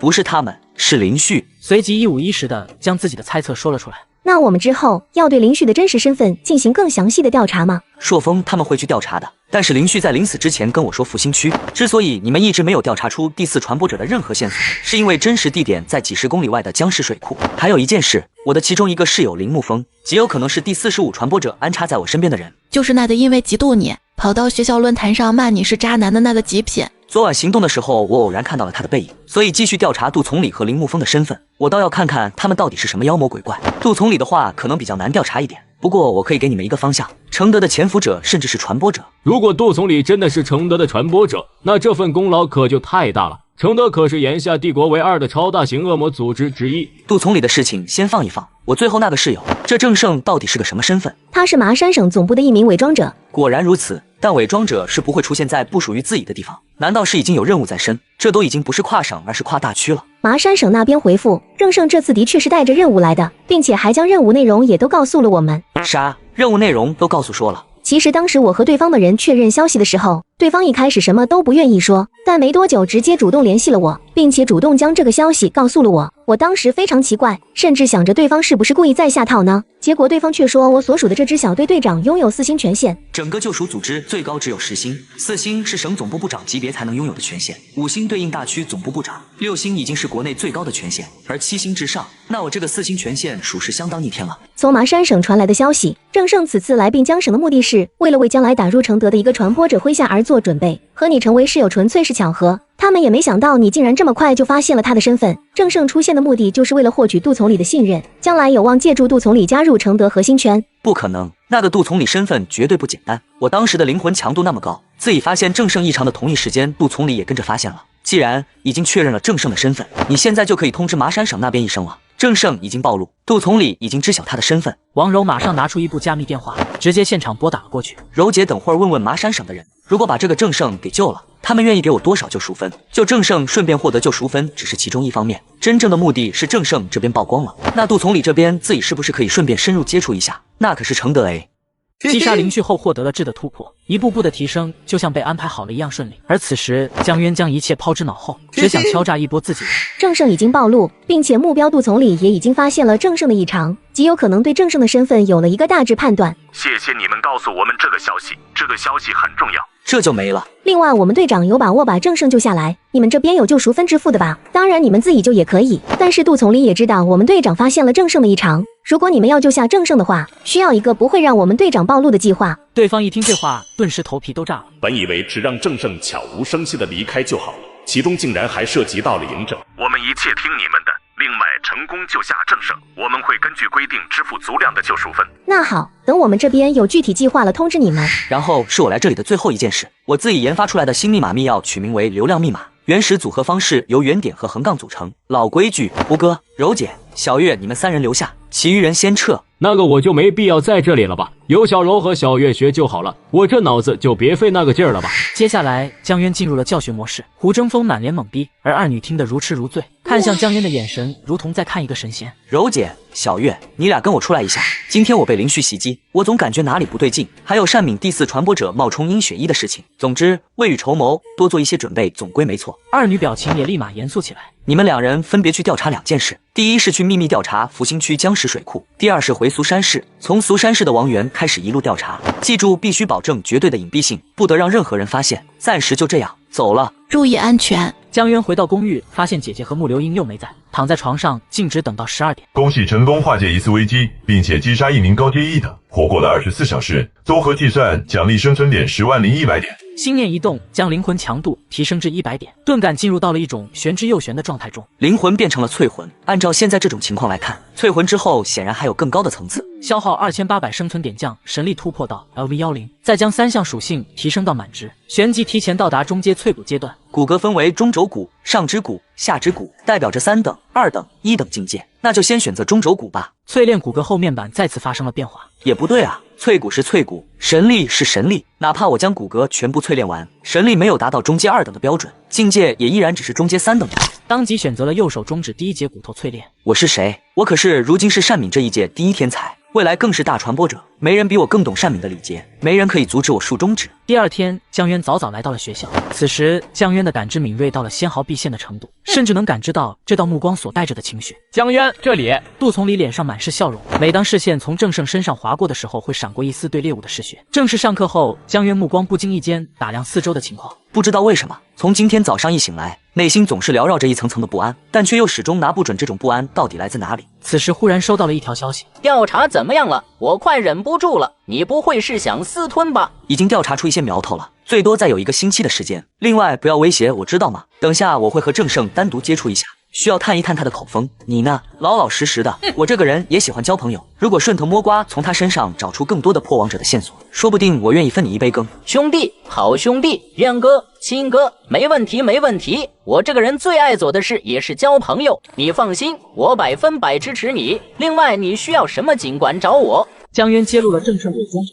此时，郑胜的世界观瞬间崩塌。当得知江渊同样是破王者，郑胜的求生欲突然爆发，试图证明自己的身份，将整个炎下上百个恶魔都骂了个遍。我们去聊聊，我有件事想找你。什么事儿啊？咱就在这儿聊呗。很重要的事情，这里人多眼杂，不方便说。怎么还怕我害你啊？哪能啊！走走走，我知道有个地方老隐蔽了，是那些野鸳鸯必去之地。随即两人来到小树林，江渊看着随处可见卫生纸，满脸嫌弃。这位置确实隐蔽。你要和我说什么？这里足够隐蔽了。江渊注意到郑胜右手似有似无的放在后腰位置，眼神中闪过一丝玩味。江渊突然一脚将郑胜踹飞，冷着脸踩在郑胜胸口。如果你敢把手伸到后面去拿武器，我敢保证下一秒你就会死。你想干什么？我怎么得罪你了？一直都是林沐风在得罪你，你干嘛打我？收起你吓唬小孩子的那套吧。我既然敢对你动手，那说明我有十足的底气和把握了。我说的对不对啊？异端？哦不，应该是伪装者。你放屁！你才是异端，你才是伪装者。我郑胜是铁骨铮铮的狂信徒，你凭什么说我是异端？此时江渊脸上的笑容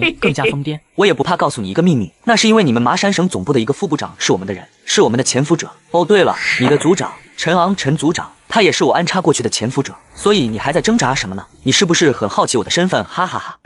我是善敏第2传播者。而郑胜的世界观逐渐崩塌，满脑子处于不可置信之中。江渊笑着从郑胜后腰抽出匕首，你冤枉我，你冤枉我，我不是异端，我不是。郑胜看着落下的匕首，眼里满是不甘，却突然停在郑胜面前。可我是异端啊！郑胜张大嘴巴，一脸难以置信地看着江渊。所以当时王大妈说出这句话的时候，我就是这么一副丑样子。艾玛，我的形象。你是异端，哈哈哈！太好了，真是太好了！杀了你，我要杀了你！江渊一愣，脚死死踩着郑胜的胸膛，脸上闪过一丝尴尬。如果没有记错的话，当时当王大妈说出那句话之后，好像直接就认了。如果王大妈真的是异端，是测试自己的，恐怕早就死翘翘了吧？你既然真的不是异端，那我搞错了，这怎么整？我破王者的身份暴露了，你又不是破王者，那你肯定活不了了。哎，真是头疼，兄弟别怪我哈，今天你活不了了。渊拿出手机，装模作样的拨打电话。来我学校，我这边可能要杀一个狂信徒，就是那个郑胜，我这不弄错了吗？对，我等下就杀了他，你们过来替我处理痕迹吧。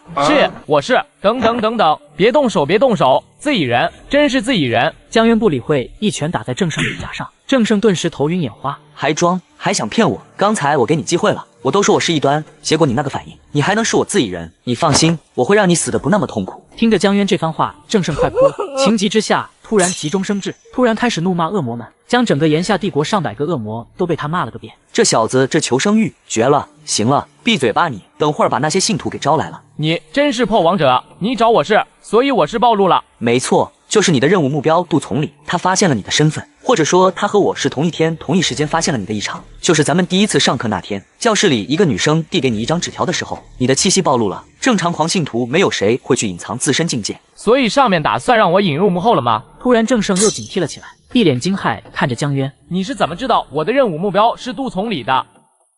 嬴政代号已经暴露，即将面临全省恶魔组织围剿。就在江渊感觉掌控郑勇第45时，总有一种不安的情绪萦绕心头，搞得好像我真是坏人一样。江渊翻手拿出一部手机，然后拨打号码。这是我的手机，我的手机怎么会在你手里？还有你是怎么知道我的手机密码的？回应郑胜的是，江渊一脚将他踹飞。你的手机当然是我刚刚揍你的时候顺手从你口袋里拿出来的。至于你的手机密码，当然是你有一次用密码解锁的时候我记住的了。郑胜愣在原地，神色木讷。原来我这么废物的吗？手机被偷了，密码被看了。嬴政怎么用的是帅无敌的号码？帅无敌，这代号简直比我都还不要脸。陈组长，我现在和帅无敌在一起，但他似乎对我抱有戒心。帅无敌，这位是嬴政。或许你不知道嬴政是谁，但你只需要知道他是4星破王者就可以了。郑胜不可思议地看向江渊，4星省总部部长那个权限等级和他们一个层次的大人物，本来打算救下他之后把他放回去的。既然帅无敌知道了我的身份，那他只能调到我的麾下了，或者直接引入幕后也行。这只小子是真走运，我都想有这种运气，我自然是没问题，一切按照规矩来吧。刚刚和你组长的对话听到了吧？从现在开始，直到危机解除，你都将一直是我的人。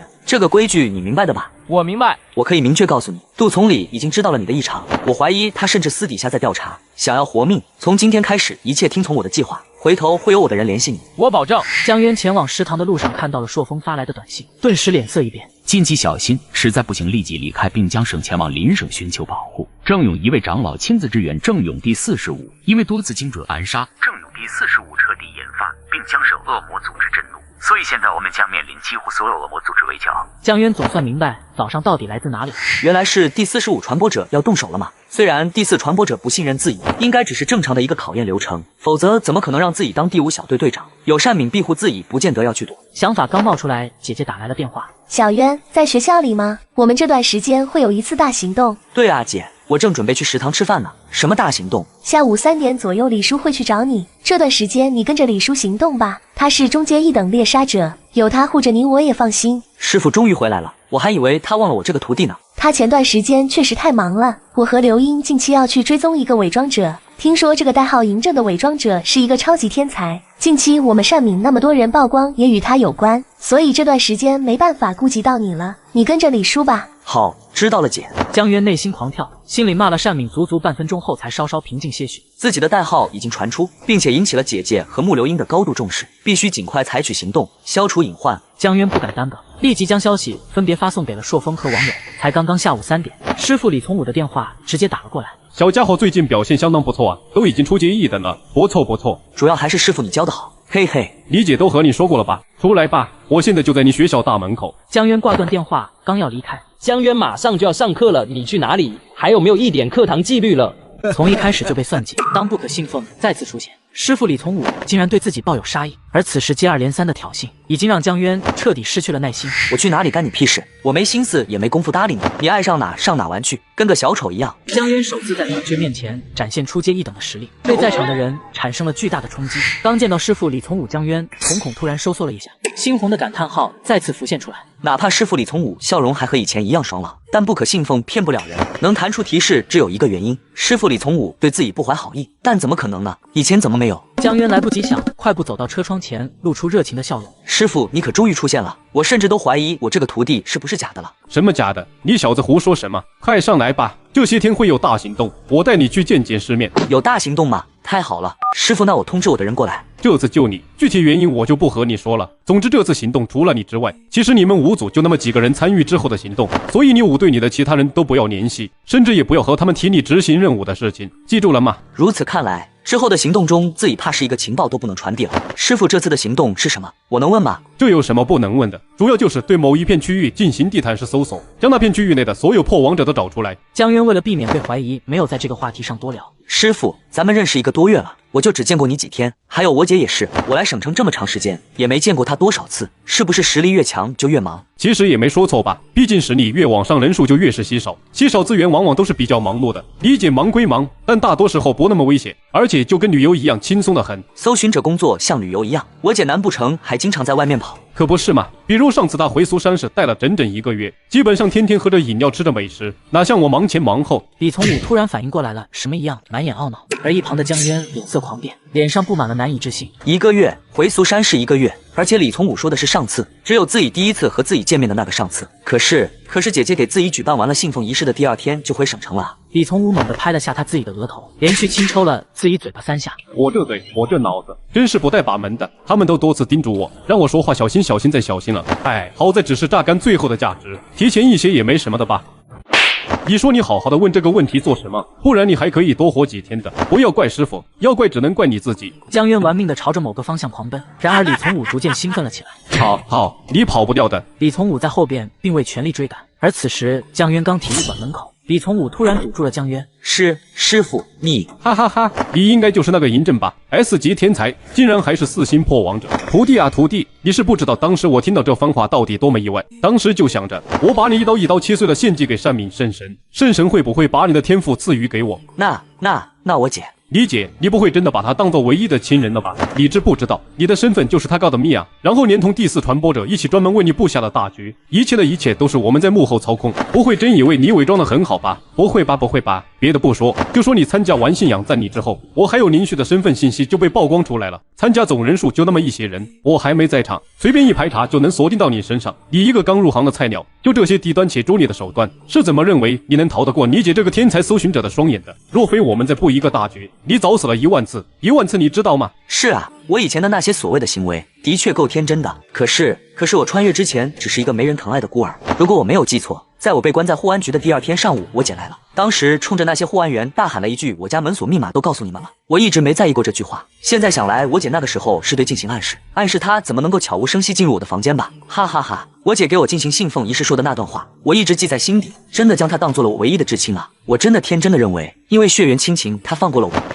原来我一直所渴望的，原来都是骗局。李从武眉头皱了起来，凝视着江渊的双眼，带着一抹震惊。爸妈死后，他若真心关心，怎会次日才到？他早已发现我是破王者，向第4传播者汇报布下此局。你们监视我，包括我姐还有你，以及笑风雨，都是你们的人，对吧？不得不说，你很聪明，聪明到让我感到震惊。这1-2个月来，你的确是有所长进，但也就那样啊。就比方说，现在你呼救的人应该快要来了吧？我记得你们这些伪装者人手一个紧急呼救器，让我猜来的应该会是副部长那个级别吧？你不会真以为我会没事干陪你闲聊这么久吧？我猜你的人应该也快到了，那么你也可以去死了。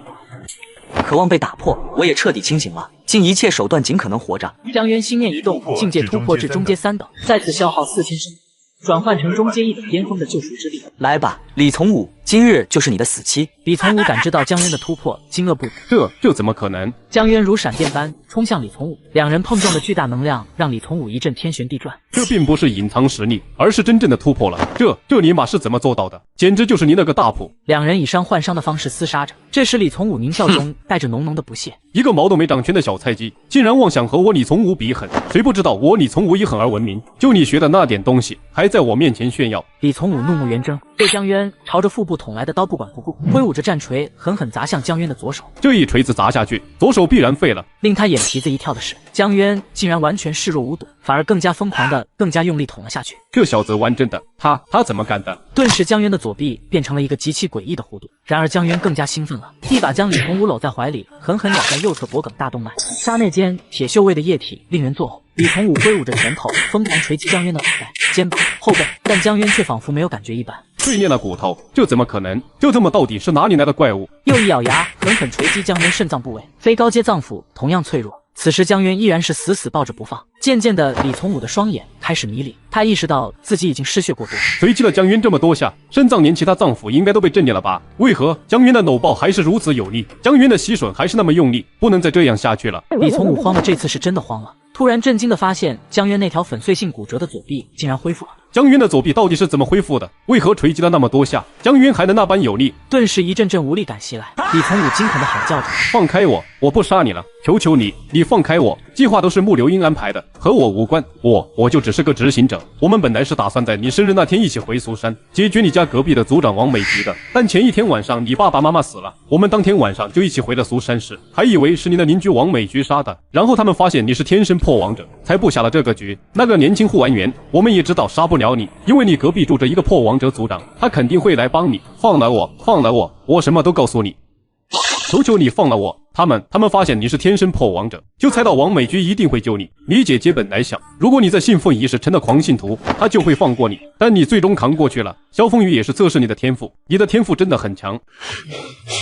很强，然后他们就布下了一个更大的局，给你送用来突破境界的人，给你送功绩，让你在救赎组织更受重视。熊勇和李阳其实都是我们善敏的人，李阳那天因你辱骂郑勇而愤怒也是装的，为的就是让你更加坚信幕后黑手是郑勇。李从武越说越无力，整个人已经瘫软在了地上。师傅，所以你们的计划一共分为3段：第一，利用熊勇对我造成威胁，从而借助我手，让苏山市分部暴露更多的破王者。呵，计划真不错。那一次我们苏山市分部损失了1/3。放过我，放过我。第二段计划，假借我和姐姐的关系顺利加入善敏，然后让更多的省总部破王者暴露出来。应该还有借助我清理第4传播者内部间谍林旭。他不是间谍，他只是第1传播者安排的人。我们没有十足的证据，所以借着你的手将林旭干掉。救我！我不想死，我还不想。李从武脑袋无力的垂下，双眼依旧带着乞求。堂堂中阶一等猎杀者，以一种憋屈的方式死。去狼吞虎连环计，好计谋，真是好计谋！如此巨大的功绩，一旦成功，木流英必将直接从第4传播者位置晋升到第1传播者位置。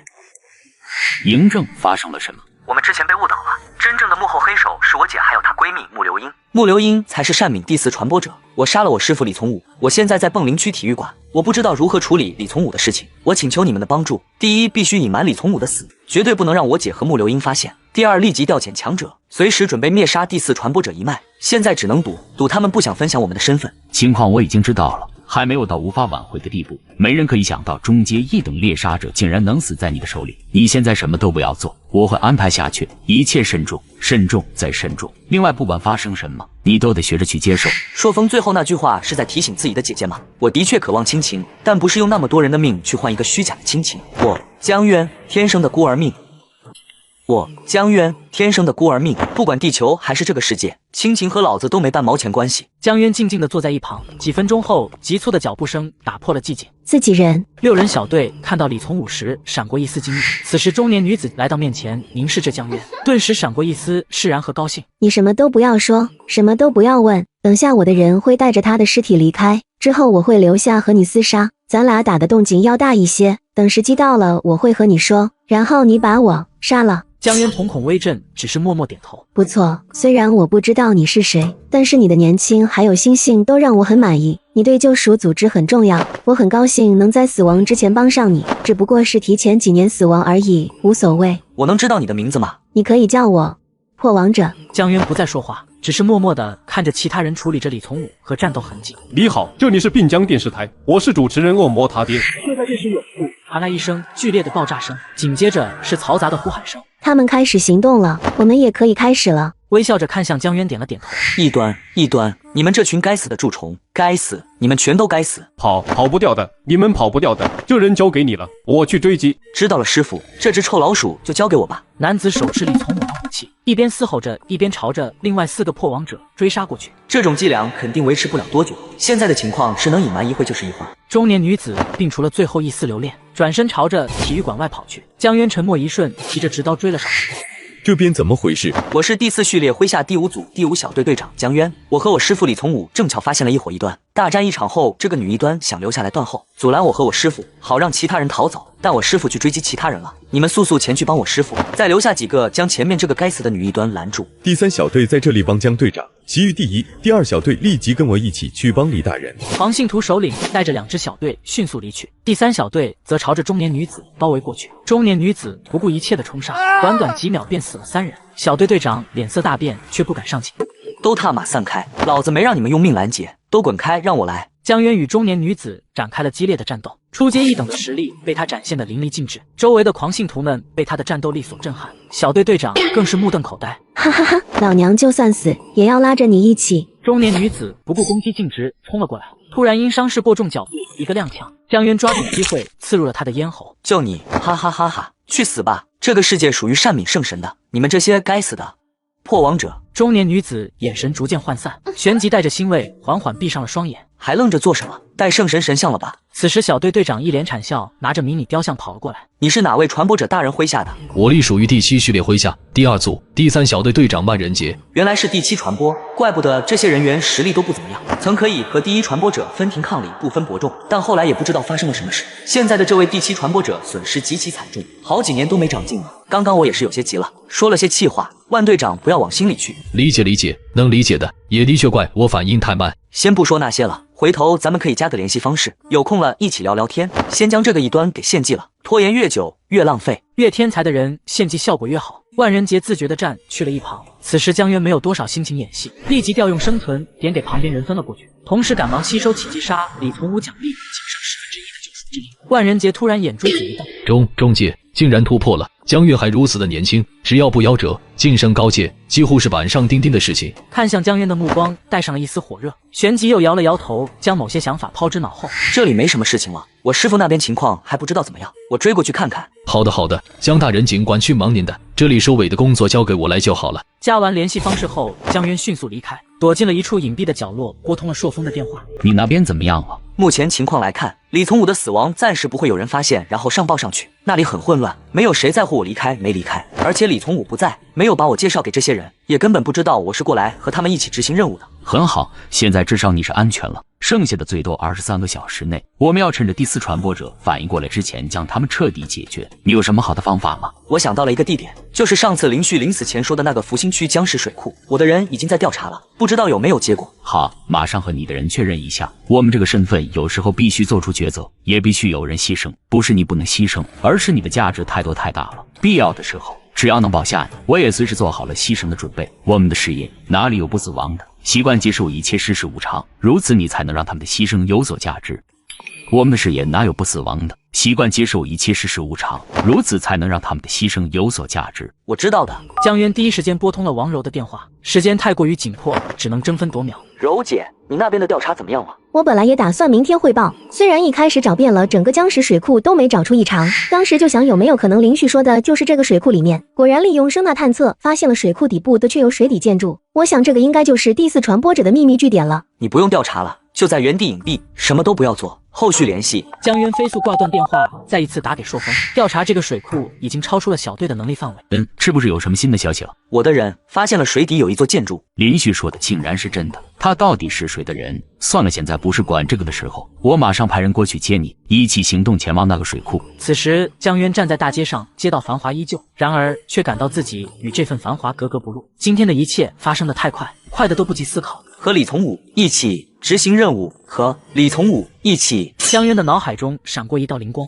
一个惊恐的念头逐渐浮现。不要过来，是局，一切都是他们的计谋。今天所发生的这一切，都是他们计划中的一环。停车，所有车辆散开。局，如果依旧还是局，现在咱们的幽灵信号都不安全了。你等着，我马上过去接你，咱们面谈。一辆车突然停在江渊面前，车内除了朔风，还有熟悉的两人。我不是刚刚说不要来了吗？你给我打电话来的时候，我们就已经到了这条街了。先不说这个，既然你说依然是个局，那么肯定有其目的性。哪怕我出现，也应该不会马上动手。和我说说，你想到了什么？我才突然想到了一个问题，那就是我师父李从武，他真的是说漏嘴的吗？什么意思？详细说说。我是刚来省城就和李从武认识了，他虽然是一个专职杀伐的猎杀者，但是根本看不出他有半点的鲁莽，反而在我和他接触的印象中，我认为他是一个外表粗犷，内心却很细腻的人。因为他在教我战斗技巧的途中，我很多次动作错误，他都会考虑我的感受，相对委婉的指出来。这样的人真的是一个没脑子的人吗？继续说。为什么偏偏这次却突然说漏嘴了？之前根本没时间考虑那么多，现在想来不合理，非常不合理。我现在仔细回味了一下和他在车上对话的细节，话题一直是他在引导着话题往我姐的工作上去。他知道我一定会有很大的好奇心，然后前面又是暗示又是铺垫，他顺理成章的因不大喜欢动脑子而说漏嘴。一切的一切就是故意让我知道这些，从而引发后续的冲突，为这个大局的最终目的而铺路。根据他们布下这个大局的时间线来说，应该到了即将收网的时刻。继续。第一点，可能李从武的确属于脑子不好使，但问题在于他真是这种人，是怎么可能做到一名传播者麾下亲信的？如果知道他真是这种人，最后时刻又让我和大嘴巴的李从武待在一块，那就只有一个目的，故意让我知道。朔风阴沉着脸陷入了沉默。第二点呢？你继续说。第二点就是我一开始的逻辑，这一切都是他演的，他从一开始就全程参与其中，直到今天故意说漏嘴，从而引发了后续一系列的事情。不管是这两种可能的哪一种，都摆脱不了一个事实，我们依然深陷局中，这一切依然是今天大局中的一环。有一点不合理，他是怎么确定你能杀了他的？你只是初阶一等，他是中阶一等，差距太大了。我们说了很长时间的话，他根本没有率先动手，当时还问我球员什么时候能到，当时我真以为他是为了榨干我最后一点价值，现在看来而是专门为了等你们到来，让你们帮我杀了他，这样他顺理成章的就死了。一环扣一环，这个局很大很大。林旭的死也是穆流英和我姐联合起来坑杀的。那段时间他们住在我的公寓里，目的就是让林旭知道他们多么的重视我。那么他们也应该计算到了，林旭死亡之前发现我的真实身份后，一定会十分失态。这种情况下肯定会报复第4传播者，那么就会说出据点的真正地址。所以我想我已经猜到了他们的最终目的了。那么只要出动全部强者去了水库进行围剿，就踏入了他们设下的真正陷阱。借助此次机会，彻底将我们并将省总部的所有强者统统消灭，这才是他们计划的最核心的目的。建立超大成绩，无可争议的成为第1传播。不，有了这份惊天的恐怖成绩，他能直接提前接任大传播者位置，没有人可以撼动他的地位。咱就说这些超级天才们，不但突破快实力强，就连脑子都比我们这些人好使，要不要这么打击人的？看到你这个样子，我真的很高兴。看来你姐姐这件事对你的打击不小，你成长了，成熟了。这次如果不是你，恐怕我们省总部真的得栽一个大跟头了。而且你知道吗？事实真如我猜测的那样的话，穆流英他们的最终目的就是为了吸引你们过去。那么，哪怕我公然击杀了李从武，他们恐怕不但会视而不见。也就是说，今天那位被我所杀的大姐，还有其余人都白。好了，没有人会白白牺牲，更不要将他们的牺牲归结到你的身上来。是个人都绝不可能在那么紧急的情况下联想到那么多，他们的牺牲同样也是为你将来做掩护，让你解决了第4传播者后也没有任何污点。这个局确实很大，所以你有没有好的计划？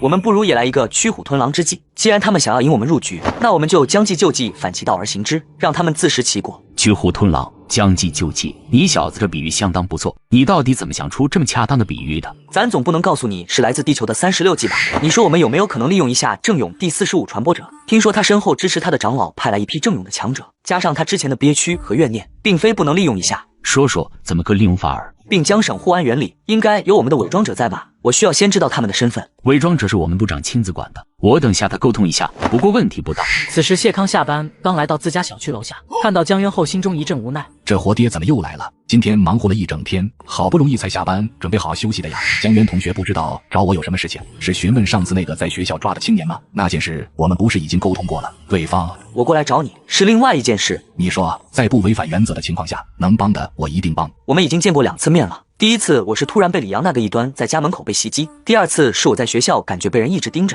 怀疑对方是异端。你被异端盯上了，你就去找你们善敏的人啊，和我说做鸡毛啊。然后我一直在追查，就在今天我发现了一个让我感到无比惊恐的事情。对了，你知道我姐的身份吗？你是善敏的人，对于你的背景我们不会随意调查的，以免引起不必要的误会。我姐是第4序列麾下的亲信，而我是我姐麾下的一个小队长。我发现多次暗杀我的幕后黑手是我姐，她极有可能是个伪装者，但是我无法100%确定，所以我想到了你，你是护安员，这也是你的职责，对吧？你确定？江渊不再废话，直接将中阶3等的气息释放了出来。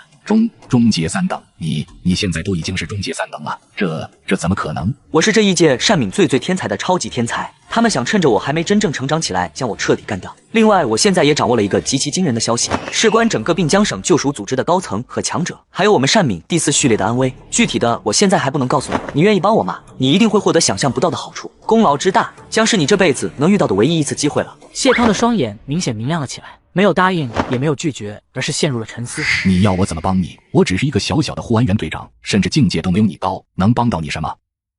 我姐是伪装者，善敏第4序列里一定也有像老鼠一样的伪装者。现在唯一能相信的，只有你们这些不属于我们善敏的郑勇了。但你怎么证明你说的是真的？我不能凭你一句话就去汇报给上司。急什么？就是让你们带着郑勇的强者跟我一起去杀掉那些异端，而且你们要尽快了，因为我姐和省总部可能已经准备。江渊突然意识到自己说漏了嘴，立即转移话题。你哪里来的那么多问题？都跟你说了，这次一定将是你这辈子能遇到的最大机会。不好意思，你没有证据，我肯定不能随便跟着你去胡闹。时间不早了，我先去休息了。谢康说完，转身离开，身后江渊的表情愈发狰狞。王八蛋，你们都是一群王八蛋，都靠不住，你们这些王八蛋都靠不住。此时，谢康回到家，凑到窗前确认江渊已经离开后，飞速下楼，驾车朝护安所驶去。老大，我有紧急情况汇报，电话里说不方便，事关救赎组织并江省总部以及善敏第4传播者，甚至有可能涉及到其中的高层强者。你去办公室等我，我15分钟后到。此时，谢康快步走向老大办公室，途中经过护安所老2的办公室，突然停下脚步。情报属实吗？是否可以100%确认救赎组织省部长出动，甚至还有大区来的超阶强者？情报来自一名高级潜伏者。好，这次机会一定要把握住了，我会调集人马的。谢康顿时心头狂震，脸上的狂喜再也压抑不住。情况就是这样。这个江渊我听说过，善敏这一届了不得的天才，你确定听到的是这些？我保证，而且我刚刚说的每一个字都是他的原话。我现在马上让人去调查，如果这一切都是真的，你必记大功。中年男子走到一旁低声通话，谢康则一脸振奋，仿佛已经看到了未来的康庄大道。此时院内2辆车快速朝着外面驶去。老大，要不要我派人跟上去？不用，接下来的行动不是我们能掌控的，全由第19序列去安排就是。几分钟后，中年男子的电话再次响起。好的，我马上安排。你现在马上和善敏那个江渊联系，和他说我们答应和他合作。那到时候岂不是分给他一部分？和他合作，绝对是我们出几乎所有的力气，他就提供情报而已。那你知道此次他们的冲突地址以及详细计划吗？你什么都不知道，你不找他合作，找谁合作？再说了，怎么和那小子一样幼稚？你既然还真想遵守这个规矩。谢康拨通了江渊的电话后，直接被挂断。2人面面相觑，中年男子忍不住笑了。小年轻就是小年轻，这气性是真大。直到第4次电话终于接通，你他娘的是不是有毛病啊？不想合作还总是给我打电话做什么？给我滚！合作，我们合作。你说合作就合作，你以为你是谁啊？我们头决定和你合作。早这么痛快不就完了？我只知道我姐还有那帮异端马上就要动手了，最快今晚最晚明早。就属组织省总部的部长，还有2个大区过来帮忙的高阶，除了他们就是一些中阶了，初阶的都没资格参与这次行动。具体地址我现在不可能告诉你们，等正式开始行动了，我会告诉你们的。说吧，现在我们去哪里集合？来福兴区，我在福兴区红航广场等你们。此时，江渊坐在广场中央，静静的等待着郑勇的到来。江渊，你这是？你觉得这次行动我会傻乎乎的用真实模样跟着你们行动？事后我不得被第4序列亲手弄死？江队长，一半的异端是不是有点狮子大开口了？一只是提供了情报，而我们出人出力，最危险的事儿还得我们来。那28分，我二你们吧，这是我的底线。成交。江渊突然从口袋里拿出手机，你都听到了吧？到时候我出了什么问题，拿这段录音去找你爷爷曹烈光。事成之后，咱俩一人一半。江渊的举动让他们有些意外，但并未多言，毕竟他们并不打算真正兑现承诺。并江省总部已经确认了第4序列的秘密据点位置——福兴区的江石水库。他们的计划是晚上12点准时展开袭击。那还耽搁什么？快上车，马上行动！不急，现在过去，万一被那些异端发现了呢？趁着这个时间，所有人都伪装一下。你们也不想被那些异端和善敏知道你们的身份吧？中年男子快步走向一辆车，隔着车窗请示了几句，随后所有人开始伪装。20分钟后，车队齐齐抵达了江石水库。水底建筑出入口具体还不清楚，但这些都不重要，重要的是我江渊来了，带来了一大群伪装后的强者。那么这帮人的身份，现在就是省总部破网者，没毛病吧？此时，一群人小心翼翼地躲在树林后方。让你们带的东西都带了吗？东西我们已经带来，但你得先说说你的计划，这样我们才能确定到底行不行得通。我的计划一定是最完美的。我之前说的就是我知道的全部内容。那些异端会在晚上12点准时动手。我的计划很简单，我们要做的就是在建筑外安放足够多的炸药，等到他们动手之后，再 boom 将他们所有人统统炸个重残。接下来就是我们收割的时候了。江渊的计划让周围的谢康几人齐齐朝他看来，目光中充满了惊悚。你确定这里面可是有你亲姐，还有你们善敏的第4传播者？你确定要？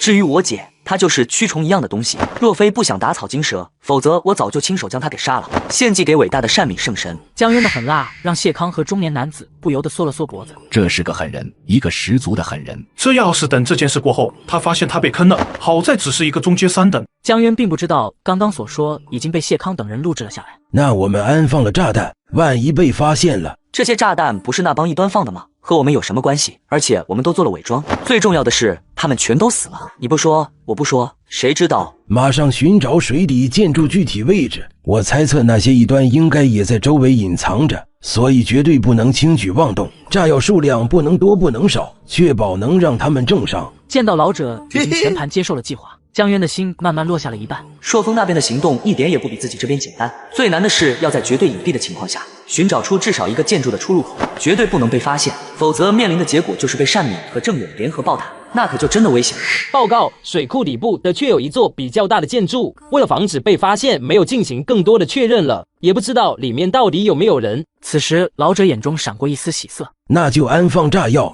绝对不要有人死亡，否则我们白忙活了一场。计划已经完成了80%，接下来就看姐姐发没发现他们。就在这时，一道极其隐晦的窥视目光出现，江渊猛然一惊。等等，我发现有人窥视，我们应该暴露了。反应还挺敏锐，杀！下一秒，枪械扫射声在整片树林里炸响。不要将他们杀光了，还有记得不要将我亲爱的小学弟给杀了，他是我的。钝感飞向自己这边的子弹明显少，江渊趴在地上看到了那2道熟悉的身影。穆流英、江月，说话的是穆流英，他的举止我都认得，一定就是他。穆流英似乎感知到了江渊的注视，冲着江渊露出了一个笑容，很快笑容便僵在了脸上。只见江渊此刻也露出了一个笑容，此时皱了皱眉。该死的，中埋伏了，给我杀了他们！原来都是江渊和善敏第4传播者一脉的阴谋，目的就是想借此机会一举将我们郑勇在并江一脉全消灭了。老者怒气腾腾，想要把江渊抓住，却发现江渊硬生生顶着枪林弹雨，狰狞地杀向了对面。难道不是布的局？难道还真不对？难不成这些人就是那帮异端，然后好巧不巧把我们当做了善敏第4传播者的人？是这样，一定是这样。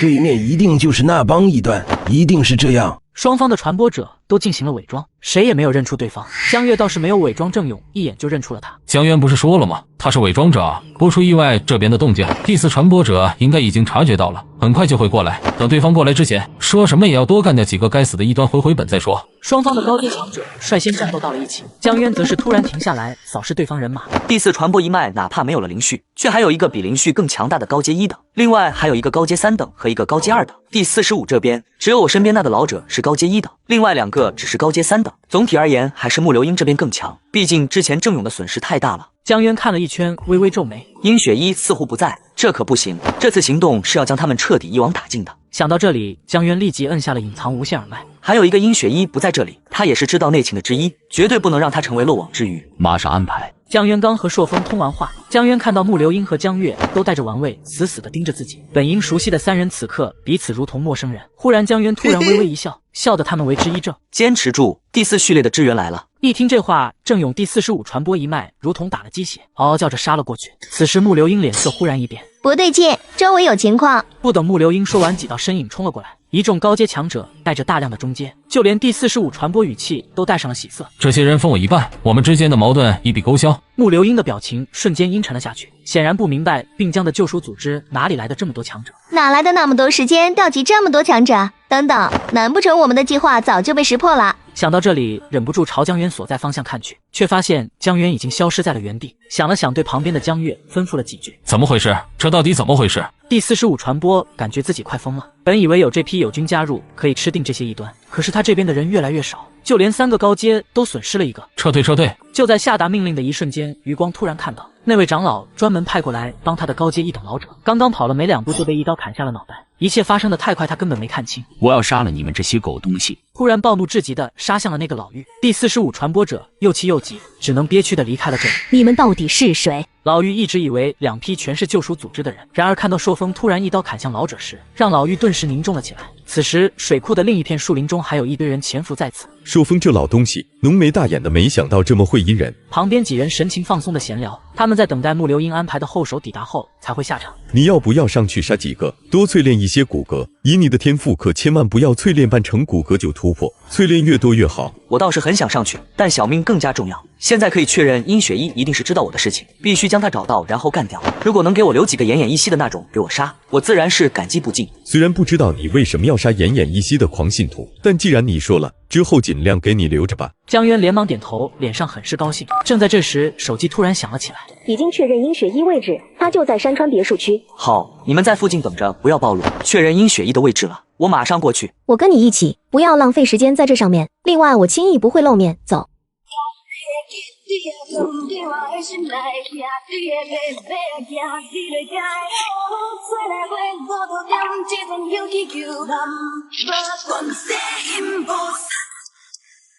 这些破王者果然分成了2批，先解决第2批，再去追击第1批。不对，情况不。老妪几次想要开口说话，都被朔风打断，根本不给他开口的机会。刚刚第1批死去的破王者，绝大多数都是第2批的杀。话还没说完，就直接被斩杀。木流英、江月齐齐脸色一变。这时木流英第2批支援已经来了。第1批很可能不是破王者，堪称完美的行动到底是哪一个环节出了差错？所有人才反应过来，完了，来了个半步超阶，看来你就是4长老了。很好，给我杀！听着身后的喊杀声，江渊面无表情的继续朝前方跑去。被恶魔控制着思维的他，即使不杀他，他也一定会杀你。这种情况下没有亲情可言。我知道，不过你也不用担心，他不是传播者，有被救赎的可能。其实我早就想过会有这么一天，只是没想到来得这么早。我只是有些感慨罢了，没什么。2人各自开车飞速驶离了此地。女子在暗中保护江渊的安全，尽量减少直接接触，以降低暴露风险。此时江渊的大脑飞速运转着。殷雪一乔言应该是一伙的，也就意味着山川别墅区很可能是第4传播者一脉的一个小据点。把殷雪一留在外面，最有可能的结果就是计划一旦失败，可以将消息放出去，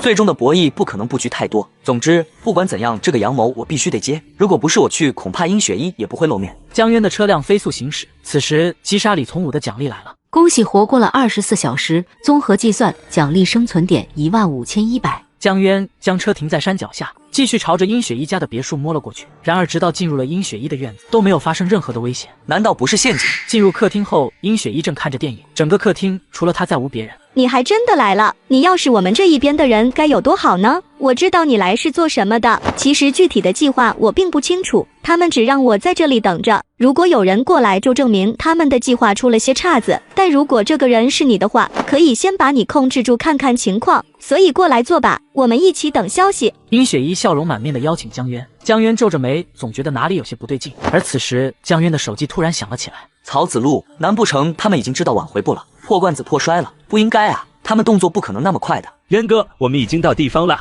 山川别墅已经被整个包围封锁了，来了好多人，还有其他组织的信徒。你还要多久到啊？这次可是个大功劳，你可别赶不上啊！下一秒，神色微变，看了眼仿佛已经将自己吃定了的殷雪一。我也快到了。对了，现在你那边情况怎么样了？有没有发生什么意外？和我说说。没有发生什么意外，我们这么多人在这里，目标就几个人。据说这人是救赎组织1000年来最强天才呢，代号叫什么嬴政，奇奇怪怪的名字，能将救赎组织1000年来最强天才给干掉，那也绝对是大功一件，死后绝对能投入圣神的怀抱的。所以渊哥，你快些来吧。虽然不知道行动什么时候正式开始，但万一你没赶上呢？这帮人就是来堵自己的，而且还是带着自己的人来堵自己。现在看来，从利用殷雪一吸引自己过来，然后曹子路他们包围整个山川别墅区，全都是木流英的手笔。站着不累吗？要不过来坐坐。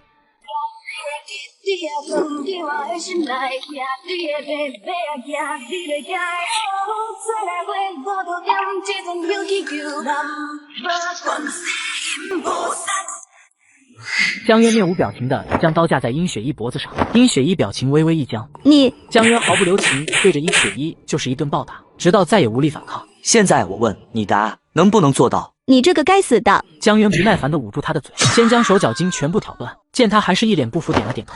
几分钟后，怨毒的眼神似乎都变得清澈了，奄奄一息地躺在地上。我知道你想问什么，没错，我就是被第4序列安排在这里的后手，只是没想到你会来而已。讲真的，你能那么快发现我不在僵石水库现场，然后找过来，真让我们挺意外的。看来你也不是那么愚笨。所以外面包围的那些人是木流英猜到我过来找你之后才安排过来的。单独对付你可没必要安排这么多的人，我光明正大待在这个别墅，其实就是为了吸引你们。虽然我们布下的局只有1/1000的可能失败，但为了稳妥起见，必须拉着你们一起下水。我即便不知道全部的计划，但是我手里却有原始证据，这份原始证据记录着一切有关你是破王者事实。如果你们来了，就将陷入包围圈，大家鱼死网破。殷雪一毫无保留地交代了他们的计划。江渊突然一把掐住他的脖子。所以你应该是有什么准备是吗？比如多久不发送你还安全的消息出去，那份证据便会立即泄露出去。对啊，江渊甚至都不用回头，都能知道殷雪一在看什么。那面墙上那个区域有一个电子时钟，证据的地址立即释放你安全的消息。释放不了，证据在我的宿舍，凌晨1点前。如果我没回去，它会自动发送，我控制不了。凌晨1点，现在已经是12点32分。就在此时，别墅外传来阵阵呼喊声和咆哮声。怎么让外面的人退去？忘了告诉你，如果我超过10分钟没通知他们，他们就会行动，摧毁整个别墅区。准备好迎接死亡了吗？你不会真以为你能逃出我们的手掌心吧？布局这么久，哪怕是现在这样的场景，我们都统统考虑在内了。哦，对了，今天如果不是你亲自来，我们会第一时间将消息发送出去哦。所以你该庆幸你亲自来了。殷雪一的笑声戛然而止，脸上依旧挂着讥笑，仿佛在等待江渊的惊慌失措。你错了，我早就做好最坏的打算。江渊快速朝外望去，包围圈正在逼近，曹子路等人正兴奋地朝这边冲来。看来最终还是只能引入幕后了。做了这么多还是无用，既然如此，能杀多少狂信徒就击杀多少狂信徒。江渊正准备杀出去，突然听到别墅后方传来一阵仓促的脚步声。这脚步声难道是狂信徒？果然看到一道熟悉的身影正朝着这边快速接近，一边跑还一边东张西望。此时江渊却惊疑不定地看着对方。还好，赶上了。这帮人脑子真不知道怎么长的，布下这么一个大局。幸好我察觉不对，也参与了这次包围行动，不然真赶不上了。看着江渊呆滞惊愕的模样，林沐风顿时一笑。这还不敢相信吗？别怀疑了，我就是你的至暗者。这次是来用我的命换你活下去。之前我发帖子骂了你几次，现在还给你一条命，这买卖值吧？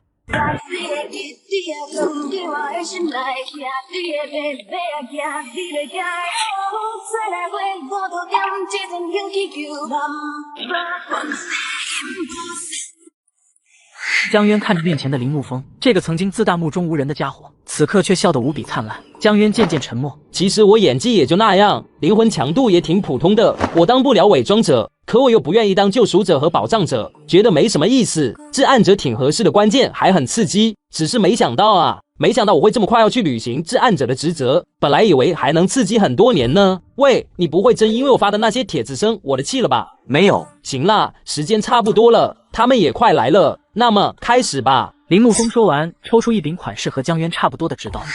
你应该年纪也不大，应该也是中阶3的，为什么还要当至暗者？罪恶的世界总该有人附身黑暗，正因为我年轻天赋也还行，才更能让别人相信我是伪装者。好吧，其实我也不年轻了，比你大10岁吧，不过中阶境界装得嫩也没人看得出来吧，哈哈哈。好了，我走了，等下记得配合。铃木风转过身冲了出去，一声怒吼，朝着前方的狂信徒们一顿劈砍。铃木风的主动出现顿时吸引了所有人的注意，随即江渊也破窗而出，吓了刚刚跑来的狂信徒一大跳。我记得自己应该是跑得最快的，怎么原来是中介啊？那没事了。江渊对他不理不睬，一脸兴奋地朝着已经处于被围攻中的铃木风杀去。渊哥，你总算赶上了，不然等这个什么天才死了，你可就获得不了奖励了。林乐看到江渊完好无损的出现，顿时松了口气。好在江渊没事，一直和曹子路几人待在一起，根本没办法发送消息提醒江渊。现在有一个人被当做了嬴政，也就是说那个被围攻的人他是。林乐看着遍布伤口的铃木风，眼中布满了由衷的敬意。我被组长安排去了另外一个地方，听说这里有情况就过来了，还好及时。不过等下我还有一个任务需要去处理一下，这里就交给你们了。这恐怕不行吧？我们接到的任务是不许任何人离开，谁要是敢离开，谁就是。你什么意思？你这话的意思是怀疑队长是异端？谁给你的胆？我只是提醒一下队长，你不要乱说。本来就是啊，这里的确谁也出不去的嘛。好了，不要太敏感了。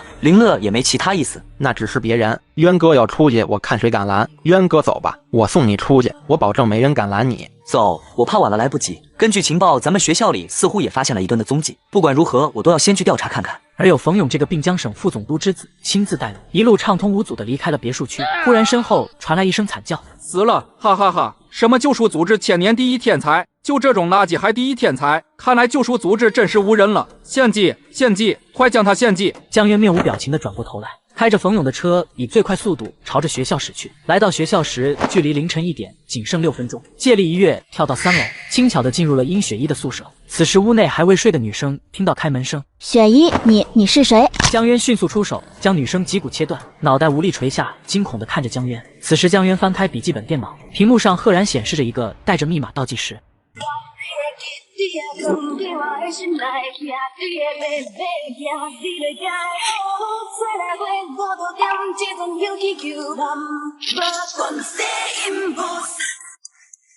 立即让楚东和季望舒入侵一台电脑，我只给他们3分钟。队长打开视频，另外把一次性信号接收器开机。季望舒两人疯狂操作着电脑，宿舍内3女的鲜血已经开始滴落下来，血腥味弥漫场面，着实惊悚至极。就在倒计时只剩30秒时，我这边已经完全入侵，我切断网络。楚东，你修改密码。楚东一边说，江渊一边输入，按下回车的瞬间，倒计时停止进入了电脑桌面。我这边也切断了网络，不好。江渊的电脑屏幕上突然蹦出来一个大大的卡通笑脸，越来越多，占据了整个屏幕。这个网络设置过了，网络是同步连接到另外一端的，只要输入密码切断网络，另一端便会马上收到断网提醒。队长，你那个地方不安全，马上跑。江渊刚踏出宿舍门，便听到远处传来车辆的引擎轰鸣声。穆流英，你们真是给我上了一课。我从未小看任何人，你们的计谋着实让我长了见识。自己现在这边情况似乎有些不容乐观，似乎已经没有时间逃了。既然如此，那就杀出一条血路。此时此刻，又陷入了山川别墅区一样的场景。江渊摇头苦笑一声，却蓦然听到楼梯间传来的喊叫：“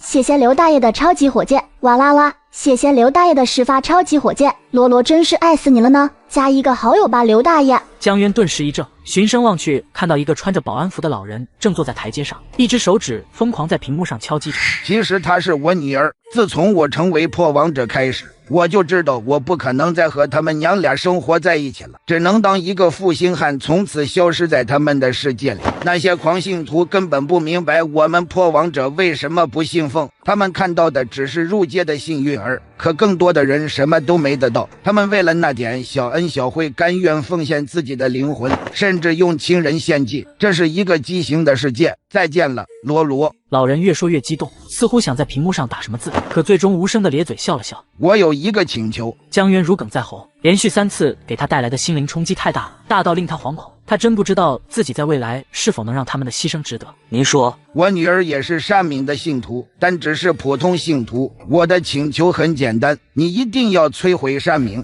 请放心，必将尽我所能。有你这句话，我便满足了。好了，那么接下来就让我去为你赴死吧。刘大爷站起身，拔出直刀，中阶2等的力量展出，向宿舍楼外纵身跃下。江渊凝视着，久久无言。刘大爷狂笑着，吸引了所有人的注意。江渊迅速转身，安全地离开了学校，一脚刹车停在了一条偏僻的马路边。他的情绪再也无法压抑。飒爽女子不知何时来到了车旁，只是静静地看着江渊发誓：“进来吧，不好意思，刚刚有些失态。”没关系，本来以为需要等待一会儿的。你的优秀甚至比我们预想的还要超出很多。我们江渊捕捉到了这个词汇，并没有询问，沉默了一下。为什么我会有2个至暗者？不，你不是有2个至暗者。对于绝大部分伪装者来说，他们一般情况下的确只有1个至暗者，但这是一般情况。有些伪装者生在破亡者之家，然后被从小当作伪装者培养，那么就有可能家庭成员都是这个伪装者的至暗者。石中月他就是这种情况。第2种情况就是你这种天才，你的重要性甚至超出了你自己的预估，所以怎么可能只给你安排1个至暗者？你以为只有2个，但实际上绝对不止。他们会以任何你意想不到的身份而存在，然后在你有危险的那天冒出来，让你继续完成你的任务。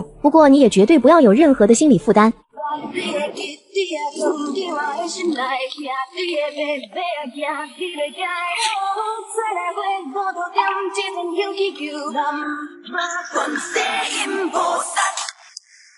说另外一件事，那边的行动也结束了。结果怎么样？都拿下了吗？4长老当场死亡，第4传播麾下第1强者也被当场杀死。总之，这一次4长老一脉，还有第4传播者一脉彻底没有了。对了，因为你的要求，这次还留下了一些奄奄一息的人，所以最好不要耽搁太久，现在就过去最好。江渊点了点头，启动了车辆。另外，穆流英还有你姐他们没死，至少现在没死。不过穆流英是第4传播者，哪怕是善敏死了，他也依旧成为不了破王者。至于你姐，算了，目的地也不是很远，你还是过去吧。江渊来到一条偏僻的路口，将电脑交给陆中友。凌晨2点，车辆驶入一个小村落，短发女子带着江渊来到地下3层。此时，朔风和几名陌生男女正在聊着什么。来了，你自己过去吧，我就不陪你了。审讯穆流英和你姐江月的事，就由你自己来吧。1个小时到了，你先解决穆流英，然后去解决其他人。至于你姐江月，你自己决定吧。此时，江渊来到了关押区尽头。这2间就是穆流英和你姐的房间了，你刷身份就可以进去。我走了。江渊站在门口沉默了一下，最终选择先打开了穆流英的房间。穆流英见到江渊时，瞳孔突然颤动了一下，两人就这样对视着，沉默在空气中蔓延。突然，穆流英突然笑了一声，好奇地打量着江渊模样，如同车站初见。我很想知道，你到底是从什么时候开始怀疑我的？真的只是李从武和你说了那些之后吗？不对，如果是李从武说了后你才醒悟，不可能反应这么迅速，你一定在这之前就有了准备。那么，你能告诉我到底是从哪里开始怀疑我的？也不能说怀疑吧，只是有了警惕，但准确来说，还真就是李从武之后做出的一系列准备。哦，那你能说说我和你姐到底是哪里让你产生了警惕？就是你那天住我家，然后你鞋底开胶了那次。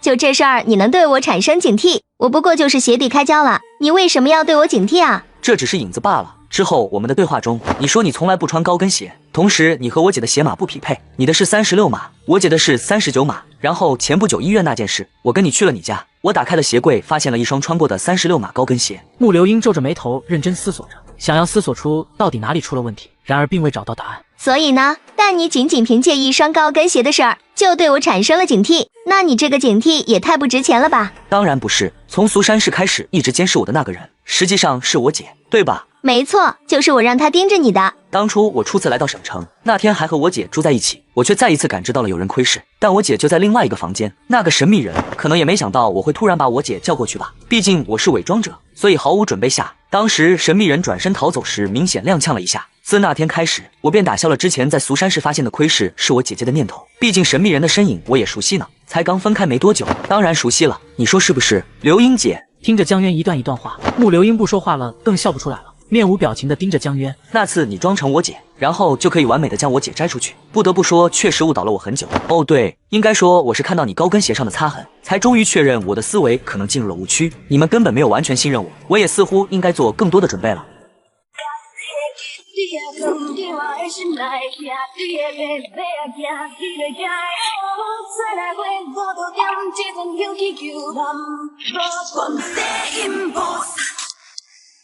你们计划的前面99%都太完美了，如果不安排李从武故意说漏嘴的话，我们是不可能翻盘的。穆流英疑惑地盯着江渊，所以在李从武之前，你仅仅只是警惕，并不是真的发现了我们才是幕后黑手。没错。穆流英顿时一脸的恍然大悟，蓦然狂笑起来。你就不好奇吗？你会说的。对，我肯定会说的。你的聪明远远超出了我和你姐的想象。好啊，让你们玩，我就在圣神的怀抱里看着你们到底才能成为最终的胜方棋手。你知道吗？我给李从武下达的命令是，在确认你怀疑我们的情况下，才可以将那些话暴露出来。如果你没有怀疑，那么尽量拖着，拖得越久，实际上对我们才越有利。很显然，他在最后关头并没有听我的话，不然你真的以为你能翻盘？嬴政，我就告诉你这么多，剩下的你自己猜去吧。穆流英逐渐失去理智，江渊神情冷漠地朝着穆流英走去，深深看了眼癫狂中的他，随后举起刀。你知道吗？其实车站那次，我真的对你动了心。江渊一滞，紧接着一刀砍下，鲜血染红了整个房间，随后依靠在墙上沉默许久，拿出手机拨打了一个号码。喂，队长，还在俗山市吗？那边不用管了，回来吧。你怎么了？感觉你情绪有些不对。没什么，就是有点想你了。之后不出意外，我会尽可能竞争善敏的传播者，然后会择机把你也安排进来，所以需要回来做准备。哦，知道了。还有事吗？没事，我挂了。想你是真的。知道了，挂了。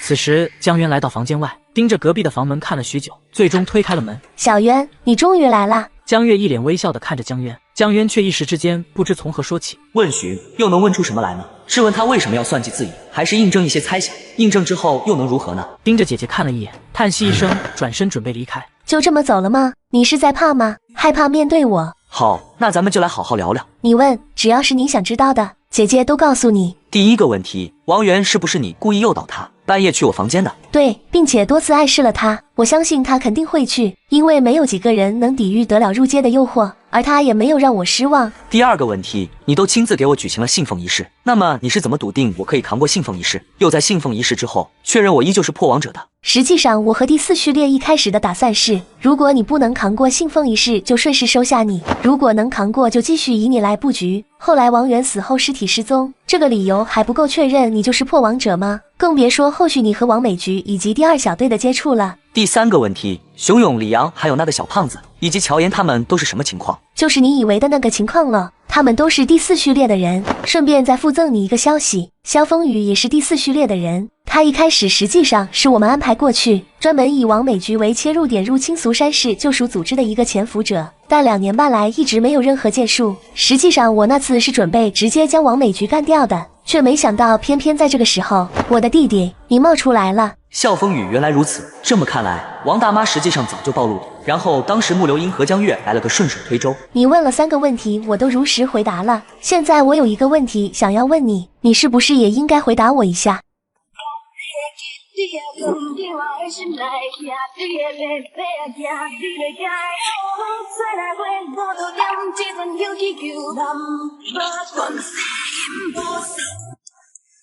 我就只有一个问题，你是什么时候发现我们就是幕后黑手的？我以为会问自己是怎么做到献祭这件事的，没曾想竟然又问了李从武。好像从殷雪一到穆流英再到江月都没有提这件事，而江渊将之前的说辞重新给说了一遍。我问完了，你可以继续了。你带我去参加信仰赞礼，实际上是想借助我的手清除那些异己，比如林旭。没错。对了，你还记得我有一次说发现了俗山市来的一伙人吗？实际上我就是专门告诉你的，一是可以干掉更多的破王者，二是借助你的力量，尽快将第二传播安插的这个毒瘤从我们第四序列剔除出去。虽然中间出了岔子，但最终结果是好的。所以这个林旭是第二传播者的人。没错。所以李从武和江月必定有一个人说谎了。当时李从武和自己说林旭是第一传播者的人，现在还不知道到底是谁说了谎，而说谎的目的又是什么？你还有想要问的或者想要知道的吗？既然你没有要问的了，那么有件事我也得和你坦白了。你说。穆流英是下达命令的人，而我实际上才是真正去执行的人。从熊勇、李阳，甚至包括了林旭、李从武，你难道没发现他们全都是专门给你送人头去的吗？就算想要抬高你在救赎组织里的地位，也不至于连续送这么多人头给你，更何况你之后的地位已经很高了，完全没有必要送了。你难道没想过这个问题吗？江月看着江渊的目光带着毫不掩饰的宠。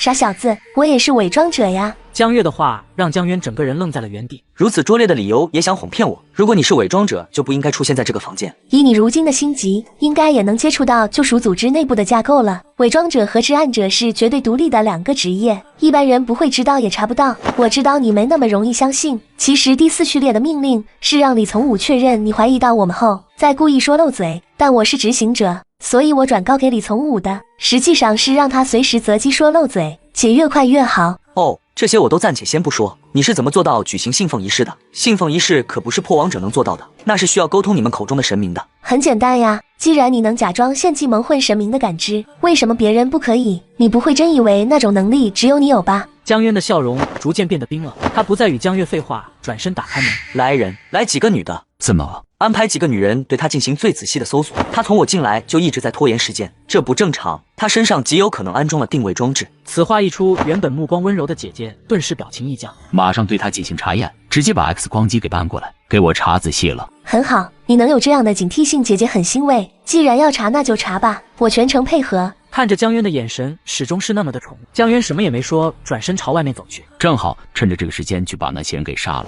你带着他去。1个小时后，短发女子跑来汇报，报告没有发现任何定位装置。没有，按照你刚刚的分析，他应该就是想要拖延时间，肯定没错了。我去看看。江渊发现姐姐身上的血迹似乎更多了，甚至有些部位都能看到骨头。骨头你查了没？骨头这怎么查？除非将它给杀了，把骨头给一节节切断，而且用 X 光机扫描过了，确实没有任何发现。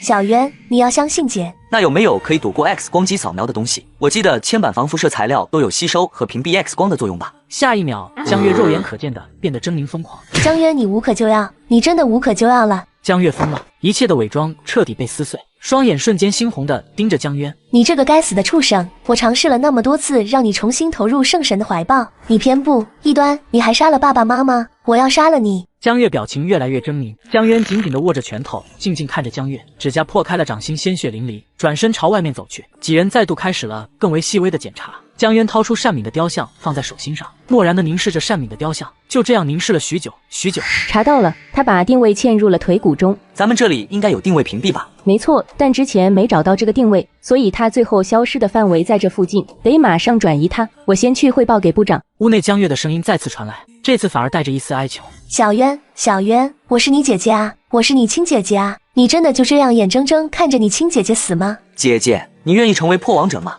愿意，我愿意，我愿意不再信奉圣神了，我愿意成为破王者，救救姐姐。好啊，姐姐，那你先看看这是什么？江渊用力将单敏雕像捏碎，江月的双目瞬间血红，江渊却一个转身，再不停留，也再无留恋。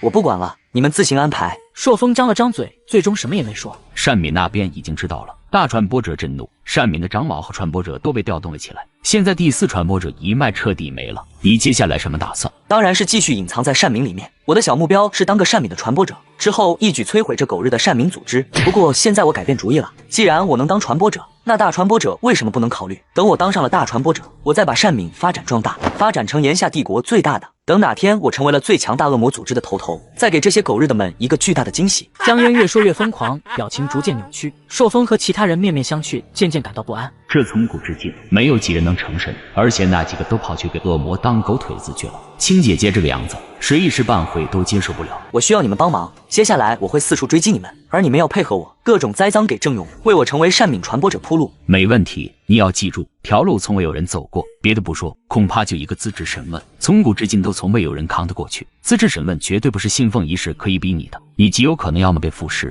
要么被发现。江渊没有说话，只是笑了笑。好，既然如此，那你就开始你的计划吧，我们会全力配合你。就在此时，一名青年神色慌张跑来，报告紧急消息，外面突然传出一则消息，说江渊是破王者，消息是单敏第一传播者传出来的。什么时候传出来的？还有传出来的内容是什么？是否拿出了我100%是破王者的证据来？好的，我马上问。随即江渊拿起电话拨通了王柔的幽灵号码。柔姐，你有没有听到我是破王者的消息？还有你们周围有没有发现什么异常？没有发现任何异常，也没有听到任何有关队长你是破王者的消息。难道消息已经泄露了？你们马上转移据点，人员全部分散，随时注意周围情况，发现危险自行做出应对。江渊挂断电话，紧跟着给曹子路拨了过去。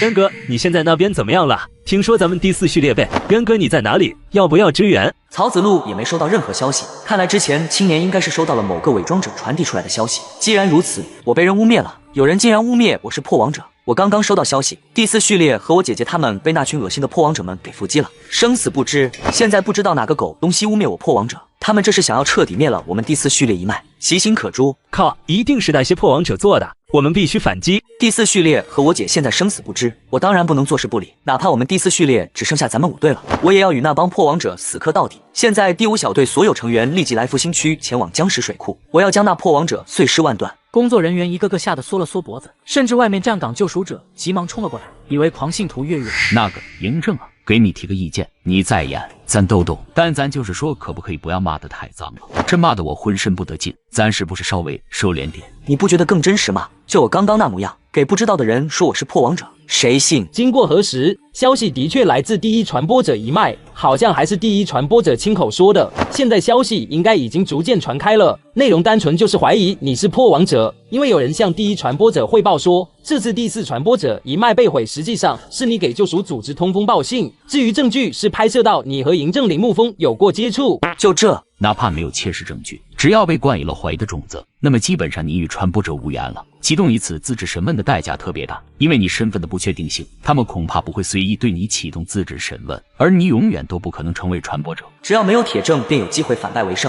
地球老祖宗留下的阴谋诡计，岂是这个世界的人能轻易看透的？片刻之间，一个大胆的计划已在江渊脑海中成型。时间有些紧张，先听我说几点。第一，我想请省总部这边找机会，故意透露我是破王者，不，直接透露出我是嬴政这个消息。啥玩意儿？你给我重说一遍。我知道你们听清了，也不要怀疑，我就是那个意思。第二，我想要郑勇的一名伪装者，无意透露第1传播者之所以说我是破王者，那是因为我的天赋是善民100年来最强大的。现在第4传播者出事，不出意外我当上新的传播者，那必然成为他竞选大传播者最大的劲敌，所以第1传播者才会凭借一个不算证据的证据污蔑我是破王者。毕竟我背后没有任何势力，几乎等同于断绝了成为新传播者的可能。你这个理由真的太妙了，只要这个理由说出去，恐怕基本不会太过于怀疑你了。完全撇清嫌疑，单靠这个可不够。毕竟你和林沐风是同学，虽然不至于因为这个原因就怀疑你是破王者，但是总归是会心有疑虑。是装作无意间透露，然后又隐隐给人一种你们是故意的感觉。之后等时机到了，我会提前通知你们过来追杀我。你这脑子确实厉害，你这一手之后，没有人会再去怀疑你的身份。不止如此，第1传播者为了拿下大传播者位置，已经到了无所不用其极的地步，所以这是一次反击，也是为我将来当上大传播者之位先行铺路吧。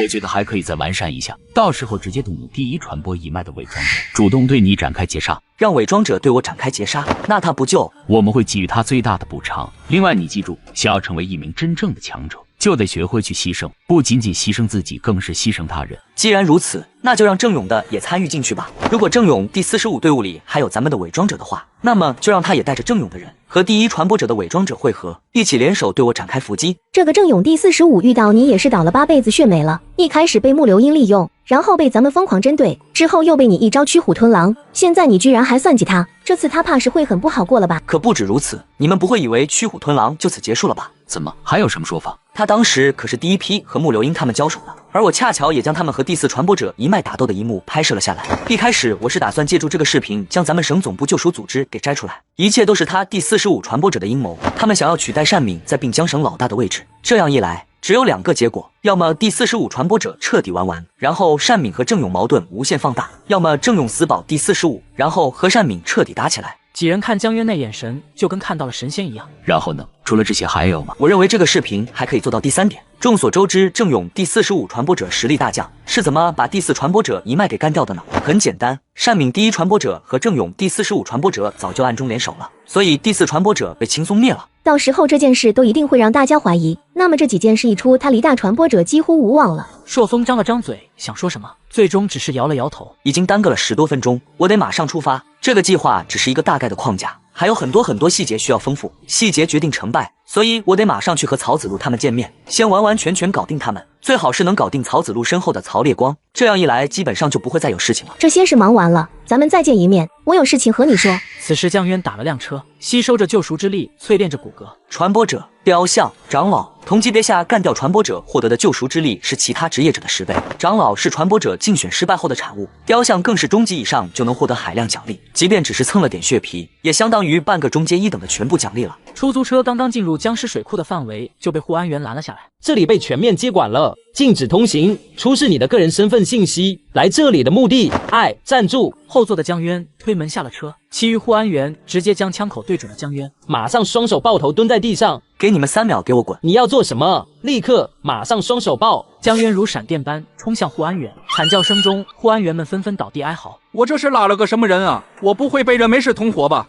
我不会完蛋了吧？这边的动静引来了更多人的注意，数十道身影朝江渊跑来，其中包括3个中阶强者。好，竟敢如此嚣张，真是找死！我姐还有第4序列只是失踪了，不是死了。你们这帮人就开始打压我们第4序列一脉的人，甚至还污蔑我是破王者。现在在这里设卡拦截，是想阻止我去寻找第4序列和我姐吗？你们的吃相是不是太难看了？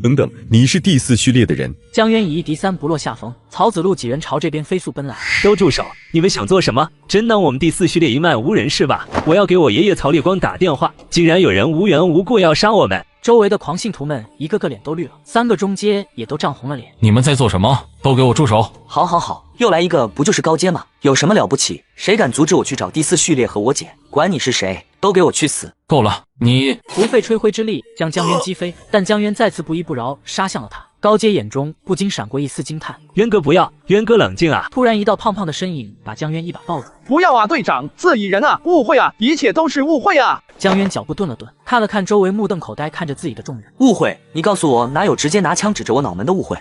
你告诉我哪里有一言不合就要把我干到的误会？还有这种事？真是误会！当时我们看到这辆陌生的车靠近，本身就很警惕，然后你突然下车，怎的？老子下个车就是一端。怎地？我队长下个车，你他妈就要杀了他？此时林乐涨红着脸，死死掐着自己的肉，不然生怕自己笑场。我算是看明白了，江渊这纯粹是找事儿呢。虽然不明白目的是什么，但不管怎样，配合就对了。这件事我不管是误会，还是你们受人指使有意为之，都以后再说。总之，现在我没有功夫陪你们在这儿磨牙，我现在可否进去了？可以，你当然可以进去。刚刚对你们出手，实在抱歉，我也是过于心急，托噩耗有些太过失态了，确实是误会，回头必定亲自登门道歉。走，都跟我去调查，无论如何都要把他们给找到。高阶3等笑了笑离开了这里，3个中阶对视了一眼，因为江渊实力之强大，皆从对方眼中看出了忌惮。他的天赋怕是比所有人认为的都要更强，现在第4传播者怕是凶多吉少了。他这样的天赋不行，必须将这件事汇报上去，让上面的人有个准备。江渊才刚走到僵尸水库的小树林，又一队人马朝着他冲了过来。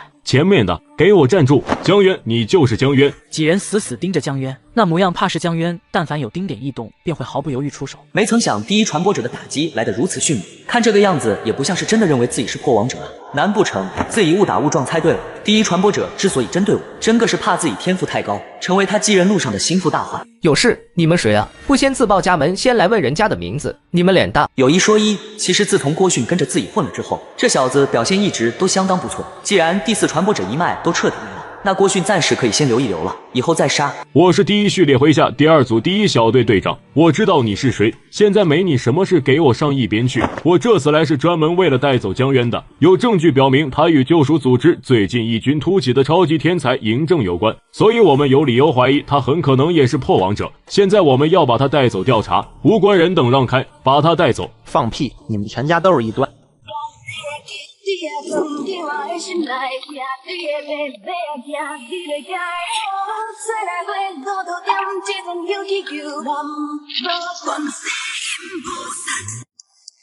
你们全家都是异端，不是说我是破王者吗？来啊，拿出证据来啊！此时对面的人脸都黑了，刚刚江渊这一嗓子，整个僵尸水库都听到了。上面的命令只是把江渊直接抓走，要是有强者过来，任务肯定完不成了。至于抓走江渊之后怎么处理，和我无关。不再和江渊啰嗦，带着手下径直朝杀来。难道我单敏圣神麾下真的完了吗？现在随便一个不是证据的证据都能抓捕我们自己人，善良且怜悯的圣神大人啊！请睁开你的双眼，看看您最忠实、最虔诚的信徒吧。我的亲姐姐生死不知，我所跟随的神女大人生死不明，而我却在寻觅他们的途中遭遇了如此恶劣对待。我不知道他们到底是什么目的，也不知道他们到底为什么阻拦我去寻找他们。救救您麾下最忠实、最虔诚的信徒吧！江渊右手点着眉心，不顾杀来的敌人，仰望着天空。够了！瞬间，三角眼汉子如脱线的风筝倒飞出去。谁允许你们随便抓人的？事实都没搞清楚就敢随便抓我们自己人？我知道，因为第4序列之神，你们也生气焦急，但这并不代表你们可以随便抓人，还不给我滚回去！哼！声音的主人全程没有出现。